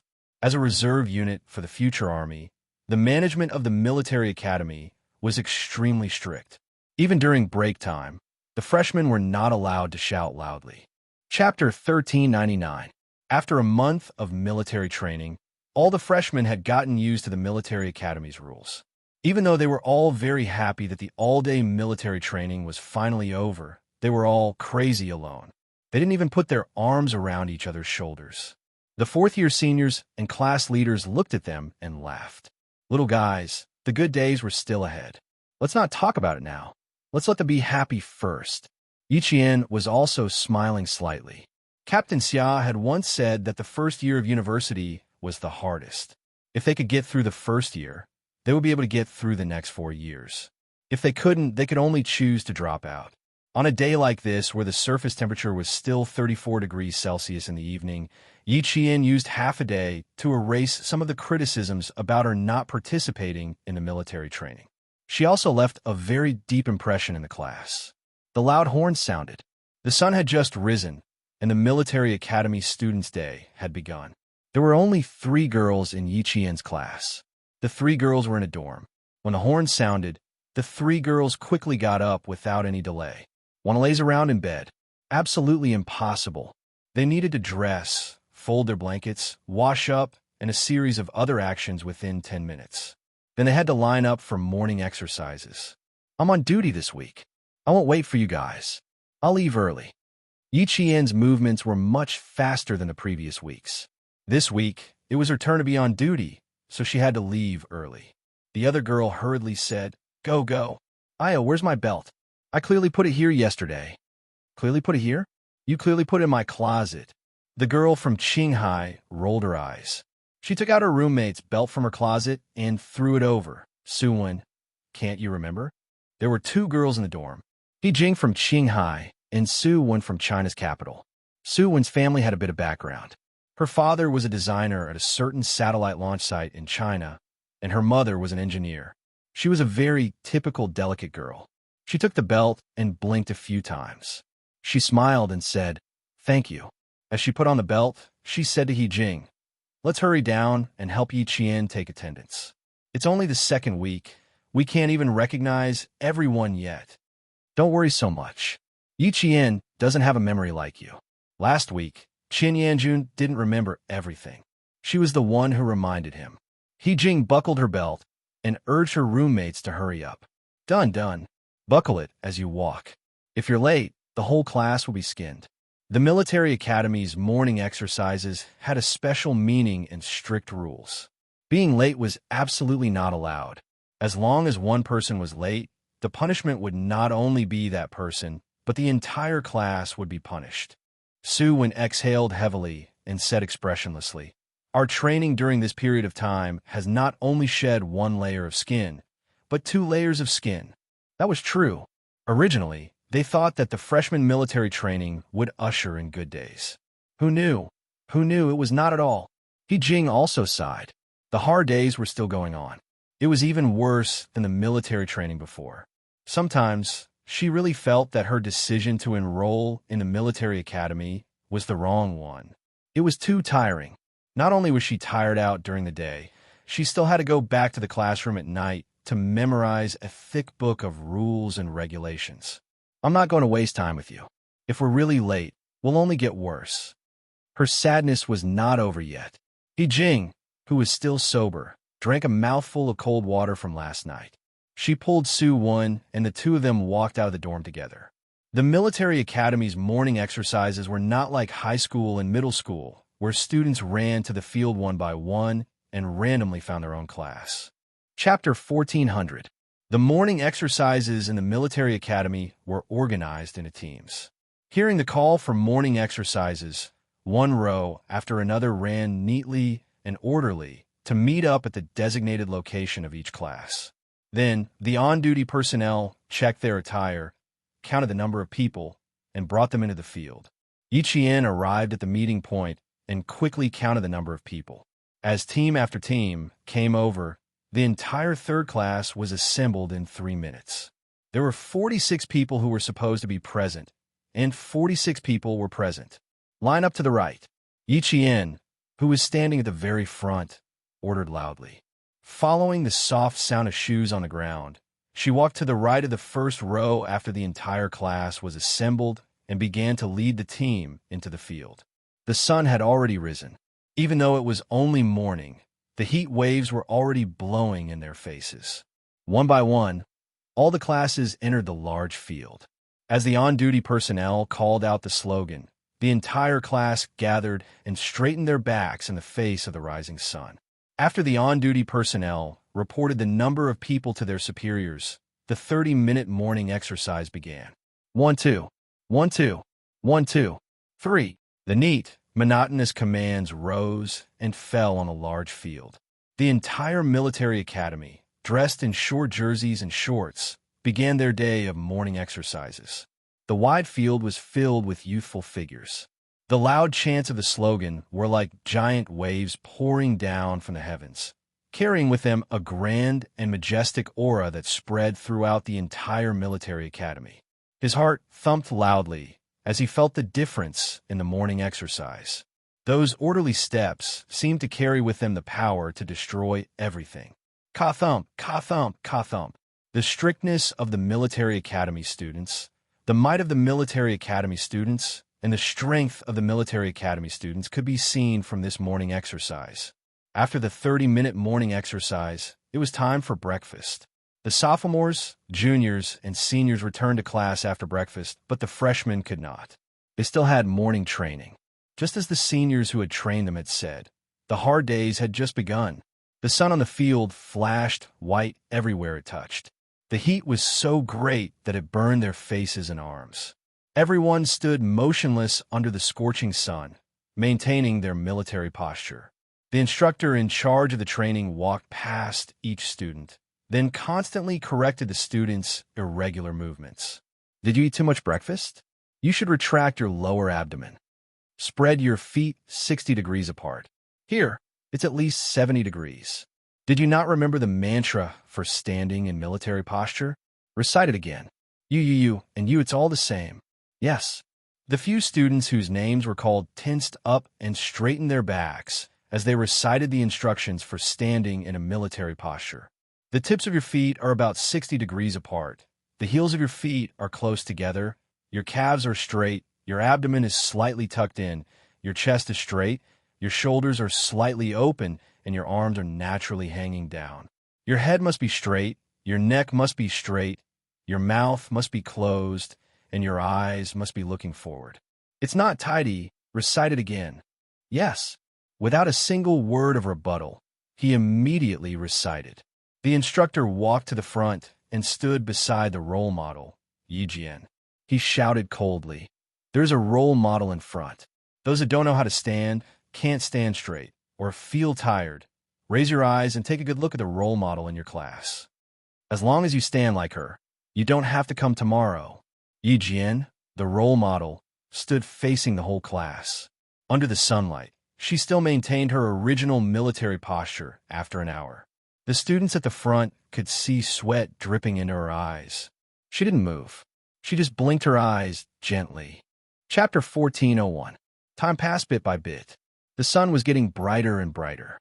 The instructors were still shuttling back and forth in the queue.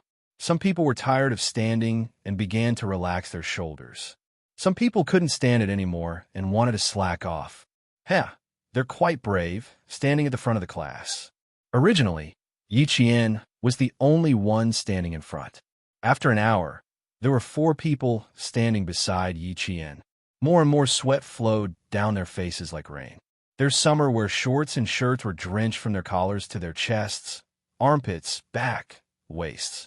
Only the corner of their short sleeves was not drenched. Their sweat soaked their clothes and stuck to their skin. The sun was scorching, making their skin prickle and itch. It made them want to reach out and scratch it.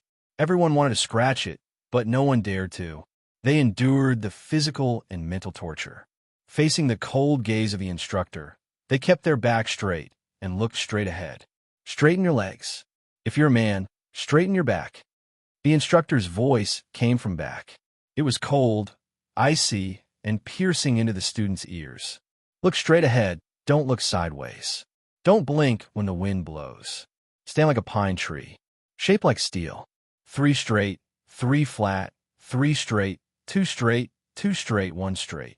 Remember all of this. They weren't the only ones who needed to learn military posture. Everyone who entered the army and the military academy had to learn it. When standing in military posture, no matter when, even if it was just a simple action of sitting down, it would reveal the might and masculinity of a soldier. Your every word and action would also reveal the temperament of a soldier who was as lofty as a mountain and as tall as a pine tree. At this moment, everyone's eyes were red. Yi Qian was no exception. Tears flowed into their eyes and stung them. No one dared to raise their hands to rub their eyes. Even if they were to tear up, they had to endure it. 90 minutes later, standing at the feet of every student with red eyes, there was a puddle of water on the ground. It was a puddle of water left behind by the sweat that flowed down the leg of their pants and splashed onto the wet ground. The pants started to get wet from the belt, especially where the middle finger was. Most of the sweat that flowed down the arm gathered to the middle finger. The seam of the pants was completely wet. Reporting. My head. Someone didn't even finish his sentence before he fell forward and fainted from heat stroke. This was the first student to faint from heat stroke. It was much better than the previous 2 days. The previous 2 days, the students fainted one after another. It was as if they had really fallen on the battlefield and didn't wake up again. The students who were standing, of course. After all, there were students who fainted from heat stroke during the freshman's military. Bye the military posture. By the new. However, standing in a military posture now was different from the freshman's military training. The freshman had to stand in a military posture, but it wasn't as strict. If you moved occasionally, the senior and class monitor would glance at you, and it would be fine. They would only remind you if you moved too much. Unlike now, the only thing missing was a cross wrapped around his back. Bye. To that. Bye. Class. Bye. Class. A student from class 3 fainted from heat stroke. The instructor helped the student who fainted from heat stroke up with one hand and turned on the walkie-talkie to contact the doctor. It's not serious. Chapter 1402. Fainting was not considered serious. The students' hearts trembled as they pursed their lips and continued to endure. No one took a second look because the instructor would help this student who had fainted from heat stroke. The ambulance parked at the front of the field arrived in less than 3 minutes. 2 male soldiers came down and skillfully carried the fainted student into the ambulance. The door closed and the ambulance drove away, leaving only a row of exhaust fumes. No one knew how long they had been standing there. The instructor suddenly took out an alarm clock and set the time before placing it on the field. There are still 43 minutes until the 2-hour mark. You can rest after standing there for 2 hours. They had clearly been standing there for 1.5 hours, but the instructor said there were still 43 minutes left. So much time. It was very quiet around class 3. The students' breathing had been adjusted well, and the alarm clock placed on the field went tick-tock, tick-tock, tick-tock. It went on and on, destroying everyone's spirit on a deeper level. None of the students didn't want it to end as soon as possible. The more they thought about it, the slower time seemed to pass. The slower time passed, the more unbearable it was. More and more sweat flowed down their bodies, and they became more and more nervous. Finally, another student shook his body, and another one fainted. It was as if there was a butterfly effect. In less than 10 minutes, 5 people had fainted. When the instructor saw this, the corners of his mouth tightened slightly. Their mental fortitude was still a little weak. They knew the time and how much time they had left. They felt that they might not be able to last that long. Their bodies might not be able to take it. Time kept telling them that they were not going to make it. Soon, they lost their willpower and collapsed. 20 minutes later, 7 people fainted and 2 returned. Tick-tock, tick-tock, tick-tock. Time was still passing slowly. The standing students felt their limbs were so stiff that they did not feel like their own limbs. They listened to the sound of time and endured the most difficult time. There are still 18 minutes left. The instructor reminded them, intentionally or otherwise. He was constantly training the students' willpower. Why did they have to stand in military posture? It was to train the military academy students. As reserve military officers, if their willpower was not strong enough, how could they lead troops in a battle? How could they win battles? Who else can't straighten their head or straighten their back? Another 20 minutes. The instructor started shuttling back and forth in the group again. His eyes were like X-rays as he scanned the students. He didn't dare to relax for even a second when he saw that they weren't sweating. Look ahead, there's a role model. Think about why she can do it, but why can't you? It's not that you can't do it, it's that you're afraid of hardship and tiredness. You think too highly of yourselves. Being squeamish in the army will be fatal. The most important thing for all of you to do now is to get rid of your fatal squeamishness. Don't let it become your burden. Not only did he have to teach the students how to stand properly, but he also had to remind them from time to time how to overcome their fears.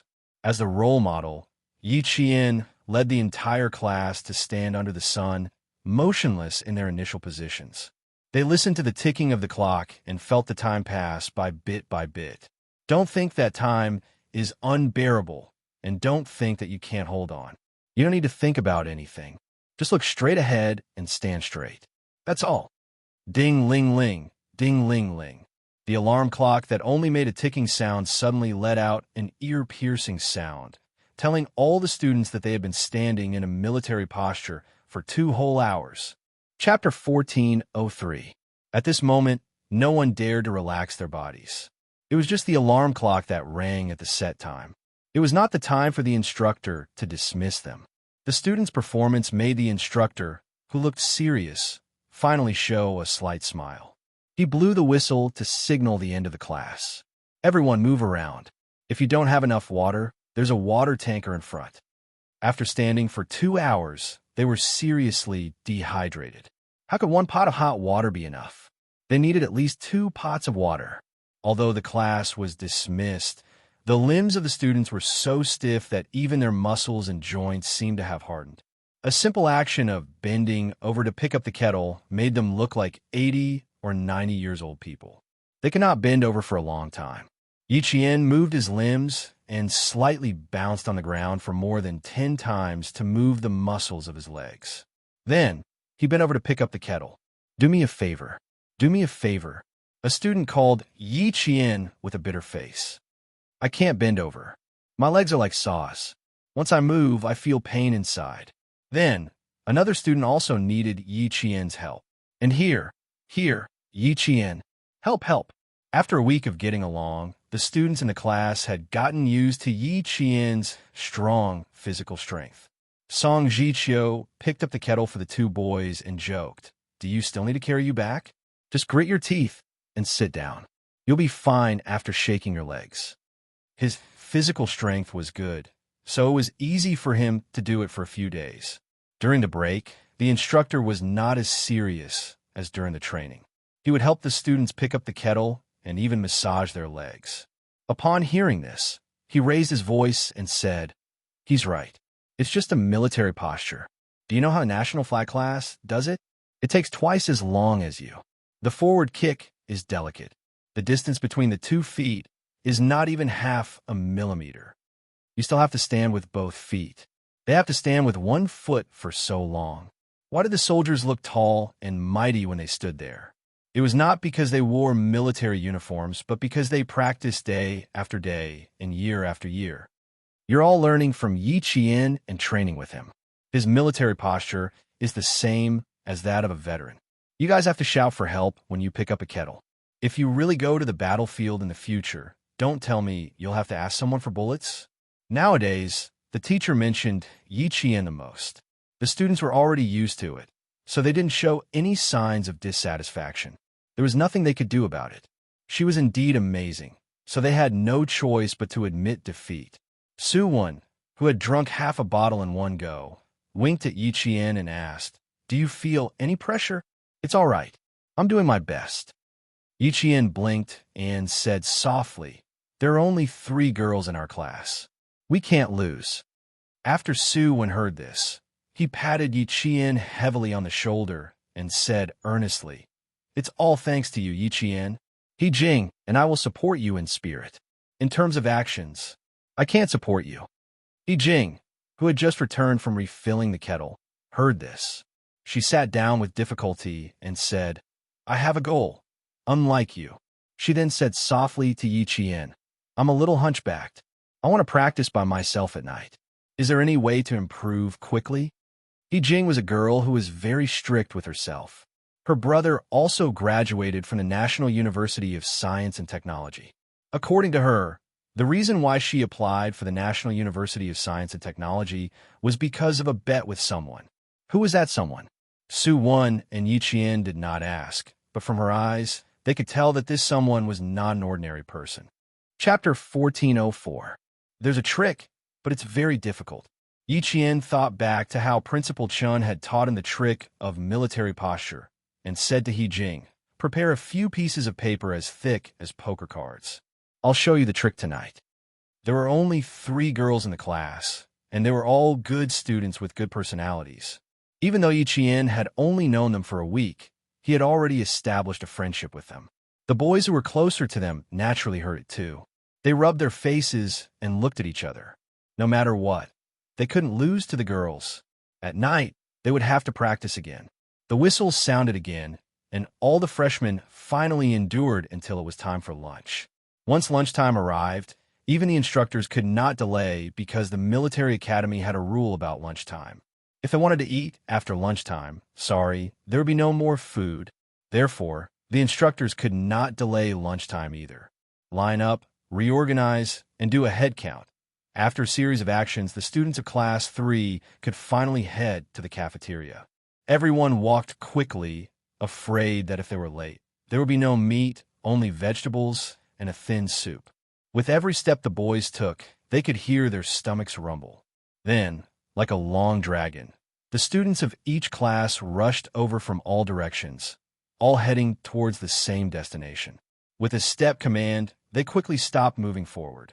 Yi Qian, the on-duty officer, stood at the front and began the chant training.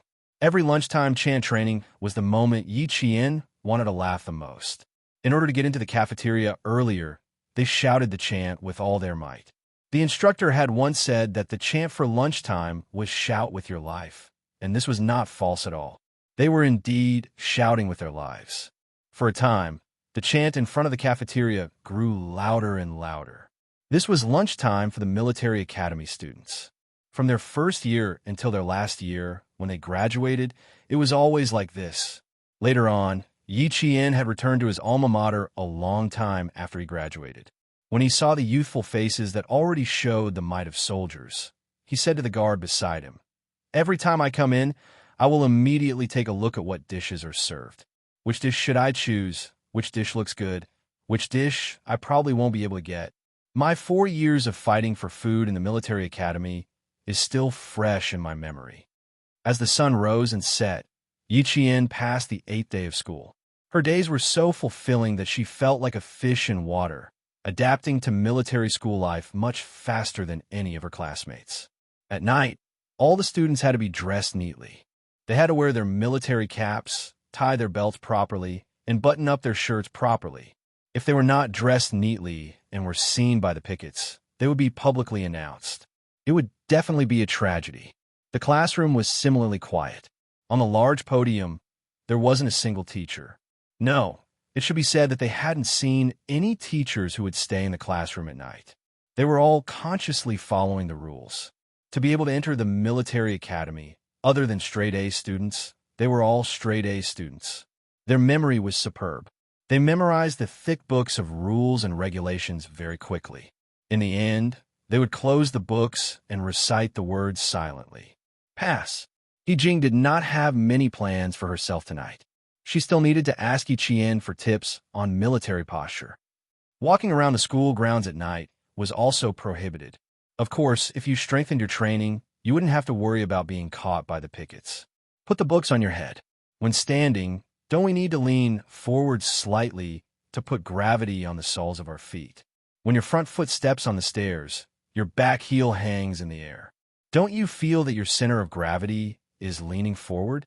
Yi Qian demonstrated. Give me the paper you prepared. Chapter 1405. Yi Jing clicked her tongue as she hurriedly passed the piece of paper to Yi Qian and waited for her to continue. Gently place your middle finger against the seam of your pants. Place half of the paper on your middle finger and leave the other half outside.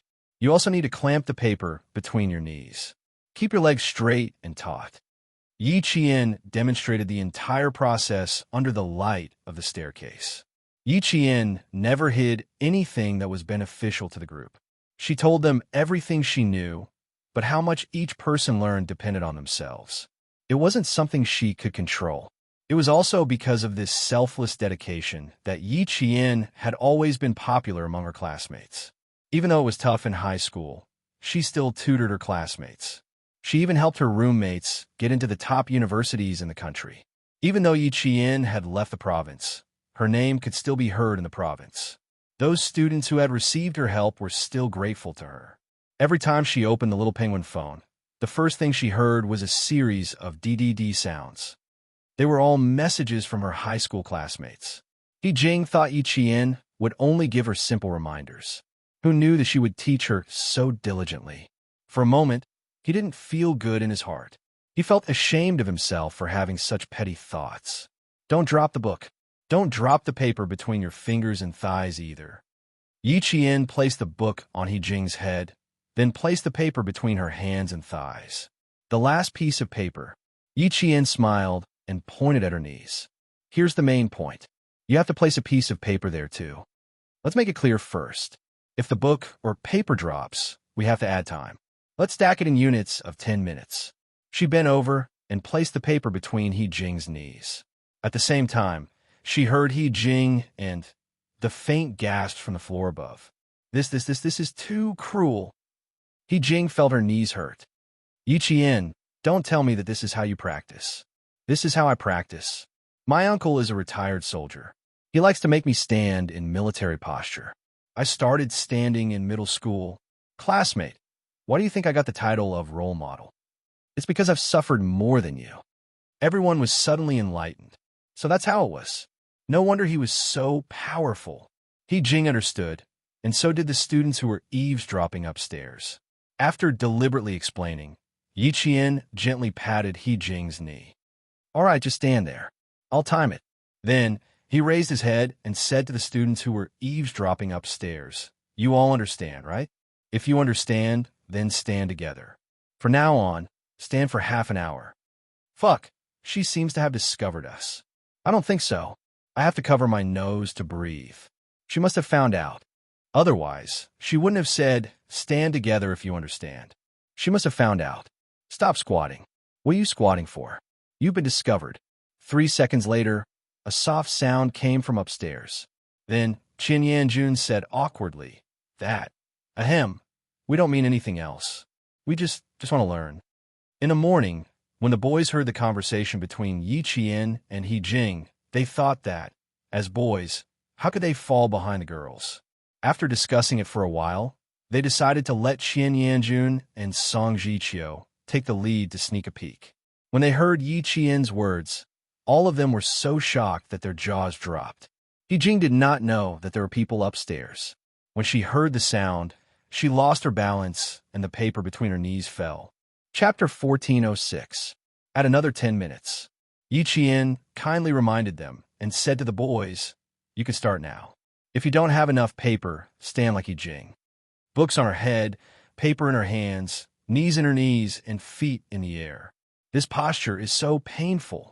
The boys' faces turned pale. Song Jiqiu's face was stiff.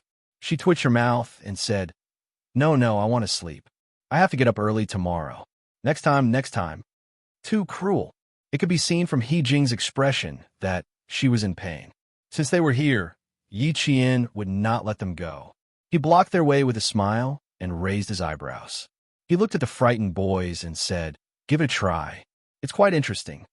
Us girls are already working so hard. Isn't it a bit unreasonable for you guys to not work harder? In the end, all 6 boys stood up. Like He Jing, they stood on the stairs with their heels in the air and put their big brimmed hats on top of their heads. I think it's better to use hats instead of books. He Jing, you should use a hat too. Yi Qian took down her book and put her hat on top of her head. The hat is soft and lighter than the books. It's more suitable for practice. He Jing did not say anything and let Yi Qian ask her to do it. She had to work hard. She had to pass the formation training. She could not be a burden to the class. Qian Yanjun tried his best to lean forward and said with a bitter face, We still want to use books. Books are heavy, it's not easy. Before he could finish his sentence, the hat on his head slipped forward. Qian Yanjun reflexively reached out to grab it, but he lost his balance and fell backward. Yi Qian supported his back with one hand and helped the boy who fell backward. Don't think too much when you're standing. Distract your attention. The instructor took out the alarm clock this morning and set the time on purpose. Actually, it's to train your willpower. While we train our willpower, we have to learn how to distract ourselves. Yesterday, 6 or 7 people fell down in the last 43 minutes because we cared too much about time. We put all our energy into time, which affected our brains and produced negative psychological suggestions. In order not to be affected by negative psychological cues, it's best to learn how to distract yourself and think about something else. He straightened Qian Yanjun and put the military cap back on his head. Every time a cap drops, you'll get an extra 10 minutes. Fuck, it's for real, Qian Yanjun exclaimed. Yi Qian looked at the hat that looked like it was about to fall off again and calmly reminded him, drop it again in 20 minutes. Also, put away the catchphrase that you boys like the most. If your speech is not in line with the image of a soldier, the pickets will also take care of it. This time, Song Jiqiu, who was standing at the top, did not say anything. She smiled bitterly. Since things had come to this point, how could she lie? Of course, he was serious. Her cousin had mentioned her a few times. Every time he talked about Yi Qian, the expression on his face would change. At first, she had thought that her cousin was interested in Yi Qian. Later, she could not help but ask about it. Her cousin even looked serious and answered very seriously. There's a kind of person who can make people appreciate and respect her from the bottom of their hearts, and it's an honor to know her. Yi Qian belongs to this kind of person. As long as you've been with her, you'll see that she has qualities that are more real than real gold. She's serious and responsible to people and matters, and her behavior is open and above board. She'll do her best to help the students who ask her for help. Chapter 1407. Now, it seemed that his cousin was not lying at all. Yi Jian was indeed a woman who was serious and responsible. She had an extraordinary charisma. Thinking of this, Song Jiqiu's expression became more serious.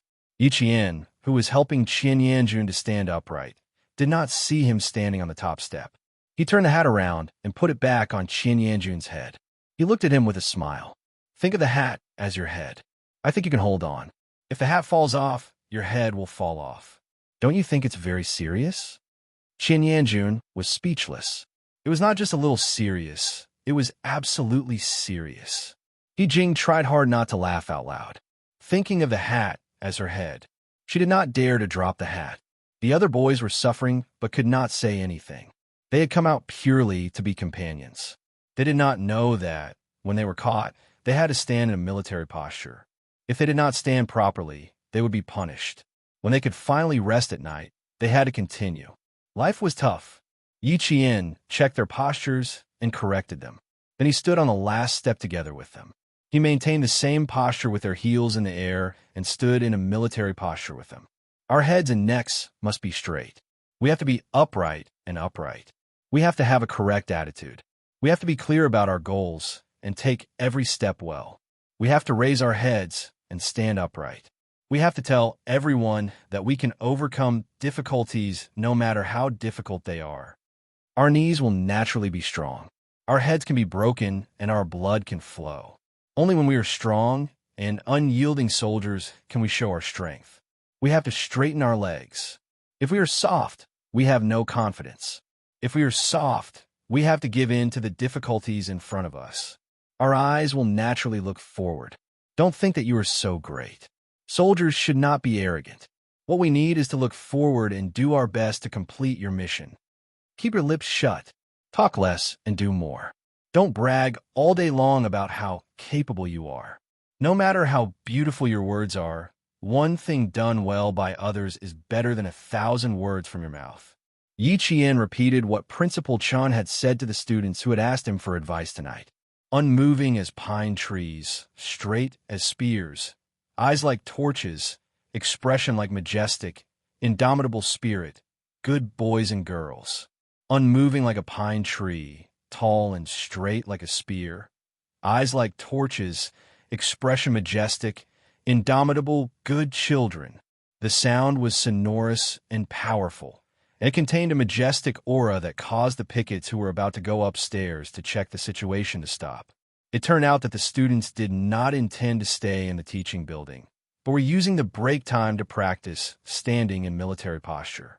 The flashlight flashed, and the leader of the pickets led his teammates up the stairs step by step. Yi Qian had already heard the sound of footsteps. At this time, Only the pickets came over with flashlights. He raised his voice and said, "Put your IDs in your jacket pockets." Yi Jing, don't move. You have a piece of paper in your hands. I'll get it for you. Boys, pay attention to the balance of the hat. If it falls, an extra 10 minutes will be added. The snow-white light shone on everyone's backs, and the picketers were startled. "Comrade, what are you doing?" In school, the picketers didn't call the students classmates. Yi Qian was the first to take out his ID. He smiled and explained, "We're practicing military posture. We'll be done in half an hour." The school picketers had the right to check the ID of any student. They even had the right to check the ID of a PhD student who stayed at the National University of Science and Technology. If they caught someone violating military discipline, they would take away the student's ID and register it. After that, they would be notified at the weekly meeting. Then, the team leaders would come to punish you. The class leaders would come and talk to you. The more serious cases would also come and talk to you. Chapter 1408. In short, as long as you were registered by the pickets, you would be anxious and tired for 2 consecutive weeks. The freshmen hadn't sensed the terror of the pickets yet. Even Yi Jian hadn't noticed it. The pickets didn't check the documents immediately. Instead, they observed them for a while before nodding and saying to Yi Jian, "That's a good idea. It'll definitely be effective if you stand there for a year." He's quite polite, unlike how my senior brothers described him to be fierce. Yi Qian murmured his heart before he answered, 1 hour every night. You'll get something in a month. I have an idea, but you'll affect other students if you stand in the corridor of the school. I won't warn you tonight. Be careful next time. After returning Yi Jian's ID card, the head of the pickets smiled as the dazzling flashlight swept across the hovering heels of the few people. The other 2 pickets checked everyone's IDs and confirmed that they had not done anything else because they were practicing military posture. The 3 of them then went downstairs. They're not as fierce as the senior brothers said. I feel that they're quite polite. That's because a boy had just opened his mouth when his hat fell off his head. He changed his tone. "Ah, damn," Yi Qian said coldly. "If you said that just now, your name will definitely be on the weekly meeting. Watch your words. 10 more minutes. You've lost your hat. Bro, please forgive me.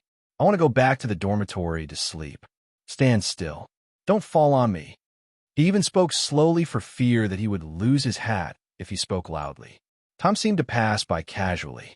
When Yi Qian said that it was over, Qian Yanjun still did not believe him. No way. 40 minutes passed so quickly. 40 minutes this morning felt like 40 days to me. Of course it's fast. After Yi Qian finished speaking, a boy from the province of Hualu City asked Qian Yanjun with a smile, "What did you use to divert your attention just now?" Qian Yanjun put on his big brimmed hat and habitually checked if the collar buckle was fastened properly. He said proudly, "I'm doing physics questions. I'm doing physics questions in my head. I really don't feel like time is passing quickly." "I'm memorizing English words," Song Jiqia replied. Yi Jing rolled her eyes at them and answered honestly, "I memorized the rules and conditions in the booklet. Didn't the teacher say that we should take our time in year 1 and year 2 and focus on studying in year 3 and year 4? You guys only think about studying every day. Heh, now that we focus on studying, it's fine as long as we don't fail our subjects and don't take makeup exams. Do you still think that you're a high school student and study hard day and night?" Learning in a military academy was not as important as learning in a key university. For example, if a very capable but sickly top student were to enter a military academy, he would realize that the capital he was so proud of was nothing in terms of physical fitness, military affairs, and internal affairs. After she finished speaking, she asked Yi Qian, "What about you?" "Me?" Hearing this, Yi Qian paused for a moment before answering honestly, "I'm thinking about my class schedule. There's a cryptography class that I find quite interesting. I plan to go to the library tomorrow night to look for some cryptography books to read. I'm also very interested in this. While I was in year 2, I was obsessed with Morse code. It was because of this that I applied for the military academy." The boy from Shanghai took over the topic excitedly. "I also like affine code very much." "Yi Qian, what about you? Are you obsessed with that one?" Chapter 1409.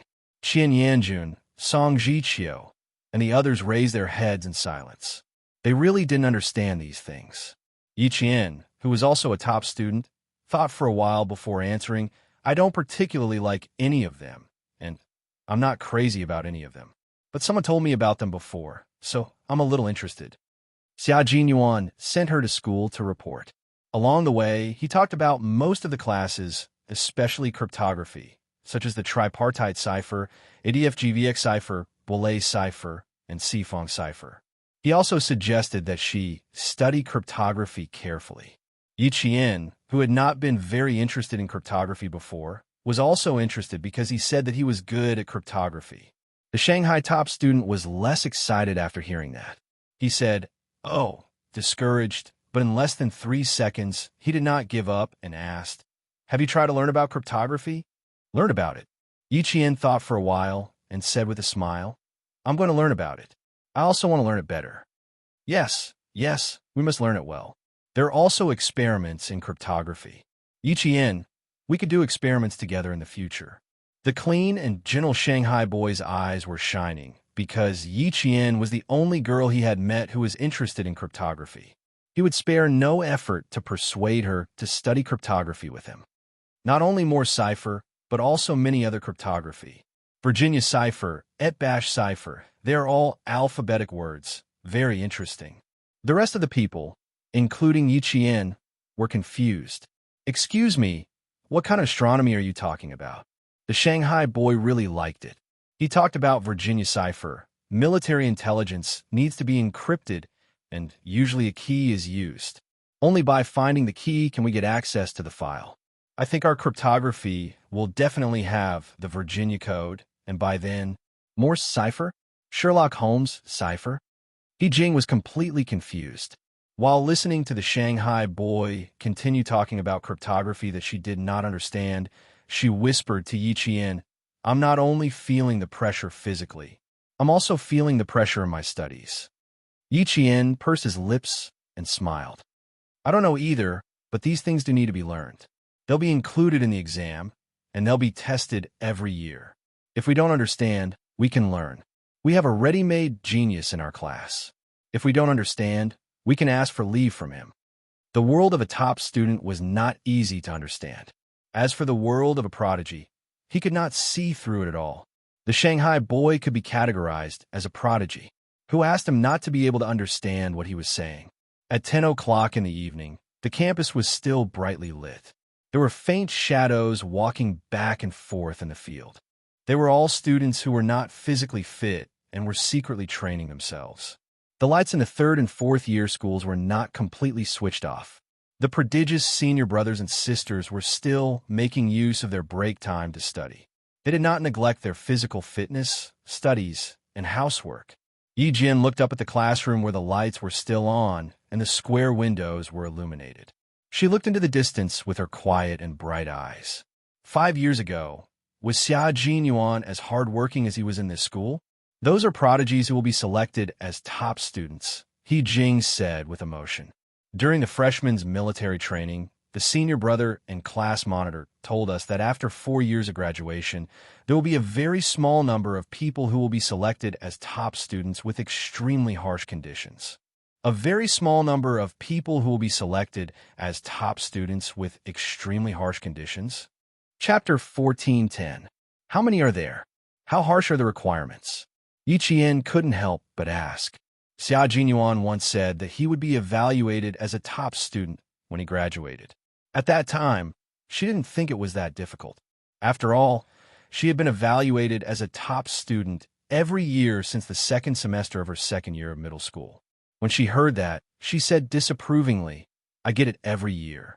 It's not rare." He Jing's expression was a little withered. "It's so difficult. Those who really get top students are no longer ordinary people."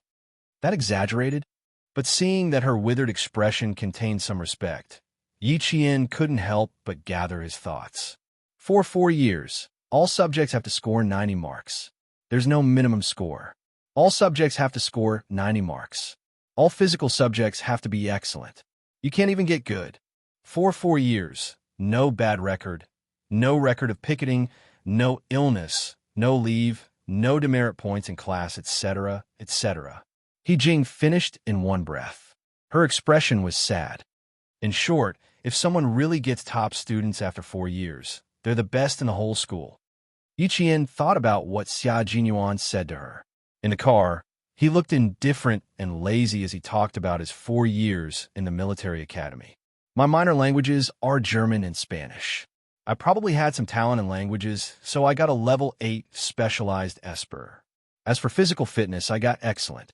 Because I also participated in a few competitions in school, I was evaluated as a top student after graduation. He said it so casually, as if getting top students was a simple matter. Now that she heard it, he was worthy of being called the all-round soldier king. His performance in school was so outstanding that it far surpassed many of his classmates. In order to avoid unnecessary trouble from being seen by the picketers, the girls walked far ahead and spoke softly so that the boys behind them didn't know what they were talking about. When they reached a fork in the road, both sides smiled and said goodbye before returning to their own dorms. As soon as they separated, the boys looked at each other and collectively let out a long sigh. To be honest, it was really stressful to walk with Yijian. It was like walking with the chief. When she spoke, her voice was soft and unhurried. When she smiled, there was even a gentleness between her beautiful eyebrows, like the gentleness of the Jiangnan River village, which made people feel scared. Just now, Yiqian didn't say that we'll continue tomorrow night. I guess he didn't say that.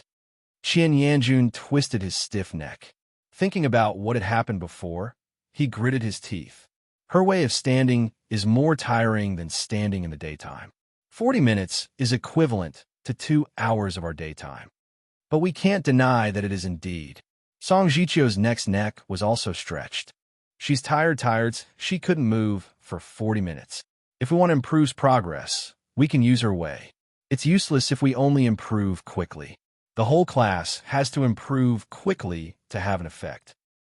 Ofs. While they were talking about Yi Jian, He Jing was also talking about them. Wu Bingqing's physical fitness is good, and his studies are good too. He seems to be quite knowledgeable about cryptography. I'm afraid there will be a top student in our class. As he spoke, he looked Yi Jian up and down and said with a smile, "You're not bad either. You also have a lot of potential. Then we'll all be first lieutenants, and you'll be a captain." Excellent students would be directly rewarded. After graduation, they would be awarded the rank of captain instead of first lieutenant. Yi Qian was a little excited after hearing that. Chapter 14:11. Xia Jinyuan graduated 5 years ago, but he still held the rank of major. That was strange. Why hadn't there been any changes?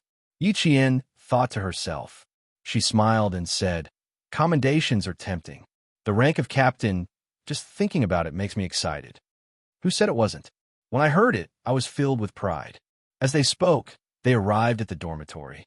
The lights in the dormitory were about to be turned off at 10:30. He Jing saw that it was getting late and quickened her steps. Suan had already fallen asleep on the bed. She was exhausted. She wanted to practice standing with them, but she didn't have the energy to do so. At 10:20, the bedtime signal sounded. The two of them quickly got ready for bed. Their clothes, belts, military caps, short sleeves, and shorts were all placed in the designated places so that it would be convenient for them to grab them the next day.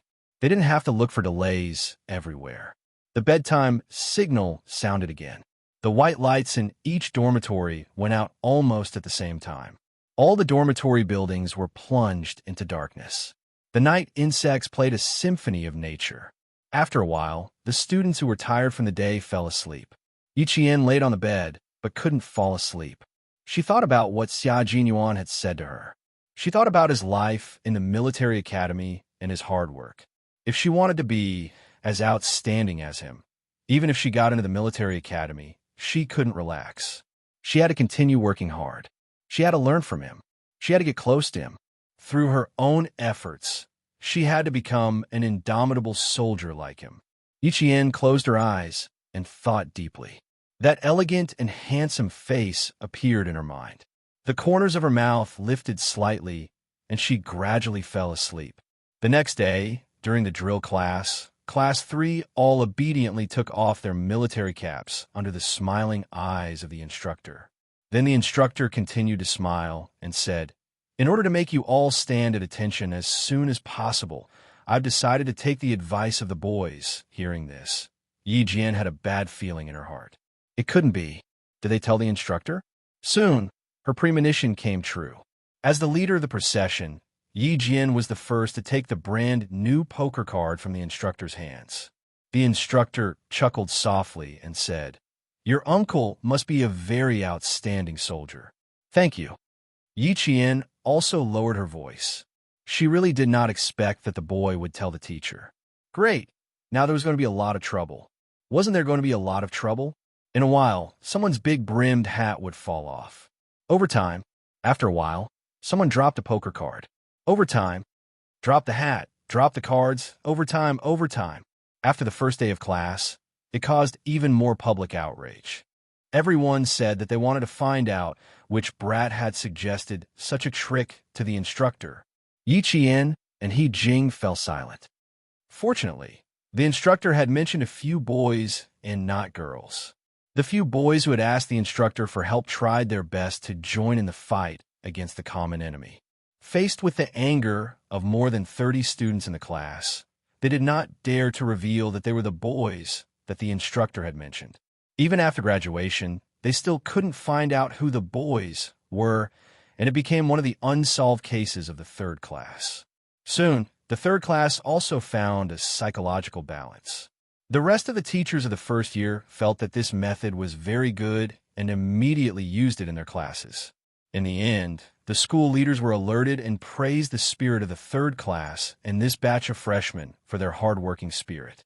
In the end, they called on all the teachers and students of the school to learn from the freshmen. Very good. The students of the third class who had started first felt even better. Chapter 14:12. The second-year seniors were fine, but the third-year and fourth-year seniors were having a hard time. Ruthless, too ruthless. Which class came up with this idea? I must find out who it is. The boys in class 3 felt that they had gotten themselves into big trouble, so they worked even harder when they were standing. They were afraid that the teacher would yell out their names and criticize them.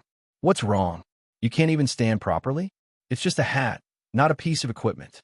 Can't hold a poker card? You have to hold it even if you can't. What? Didn't you suggest this? Do you want me to call on the whole class to follow suit? What? Why can't you do it yourself? If the instructor really said that the boys in class 3 would become the public enemy of the whole school, in order not to expose their identities, the boys finished standing during the day and continued to eat at night. They were afraid. Yi Qian laughed. The whole field was filled with fighting spirit. It was very contagious. No one knew who came up with this idea, except for the few pickets. However, they only remembered that they had seen it. As for who it was, they could not remember. Under the scorching sun, the training on the field was carried out. Every student was wearing their summer uniform and was exposed to the sun. Everyone had probably gotten used to it after being exposed to the sun for a long time. In the end, no one fainted from heat stroke. After a week, all the freshmen could really stand in a proper military posture. However, in the words of the instructor, they only had the form but not the bone. If they wanted to stand in a proper military posture, they would need at least half a year before they could form the bone. Bones represented the majesty and coldness of a soldier just by standing there casually. In the third class, Yi Jian was the only one who could stand in a military posture. This was not what the teacher said, but what all the students agreed. They all agreed that Yi Jian was the girl who deserved to be number one. When the school wanted to choose a freshman representative to be the flag bearer for the National Day celebration, Class 3 voted for Yi Qian. Even Class 1 and Class 2 voted for Yi Qian. Yi Qian, who was not used to walking in public, struggled for a while. Standing in the General Affairs Director's office, Yi Qian was still wondering if he could change the person in charge. The General Affairs Director recognized Yi Qian. When he saw the young lady standing in front of him with a military aura, he silently nodded in his heart. He pulled open the drawer of his desk and said with a pleasant expression, Come, Yi Qian, take a look at the grace of our previous flag bearers and flag raisers. All of the student representatives who were elected are now doing very well in their respective positions. The thick photo album opened, and from the black and white photos to the old color photos, not only did they see the valiant and heroic appearance of the school flag bearers, but they also witnessed the military uniform reform of our country. When she flipped the photo to the 9th grade, a slightly youthful face with an unforgettable side profile entered her eyes. The side profile of the flag bearer in the photo was too familiar. It was so familiar that if this person stood in front of her, she would be able to recognize him with her eyes closed. Xia Jinyuan, the Xia Jinyuan she was familiar with. The elegant and dangerous Xia Jinyuan who had a soft spot for her. This is the most outstanding student. From the time he entered the school to the time he graduated, he had been the flag bearer for every year. In the past, just like you, he did not like to walk in front. The general affairs director laughed. He even poured a glass of cold water for Yi Qian and set it aside. After thinking for half a day, he finally thought it through. After that, he had to attend the opening ceremony every year. If he didn't, the school would feel that something was missing. He has a good image and temperament. He could take on big responsibilities. Chapter 14:13. Yi Qian couldn't help but smile. She found out more about his past. Listening to it, she felt as if it was happening right beside her.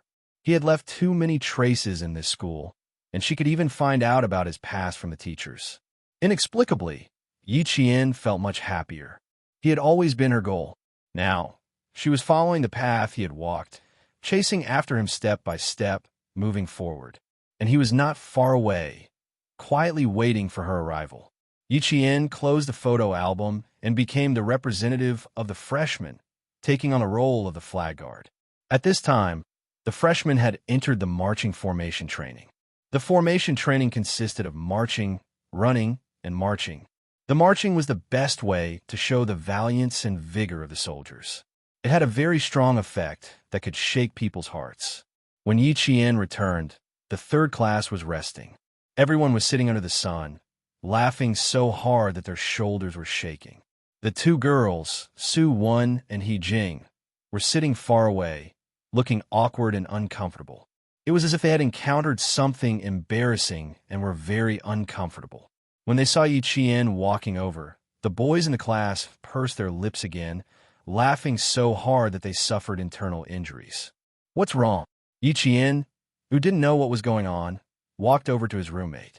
"The boys are a little strange. What are they laughing about? What happened just now? The instructor isn't here either. Where did he go?" Su Wen covered her face and said in a muffled voice, "When we were practicing the marching drill, the instructor said a chant. The boys couldn't hold back their aura. The instructor asked them to laugh for 10 minutes before he came over. A hooligan-like chant came out of nowhere. Even a girl like me was embarrassed. The girl, He Jing, fanned her hands unnaturally, her face slowly becoming hot. Luckily you weren't there at that time. Otherwise, you would have been embarrassed too." Yi Jian really didn't know that there was a chant for marching. The meaning of marching was to display a military posture. Everyone stood upright with their legs stretched out. Their feet touched the ground with a sonorous and powerful sound. They moved forward with a strong sense of rhythm. This was a very serious drill. Why would it make the boys laugh and the girls feel awkward? Although Su Wen's grandfather was a soldier, she grew up with her grandparents who taught. Although she had a straightforward personality, she still had the temperament of a little girl. She was too embarrassed to say it, so she pushed the girl, He Jing. Say it, say it. I really can't open my mouth." Some of the boys stood up and did the marching drill. Then, the boys who were sitting laughed until they beat the grass. They couldn't laugh loudly and felt uncomfortable holding it in, so they could only use their physical strength to vent. Yi Jian's eyes darkened slightly. These boys were probably going to be punished. The formation training ground had to be solemn and formal in order to show the might of the soldiers. For the instructor to leave for a while laughing and pounding the ground at this time was probably intentional. It's just a chant. You don't have to be embarrassed. What's the chant? It only tells you the trick to memorize the movements so that you can learn the key as soon as possible. Yi Jian smiled and enlightened the 2 girls. You have to differentiate between formation training and physical training. During physical training, you have to shout loudly and be high-spirited. But we can't do the formation training. Yet be serious. You've all seen the square formation of the National Day ceremony. It's neat and orderly. Their slogans are filled with murderous intent. Who's laughing? Who would laugh? No one would laugh. Only the mighty and majestic aura of our army can be felt when we walk out. The boys were still laughing, while the girls walked out of the awkward situation under the guidance of Yi Qian. Even their sitting postures were much more upright. Chapter 14:14. Su Wen's expression gradually became solemn. Then she nodded and said seriously, "You're right. When I was 4 years old, I went to my dad's army. At that time, I happened to see the soldiers training in formation. I still remember it vividly. I was just walking over when suddenly there was an earth-shattering chant. I was so scared that I cried. For years old, I'm almost 20 years old now." The instructor had indeed been observing. When he saw that the two girls' expressions gradually relaxed due to Yi Qian's arrival, he put down the binoculars. Class 3's Yi Qian was indeed a good seedling. Our country's marching regulations were personally set by General Shao. In the 50s, the great leader proposed that the army should be unified in command, system, organization, and discipline. At that time, the head of the military training department, General Shao, immediately organized the relevant personnel to write 3 regulations: discipline, internal affairs, and formation. With the implementation of the 3 regulations, it provided a strong support for the construction of our army. In the 50s, it began to be used. Yi Qian talked about China's marching, the origin and development of China's formation. Later on, the military commission researched and used the infantry movement that Commander Liu personally set. Using the German marching as a template, it made changes based on the Soviet Union. It strengthened the arm swing and at the same time adjusted the stride length to achieve the coordination of the 4 limbs. It was the marching and formation of our army. Don't underestimate our marching and formation training. These were all done after a long period of research and study by our ancestors. After a long period of research and constant adjustments, we finally have today's formation training and various regulations. Following her explanation, the 2 girls no longer had any awkwardness on their faces. Even the boys who were closer to the 3 of them didn't secretly laugh. The incantation was just a way for everyone to quickly grasp the key points. How could you just listen to its literal meaning? You had to understand on a deeper level, dissect it, and understand it. I think I understand what you're trying to say. He Jing, who was quite perceptive, straightened her gaze. The formation represents the image of us soldiers. It is also the blood and sweat of the old leaders and elders. It is also the legacy of the army. We need to walk with respect and reverence. Yi Qian's smile deepened. That's right. There's also the formation training. The ultimate goal is to foster discipline and obedience among the soldiers. Good military posture, strict military manners, strong style, strict discipline, majestic military prestige, and coordination of movements are all inseparable from formation training. The boys are laughing right now. I dare say that they haven't memorized the formation rules. Just wait, the feast is about to be served. Her voice was neither loud nor soft, but it was loud enough for the boys closest to her to hear. It was a hot day, and the temperature was around 37 degrees Celsius. The boys felt cold air rush up from the soles of their feet, and their heart palpitations rushed up to their heads. They shuddered violently. The rules and regulations of the formation included general principles, formation commands, formation actions, etc. There were a total of 9 chapters, 65 articles, and 5 appendices. It was quite a thick book. Before the cold shivers passed, a sharp whistle that made one's scalp numb sounded. The instructor's stern and cold voice sounded, "I'll give you 10 seconds. 1, 2, 3. He said 10 seconds, and it was only 10 seconds. Those boys who didn't realize that danger was coming didn't even have time to smile properly. The instructor's cold gaze swept past them like steel needles, pricking their scalps painfully. Chapter 14:15. Just as Yi Qian had said, the boys' punishment was coming. When Yi Qian left with the 2 girls, he only saw the boys' white faces and trembling knees. The military academy was not a place where you could do whatever you wanted, nor was it a place where you could joke about discipline. Through strict formation training and formation life, it could cultivate a soldier's strict organization and discipline. It could cultivate a strict and decisive fighting style. It could cultivate a determined and fearless soldier's temperament. You still dare to laugh at such a significant training? Heh, do you think you're having it too easy? The boys' punishment continued for a week. After those boys with impulsive temperaments were taught a lesson, they underwent another transformation. By the end of September, the freshmen finally looked like soldiers in their straight military uniforms. Their self-restraint improved, their appearance improved. Dressed in their military uniforms, they all held their heads high and began to march in an orderly manner according to the instructor's command. Yi Qian, who had become the flag guard, stood on the flag-raising platform like a pine tree.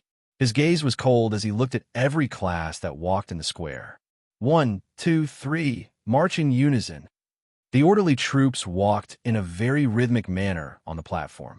With a salute, the future reserve officer of our army walked in front of the platform with a solemn expression under the scorching sun. His eyes were like sharp arrows as he walked in front of the platform with an imposing military aura.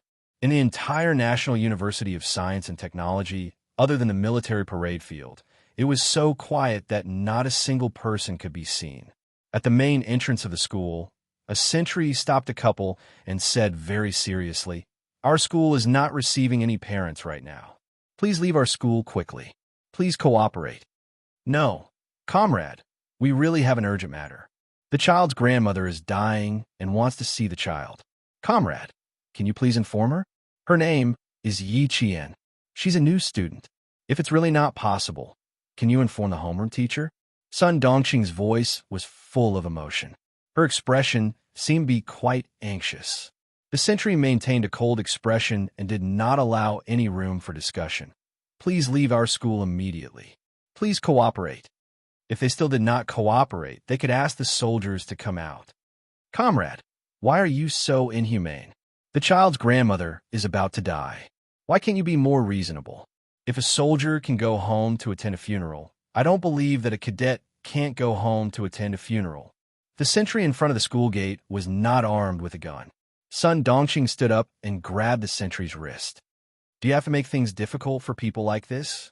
You didn't let us in, and you didn't even inform the students. What kind of soldiers are you? Don't you have any manners?" The sentinel warned her 3 times in a row to loosen her grip, but to no avail. He then made his move, and in the blink of an eye, he easily pinned Sun Dongqing's hand behind her back. Yi Shifan was shocked and quickly said, I'm sorry, comrade.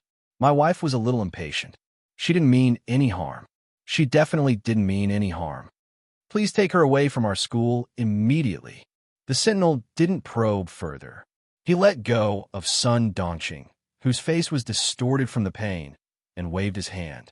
A few more soldiers on duty walked out. Their expressions were so cold that Sun Dongqing shrank back to her husband's side. What could they do? They couldn't get in.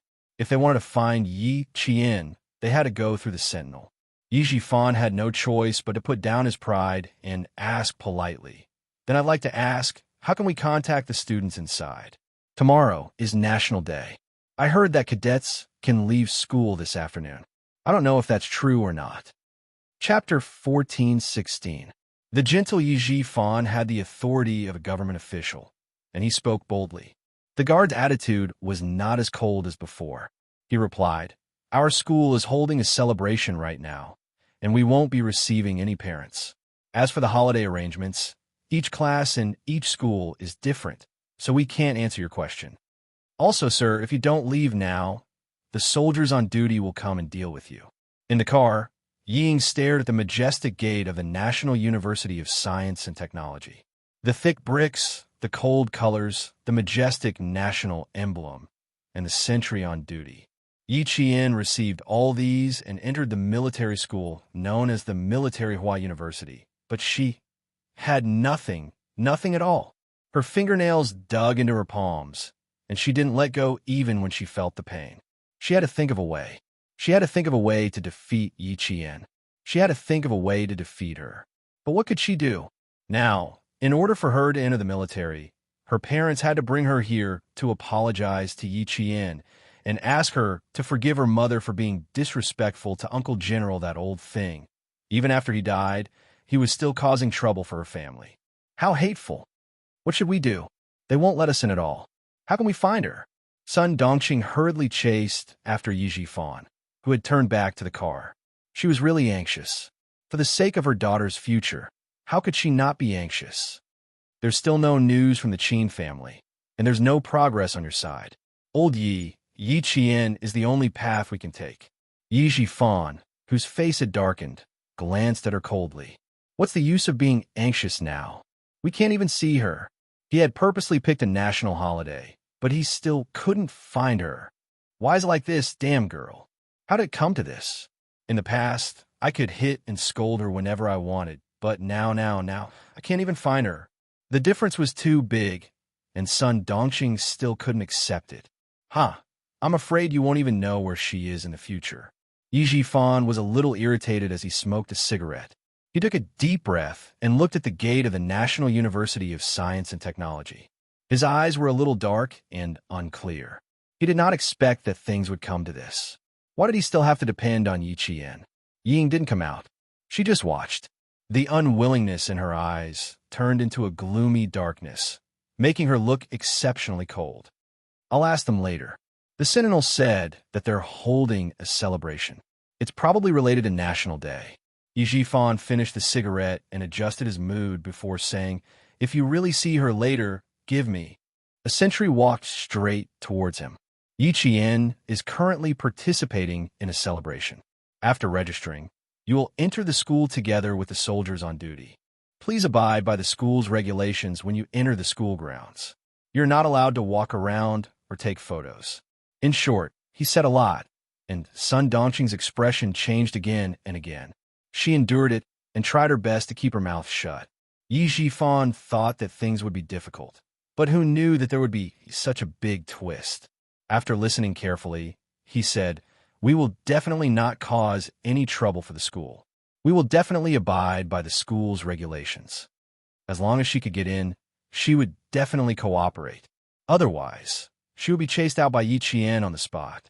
With her personality, she would definitely do it. After going through some procedures, Yi Jifan finally brought Sun Dongqing and Ying into the school grounds. The moment the family of three stepped onto the campus, they couldn't help but hold their breaths. Ying grabbed Yi Jifan's arm tightly. She had an inexplicable sense of respect for this place.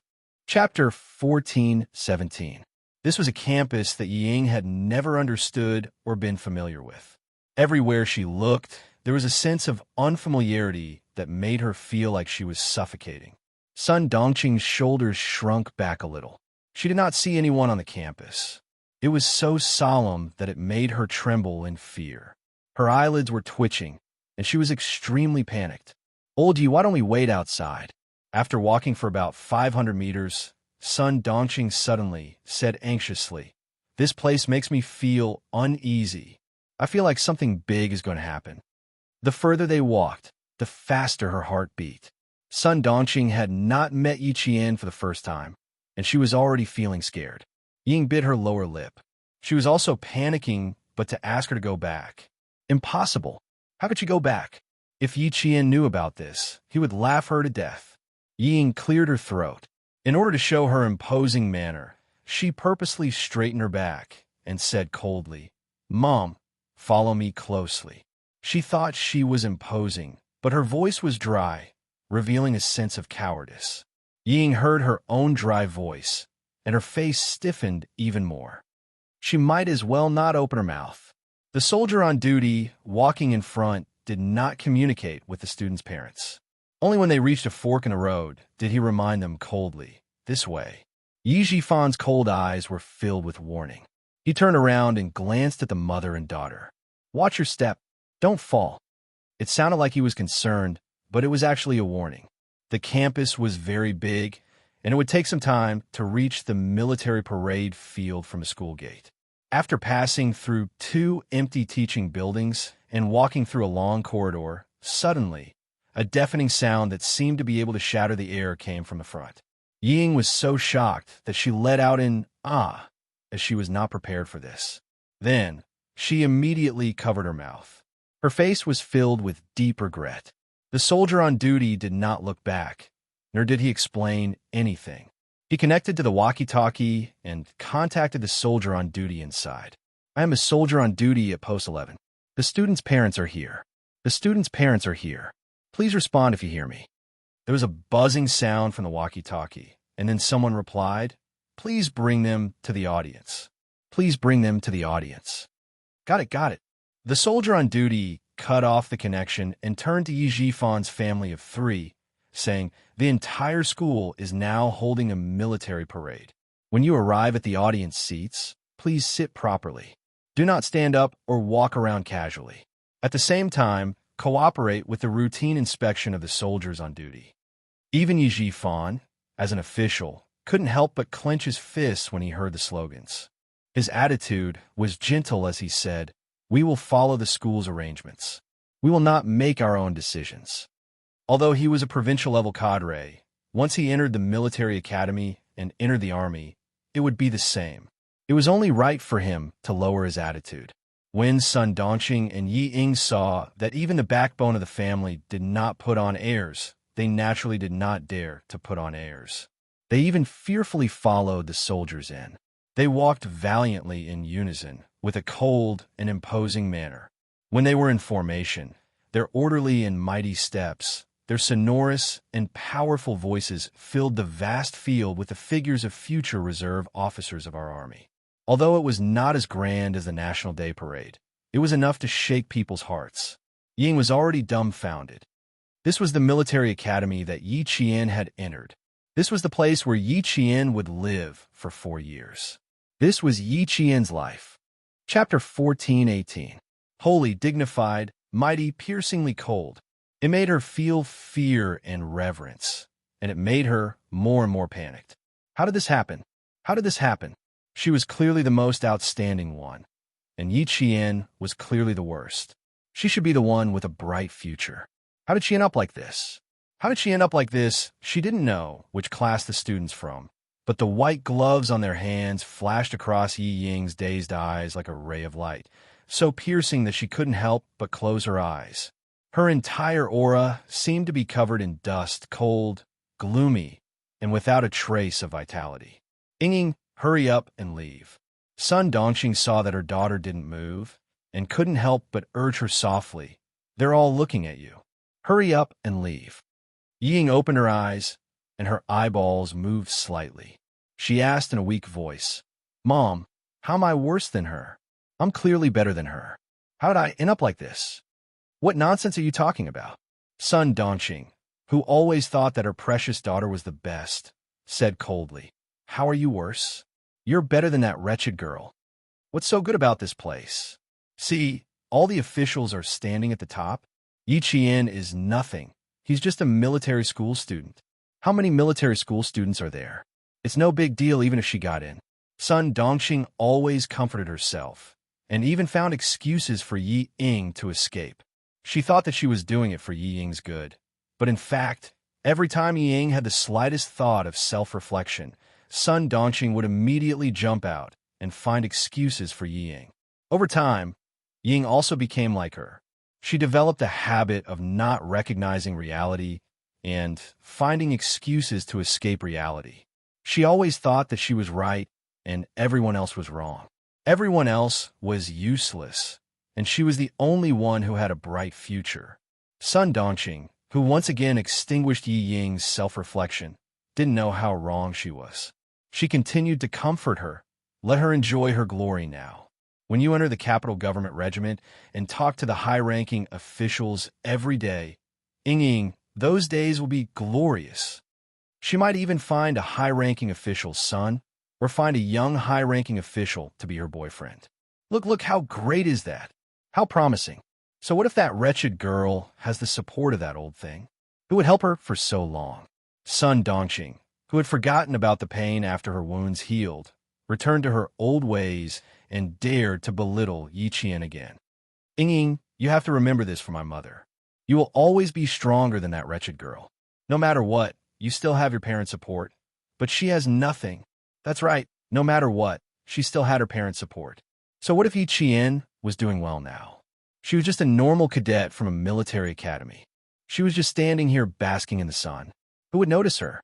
Every time there was a slogan, the mother and daughter, who couldn't help but shake their shoulders, whispered to each other. Their eyes drifted to the parade field and then quickly retracted, with caution and fear that they themselves didn't realize. Yi Jifan's attention was all on the parade field.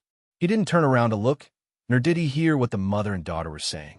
If he had heard, he probably wouldn't have needed Yi Qian to come out. He would have directly pulled the mother and daughter, who only knew how to comfort themselves and